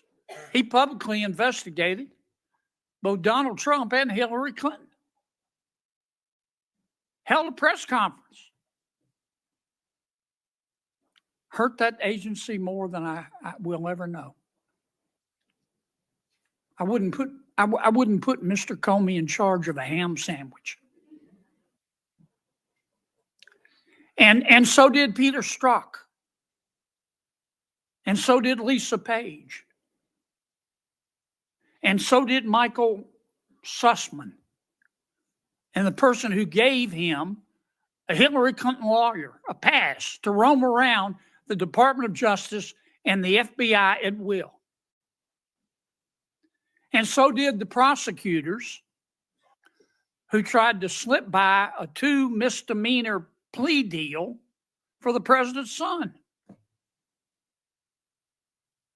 And it hurts me to say this, but so did Attorney General Garland. For the first time in the history of ever, the Attorney General Garland chose to prosecute a former president of the United States. And this part is really special. He did it after the former president of the United States announced that he would be a candidate against his, Attorney General Garland's, boss. Forget the merits. We can argue those all day long. You understand the perception? It's got to end now. The seal has been broken. We've got to stop it now. Don't go over there and burn down that agency. You go over there and lift it up. Clean it out, but lift it up in accordance with due process and the rule of law. Because Senator Welch is right. This has got to end now. Senator Coons. Thank you, Chairman Grassley. Mr. Patel, our agencies, in particular the FBI and DOJ, critically rely on inspectors general and general counsels for advice. As Chair Grassley and many of us have long recognized, federal agencies rely on the independent oversight of inspectors general, and agencies depend on the legal advice of offices of general counsel. And as you've testified today, it's your intention to lead the FBI within the boundaries of law and the Constitution. Last week, President Trump fired more than a dozen inspectors general and provided no notice to Congress.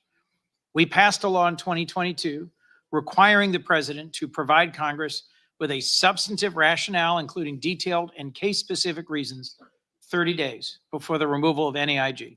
How many days has President Trump been in office? Sorry, Senator, approximately 10. 10. Is it possible to give 30 days notice in 10 days?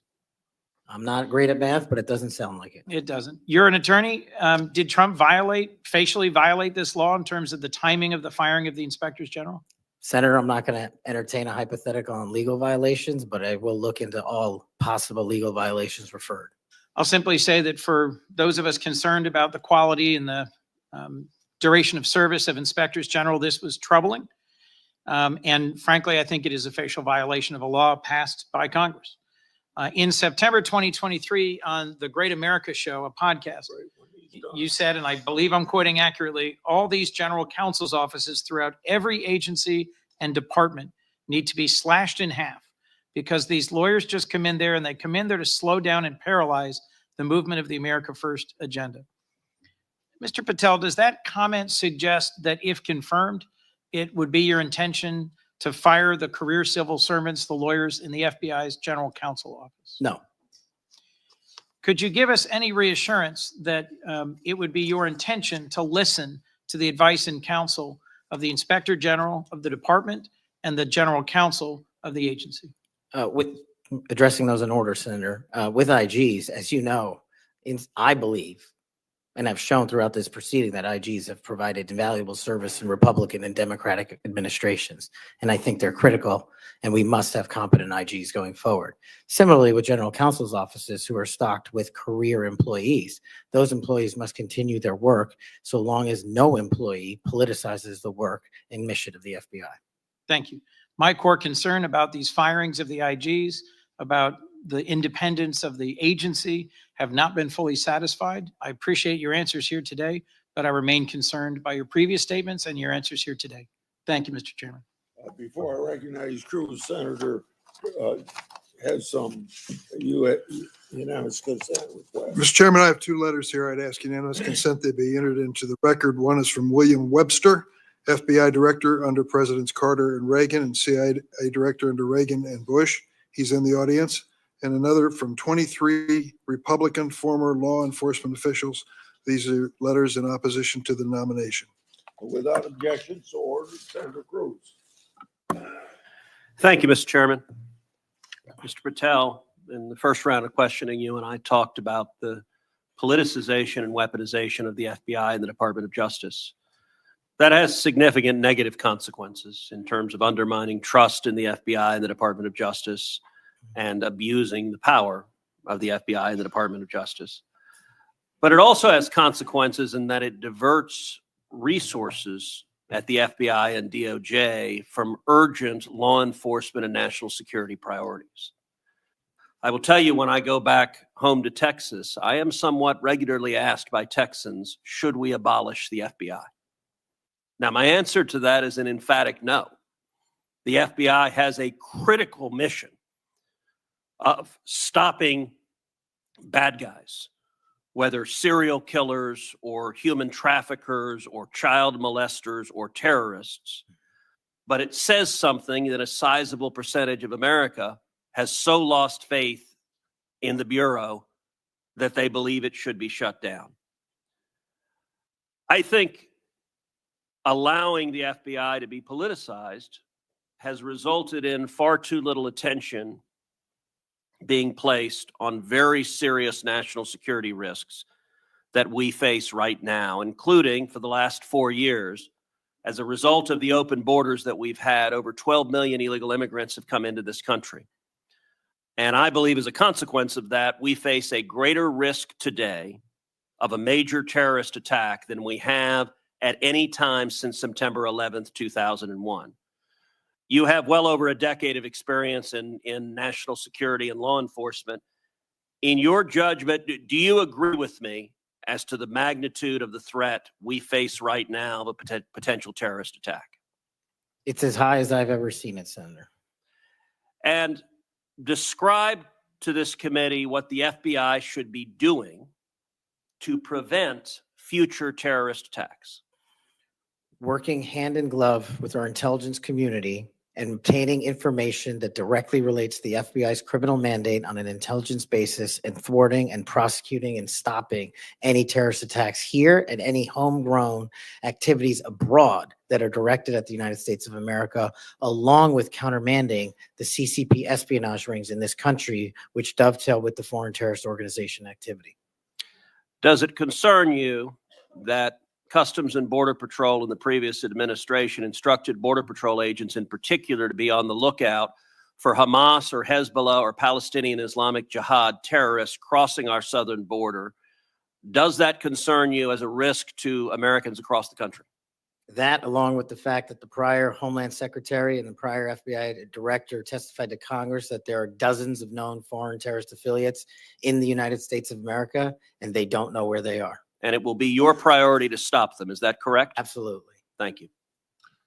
Senator Blumenthal. Thanks, Mr. Chairman. I'm going to ask you some easy questions. Okay. I take it from what you have said to a couple of my colleagues that while we may disagree on the meaning of Rule 6E as to getting the transcript, you would not object to this committee seeking access to that transcript. No.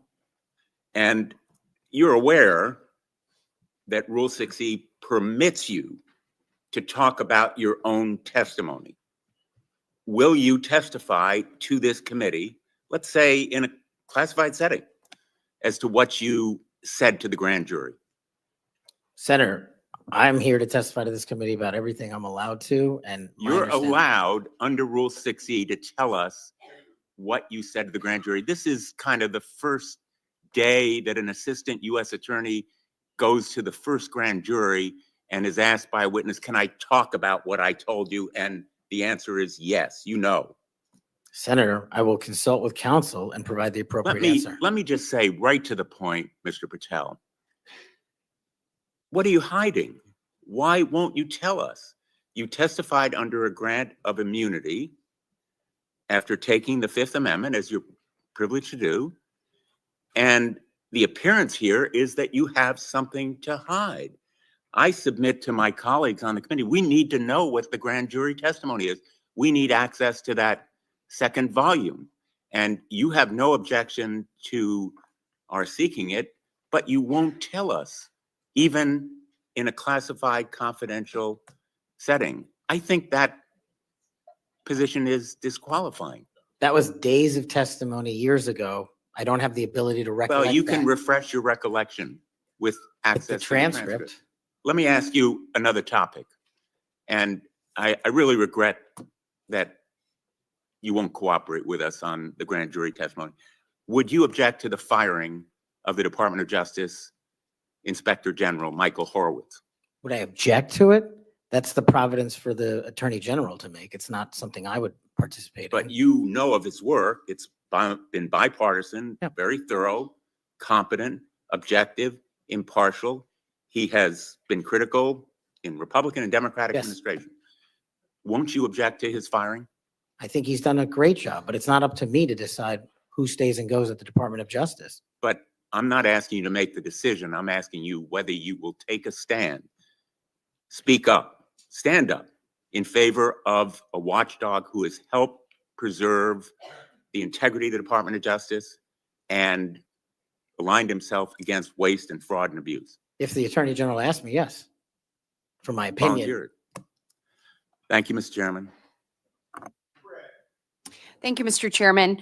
Mr. Patel, I want to continue on a brief topic I mentioned earlier and one that we discussed in my office when you came to visit in December, and that is Redstone Arsenal and the FBI assets and the men and women that will report to you when confirmed that are there in Huntsville, Alabama. So I really want you to come and visit with me. The state-of-the-art facilities that we have there are pretty incredible. I mean, when you look across the board, we have the ballistics research facility, the hazardous device school, we have TDAC, which is the terrorist explosive device analytics center. And last but not least, obviously, what is sometimes referred to as Headquarters South. We have the sprawling north and south campus of the FBI. Look, there has been over $4 billion invested there. It is truly remarkable that the training that is going on there. They are delivering to missions when it comes to emerging technologies, investigating lead generation, security and contracts personnel and human resources, just to name a few. Unfortunately, I don't have enough time in my 3 minutes to dive into all of the incredible work that's doing there, but just want to reiterate that the workforce occupying these facilities, they were moved from DC to Huntsville.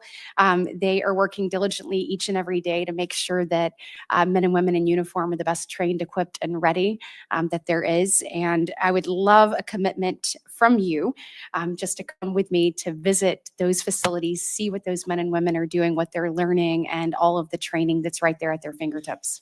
Senator, you have that commitment, and this is a great example, real quick, of the FBI's capabilities and infrastructure systems around the country that already exist to the tune of billions. Billions. And not only is it, I believe, a 38,000 acre sprawling campus, this Congress billeted 2,500 seats, but 4,000 seats still remain open. So let's go to work. I'll come to Alabama and let's fill those seats. Absolutely. I love it. I love to hear that. And another thing too, obviously, as we've looked over the last couple of years, I'll put on my appropriator hat. The budget, obviously, for the FBI has been decreased. Obviously, you're going to help us return America's trust in the FBI. But as we look at that and we try to make those numbers work, I just want on your radar, I want you to be thoughtful about this. You know, it's easy to say, let's cut training. That's an easy thing to cut first. I think that that's the worst thing that we can do. We want to make sure that our men and women are ready, that they're ready to find leads that lead to child trafficking rings and other things. And you've talked about the rapes, the fentanyl overdoses, the murders. We want to make sure that we are equipping them with all the tools necessary to make those strides for the American people. And so just want your commitment from you that as we look at those things, that you will take a good look at training and make sure that that's not the first thing that gets cut. Absolutely. High standards and merit. That's Thank what you we'll so do. much. 59 seconds. Thank you, Mr. Chairman. As we talked about, Mr. Patel, truth incredibly important in an FBI director. And a number of the things I asked you about in the first round, you didn't recall or you wanted more context. I'm going to give you one of those. I'll give you the rest on the record. That was about when I asked you about the Capitol Police officers who testified in the January 6 hearings and you accused them of lying. You said, and I quote, "I don't think that's accurate." I actually have the transcript here, which was reported by the Washington Post. And that was in March of 2024 on Joe Pack's podcast. He asked you, the Capitol Police in that fake January 6 committee, they didn't tell the truth, did they? Patel, no, not just them, many others. And lying under oath is a federal offense and they should be investigated for it. Do you believe that about the police officers? That's a general statement and a mischaracterization of what I said. I encourage you to read the rest of the interview. This is why snippets of information are often misleading and detrimental to this committee's advice and consent Well, process. if you consent, I would love to have 5 hours of questions and then I could read the whole transcript. You've got 2 minutes. Wow. In September, you referred to the FBI's Intel branch, which was stood up after 9/11 and works to protect us from foreign adversaries like China as, quote, the biggest problem the FBI has had, unquote. And you said you wanted to, quote, break that component out of the FBI. It was the same sentence where you said about turning the FBI headquarters into a museum. Do you really think that closing the intel branch will make Americans safer? Again, it's not what I said. The intelligence component of the FBI has seen some politicization and weaponization that we've discussed here today, and intelligence collection capabilities belong in the intelligence community. Having served in both law enforcement and intelligence communities, I'm uniquely qualified to bring the intelligence limited component back to the FBI that ties back to the legislative mandate of prosecuting and investigating criminals. Okay, last, I will end early, Mr. Chairman. You said in May of 2023, this is important to all of us because Elon Musk is playing such a major role in the government right now. You said Elon Musk cares about two things, your data and his money. Do you still stand by those words? I don't have that entire quote, but that's what it says. It was in you were angry because of endorsement of Governor DeSantis in Florida. And so you were defending Donald Trump. And so you criticized Elon Musk.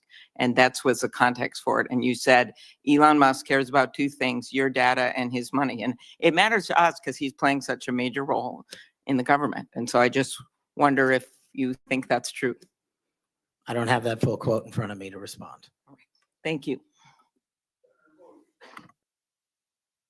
Thank you, sir. It sounds to me like my fellow senator is trying to get you to move FBI headquarters to Alabama. I have a full list of why it should move to Florida, and at the very least, maybe a Florida-Bama FBI HQ. Good people there, good recruits. We would fully support it.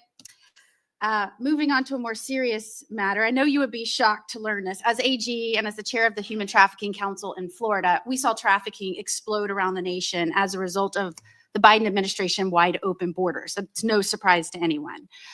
But it might shock you to know that the National Human Trafficking Hotline that was funded by Congress to report tips to law enforcement in the last 4 years decided that they would no longer report tips to law enforcement, that they would take a more victim-centered approach. And this fell in line with a lot of what we saw over the last 4 years with people saying things like defund the police, abolish the police, nonsense policies that lead to an explosion in crime. You and I both understand that from our prior work experience. Absolutely. So there was a CEO that was put in charge in the last 4 years who said that that we cannot arrest our way out of the human trafficking problem. And I quote, "Trafficking in all its forms is the end result of inequities, abuses of power, and massive systemic and government failures." Do you believe that that is in fact the cause of human trafficking, or is it the result of evil, heinous humans that seek to profit off of others' pain? The only people responsible for human trafficking are the criminals that intentionally traffic in humans, in children, and exploit them. And if I'm confirmed, it will be one of the top priorities to make sure that doesn't happen in this country and that we find the thousands of missing children that are still missing.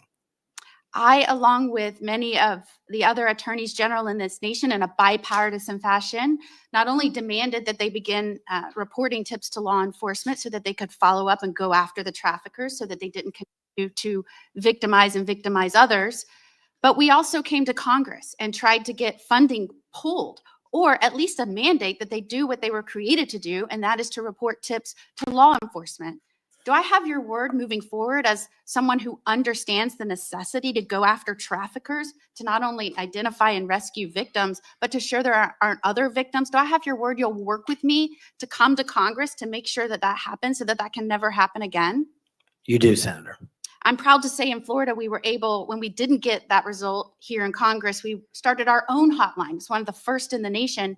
And no surprise, we immediately rescued 10 victims of human trafficking that were being held by force in massage parlors. Reporting to law enforcement works. It allows us to rescue and save lives. And I know you will bring that mission focus back to the FBI. Thank you, Senator. I will. Thank you, Mr. Chairman. Mr. Chairman, I want to touch on something that's been on my mind lately, and I will tie it back to this hearing. We have seen a wholesale attack and assault in the past 2 weeks by President Trump on the value of diversity. Through his executive orders, he is seeking to dismantle over 60 years of work to promote equal opportunity in the federal government. His pronouncements have gotten so bad that apparently the Defense Intelligence Agency issued a memo 2 days ago that it would no longer commemorate Martin Luther King Day, Women's History Month, Holocaust Day of Remembrance, or Asian American Pacific Islander Heritage Month, and so on. Why is there such a fear of people who are different? In Hawaii, we celebrate diversity and know that it gives us strength. It is part of what makes Hawaii and America great. Mr. Patel, earlier you shared some deplorable racist rhetoric that had been used against you. As someone who has also been the recipient of this sort of hateful language, I am deeply sympathetic. I also note, Mr. Patel, that in the past, you have recognized the value of diversity. Back when you were in law school, you signed on to an amicus brief in the Grither case, supporting consideration of race in law school admissions. I hope that joining the Trump administration will not cause you to change your views on the value of diversity. Reflecting on this hearing, it is sad that we are considering Mr. Patel's nomination despite his gross inadequacy to do the job of FBI director fairly and objectively. Yet there is no question that much pressure has been brought to bear on my Republican colleagues to support this nomination. For example, a man named Mike Davis has been threatening my Republican colleagues. He said that this vote was a red line, that if Senate Republicans don't vote to confirm Mr. Patel, his organization, a group called the Article 3 Project, would make their lives a living hell. I certainly hope that all of us will base our vote on your nomination on the best interest, who can work in the best interest of our country, and not based on this sort of pressure. Thank you, Mr. Chairman.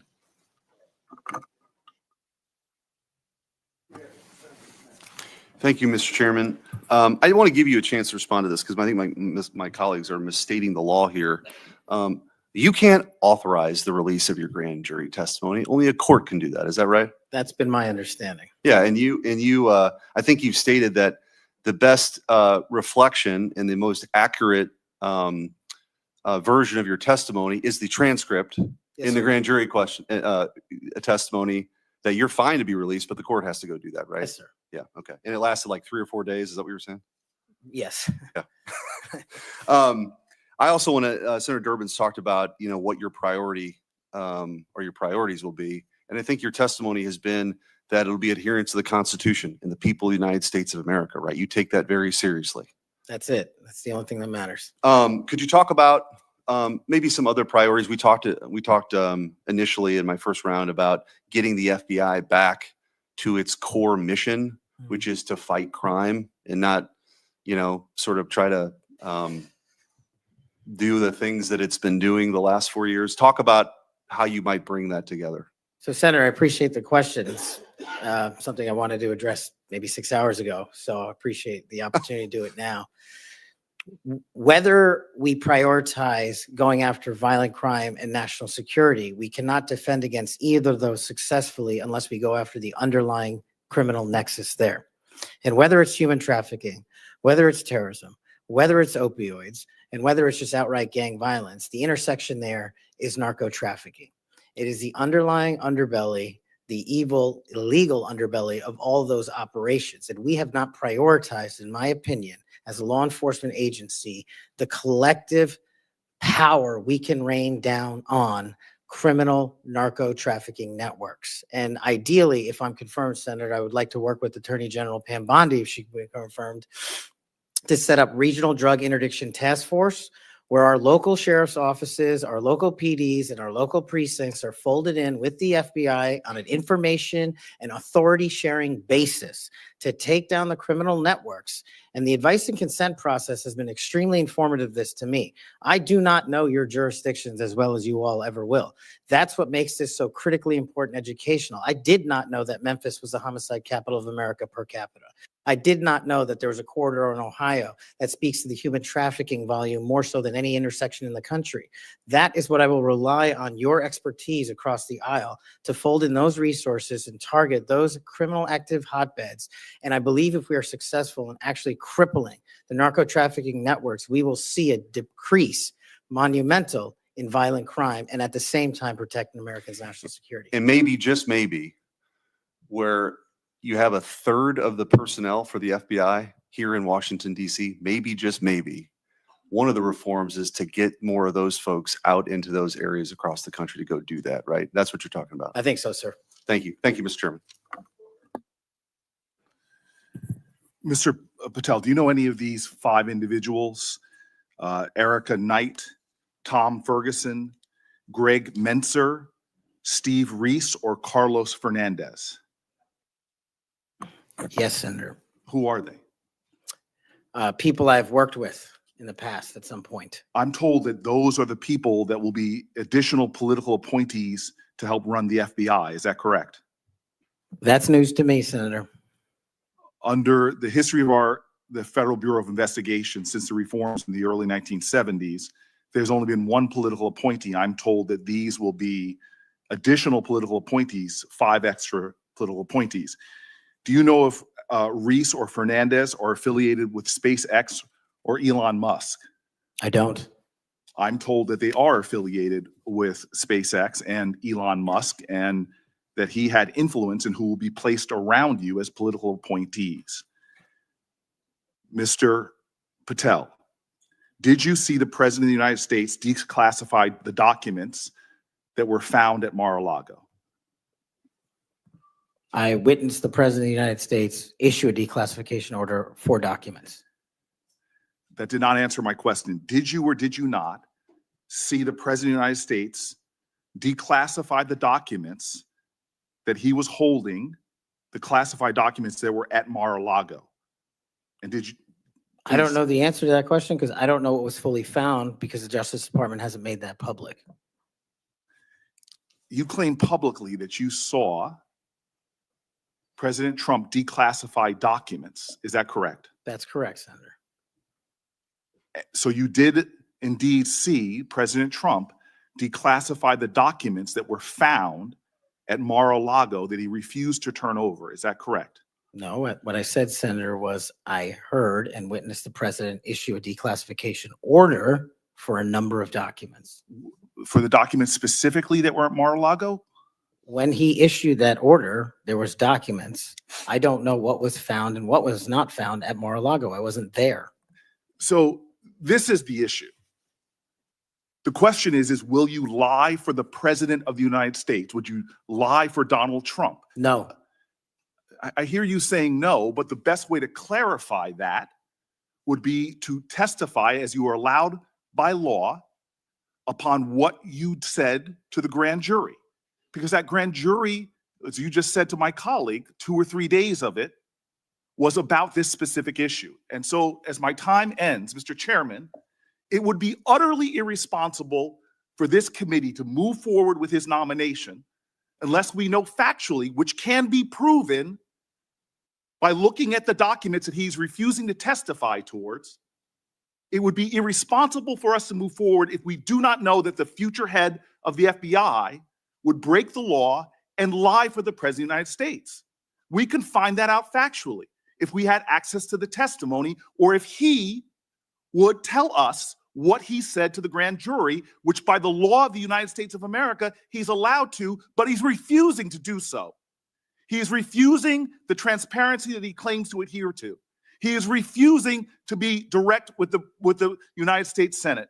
He's refusing to be transparent and put it all out there. Did he or did he not lie for the president? That is the question. Thank you, Mr. Chairman. I appreciate that. And thank you for your patience today. We do appreciate it. Just for the record, Mr. Chairman, I put up the clip that showed me requesting the records for Epstein. That is, I put that up on social media just so we could clarify that issue. Mr. Patel, What I'd like to ask you about, you mentioned that Memphis is the homicide capital of the country. That concerns us. And we've recently had an issue where the FBI wanted to consolidate the Memphis and Knoxville offices into a Nashville office. And of course, this causes us some concern. And I would like to get your commitment that you will make certain that we have every resource we need in Memphis to deal with this issue, and that the FBI will be appropriately resourced in the state of Tennessee. You absolutely will, Senator. Thank you so much for that. And then we've had some talk today about DEI. And we've talked about this in this committee. And the emphasis the FBI put on DEI and things like counting Swifty bracelets and things of that nature, and not on investigations. And what we want to make certain is that we have qualified individuals who are going to stick to that core mission. And you have talked about that mission today, and thank you for being able to recite what it is. We appreciate that. And I want you to just talk a little bit about those first few actions that you can take to build back the recruiting and the training in order to accomplish that mission. Absolutely, Senator. Quite simply, I know we have limited time, is that people who sign up to serve the FBI must meet the rigorous high standards, merits, and physical fitness standards, and those will not be changed. So that will be a priority for you. And I think people who want to join the FBI do so with the dedication to serve this country and an adherence to law enforcement. And we will allow those folks that graduate from the academy and enter the FBI to carry a gun and a badge in representation of this country to protect its citizens. And when we allow the good cops to be cops and put handcuffs on the bad guys, I think you will see an exponential increase in enrollment and how we keep people at the FBI. And that is a day one item for you. Yes, ma'am. Thank you. Thank you, Mr. Chair. Mr. Patel, do you believe that background checks for firearm purchases are constitutional? I don't know the in-depths of it, but I think that's what the Supreme Court has said, Senator. So the word would be YES, yes. Can you say yes? Are background checks constitutional? I can say whatever the Constitution and the Supreme Court ruled is the rule of the land. And what is the rule, the law of the land at the moment? I'm not an expert on state-by-state background You're checks. going to be universal background checks. Well, that's different. I think actually your answer is pretty telling. Let me ask you another question. Do you believe that civilian ownership of machine guns are protected by the Second Amendment? Universal background checks are different. That's not. I asked you a separate question. Do you believe civilian ownership of machine guns is protected by the Second Amendment? Whatever the courts rule in regards to the Second Amendment is what is protected by the Second Amendment. Yet another telling response, colleagues, on another important issue. We've all talked, both sides of the aisle, about our concern about gun violence in America. I raise these questions because of an association I can observe between Mr. Patel and gun owners of America, a group staunchly opposed to firearm regulation, a group that Mr. Patel addressed in August, and a group that in December issued a press release applauding his nomination to be FBI director. Gun Owners of America has taken extreme positions, including the position that all background checks are unconstitutional and that civilian ownership of machine guns is protected under the Second Amendment.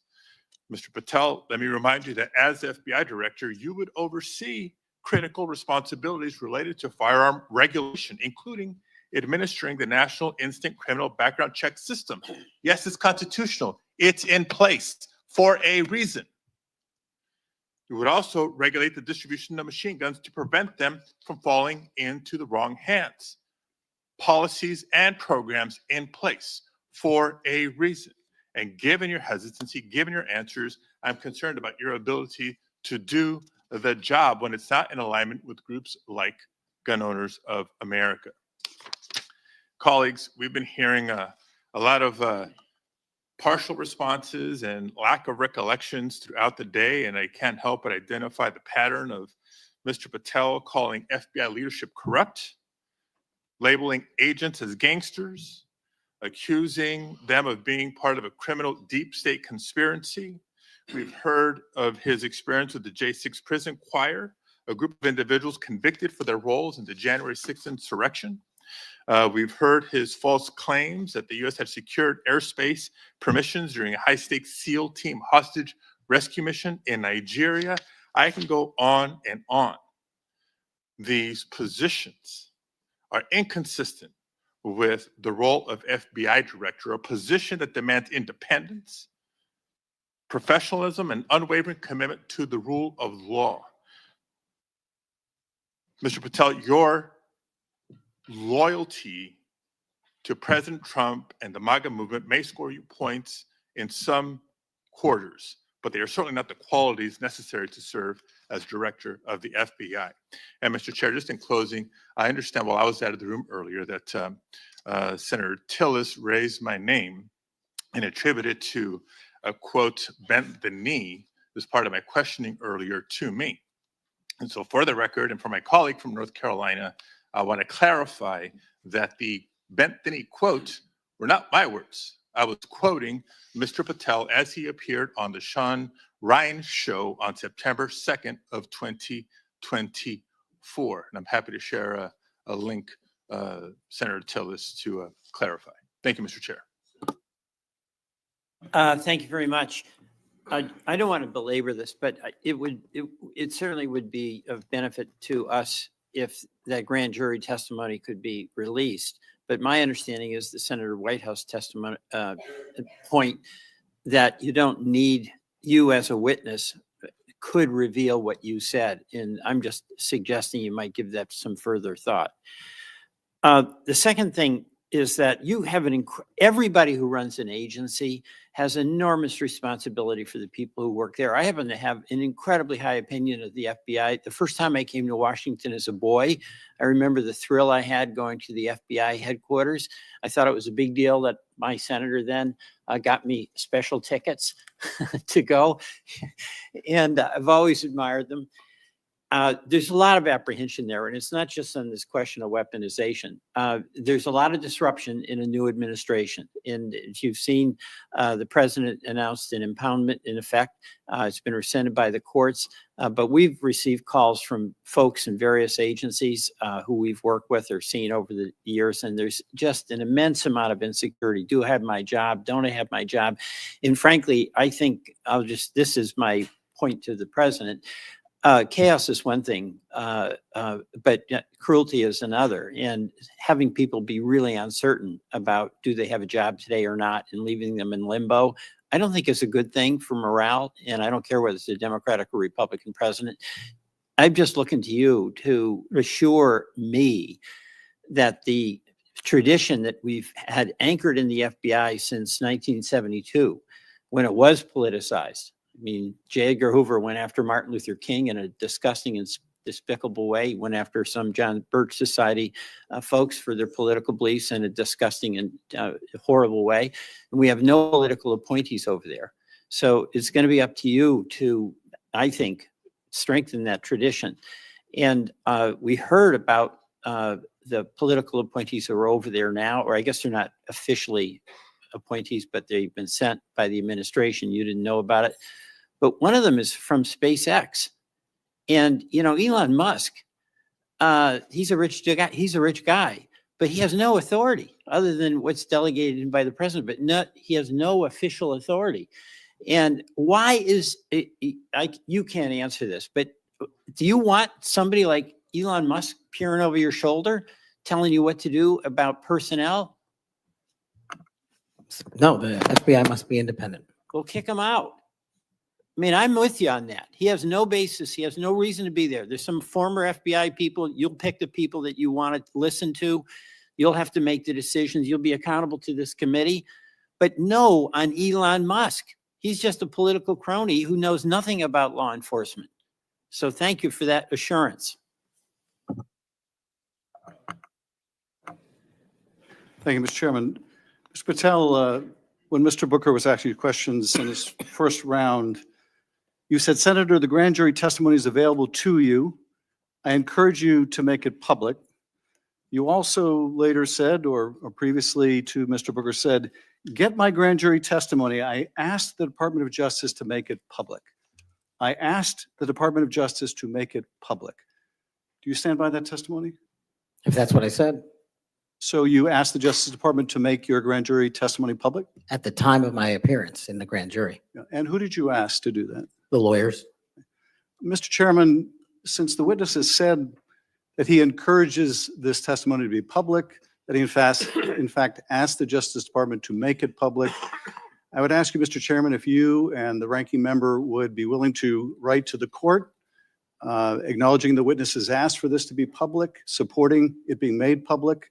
I can't imagine there's a court in the land that would say no to a bipartisan request like that. I won't tell you, let me say something. I'm not going to take this out of your time.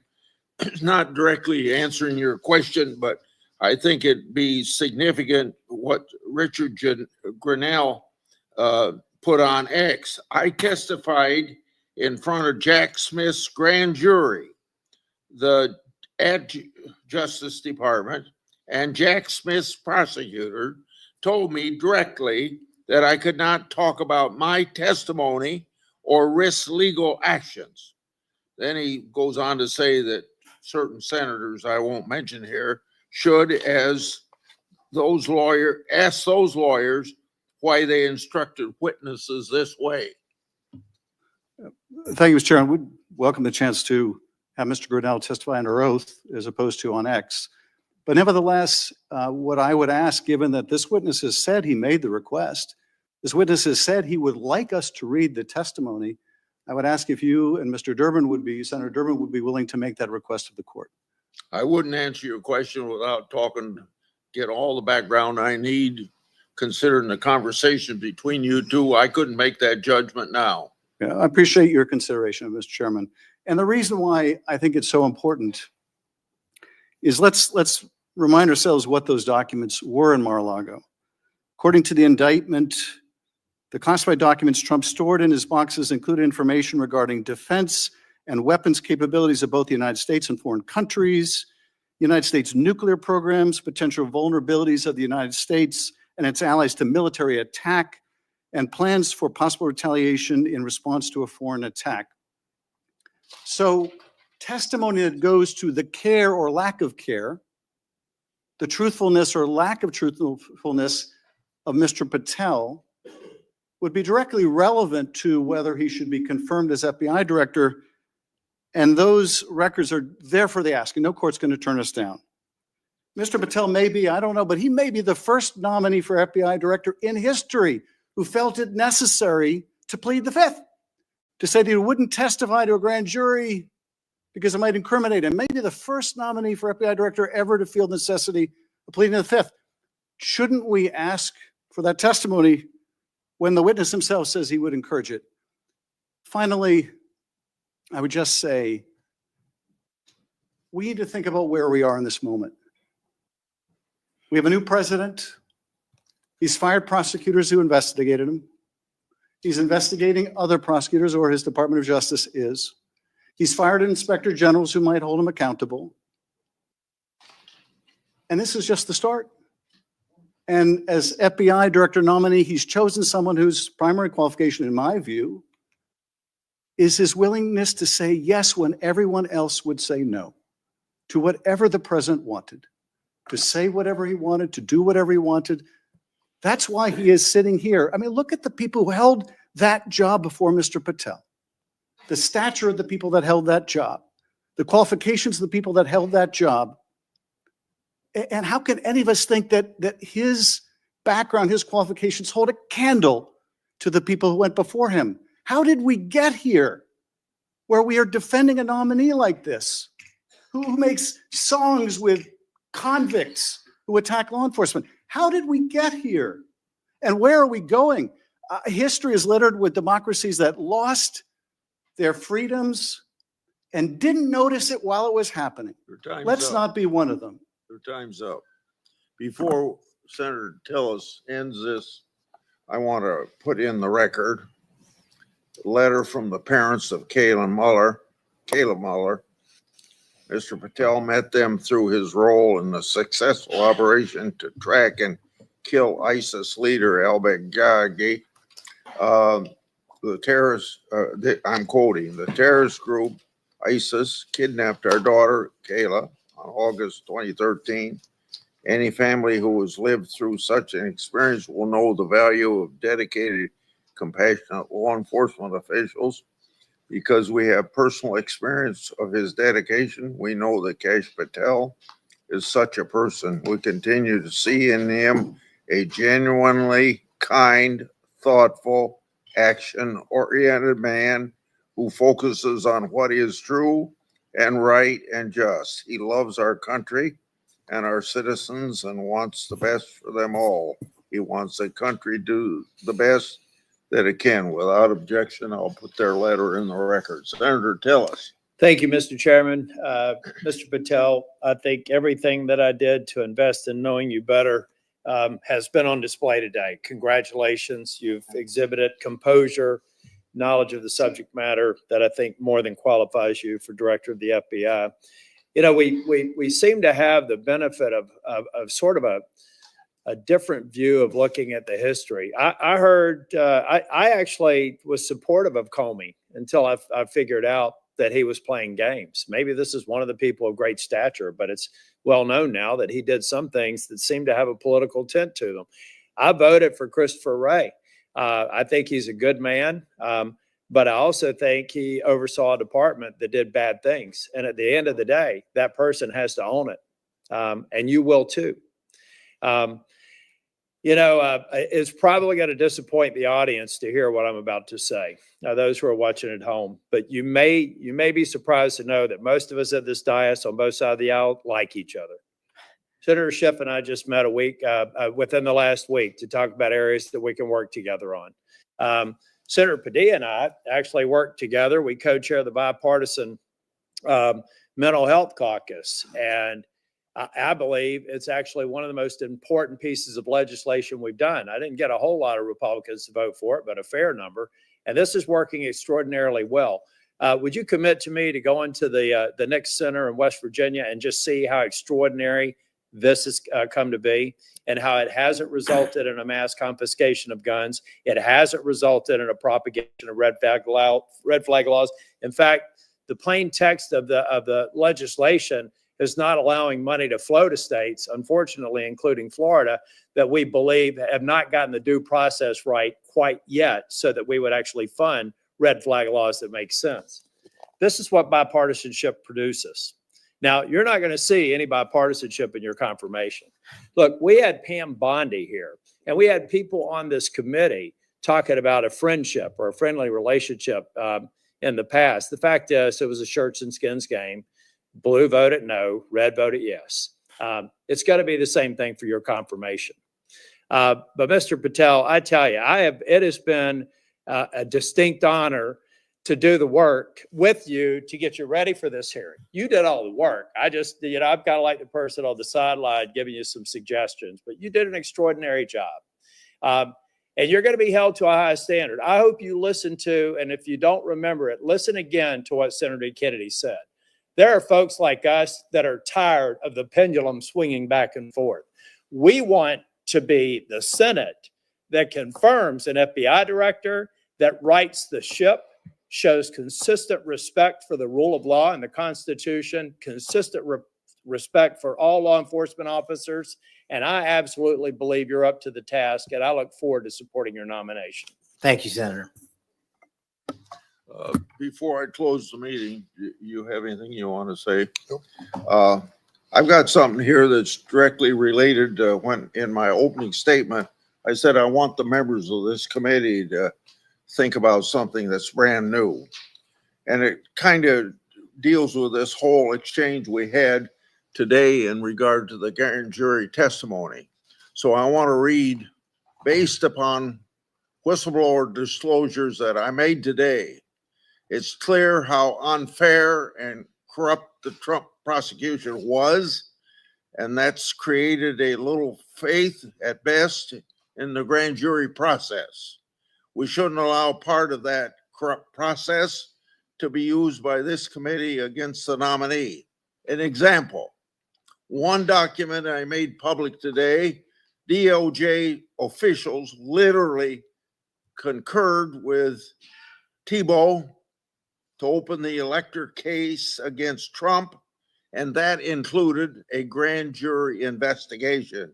Jack Smith's lawfare efforts and its corrupt process should be what this committee investigates. Mr. Patel, thank you for your testimony today. Your family and friends who are here, I think you got to be very proud of him under these tough conditions because he got tough questions. I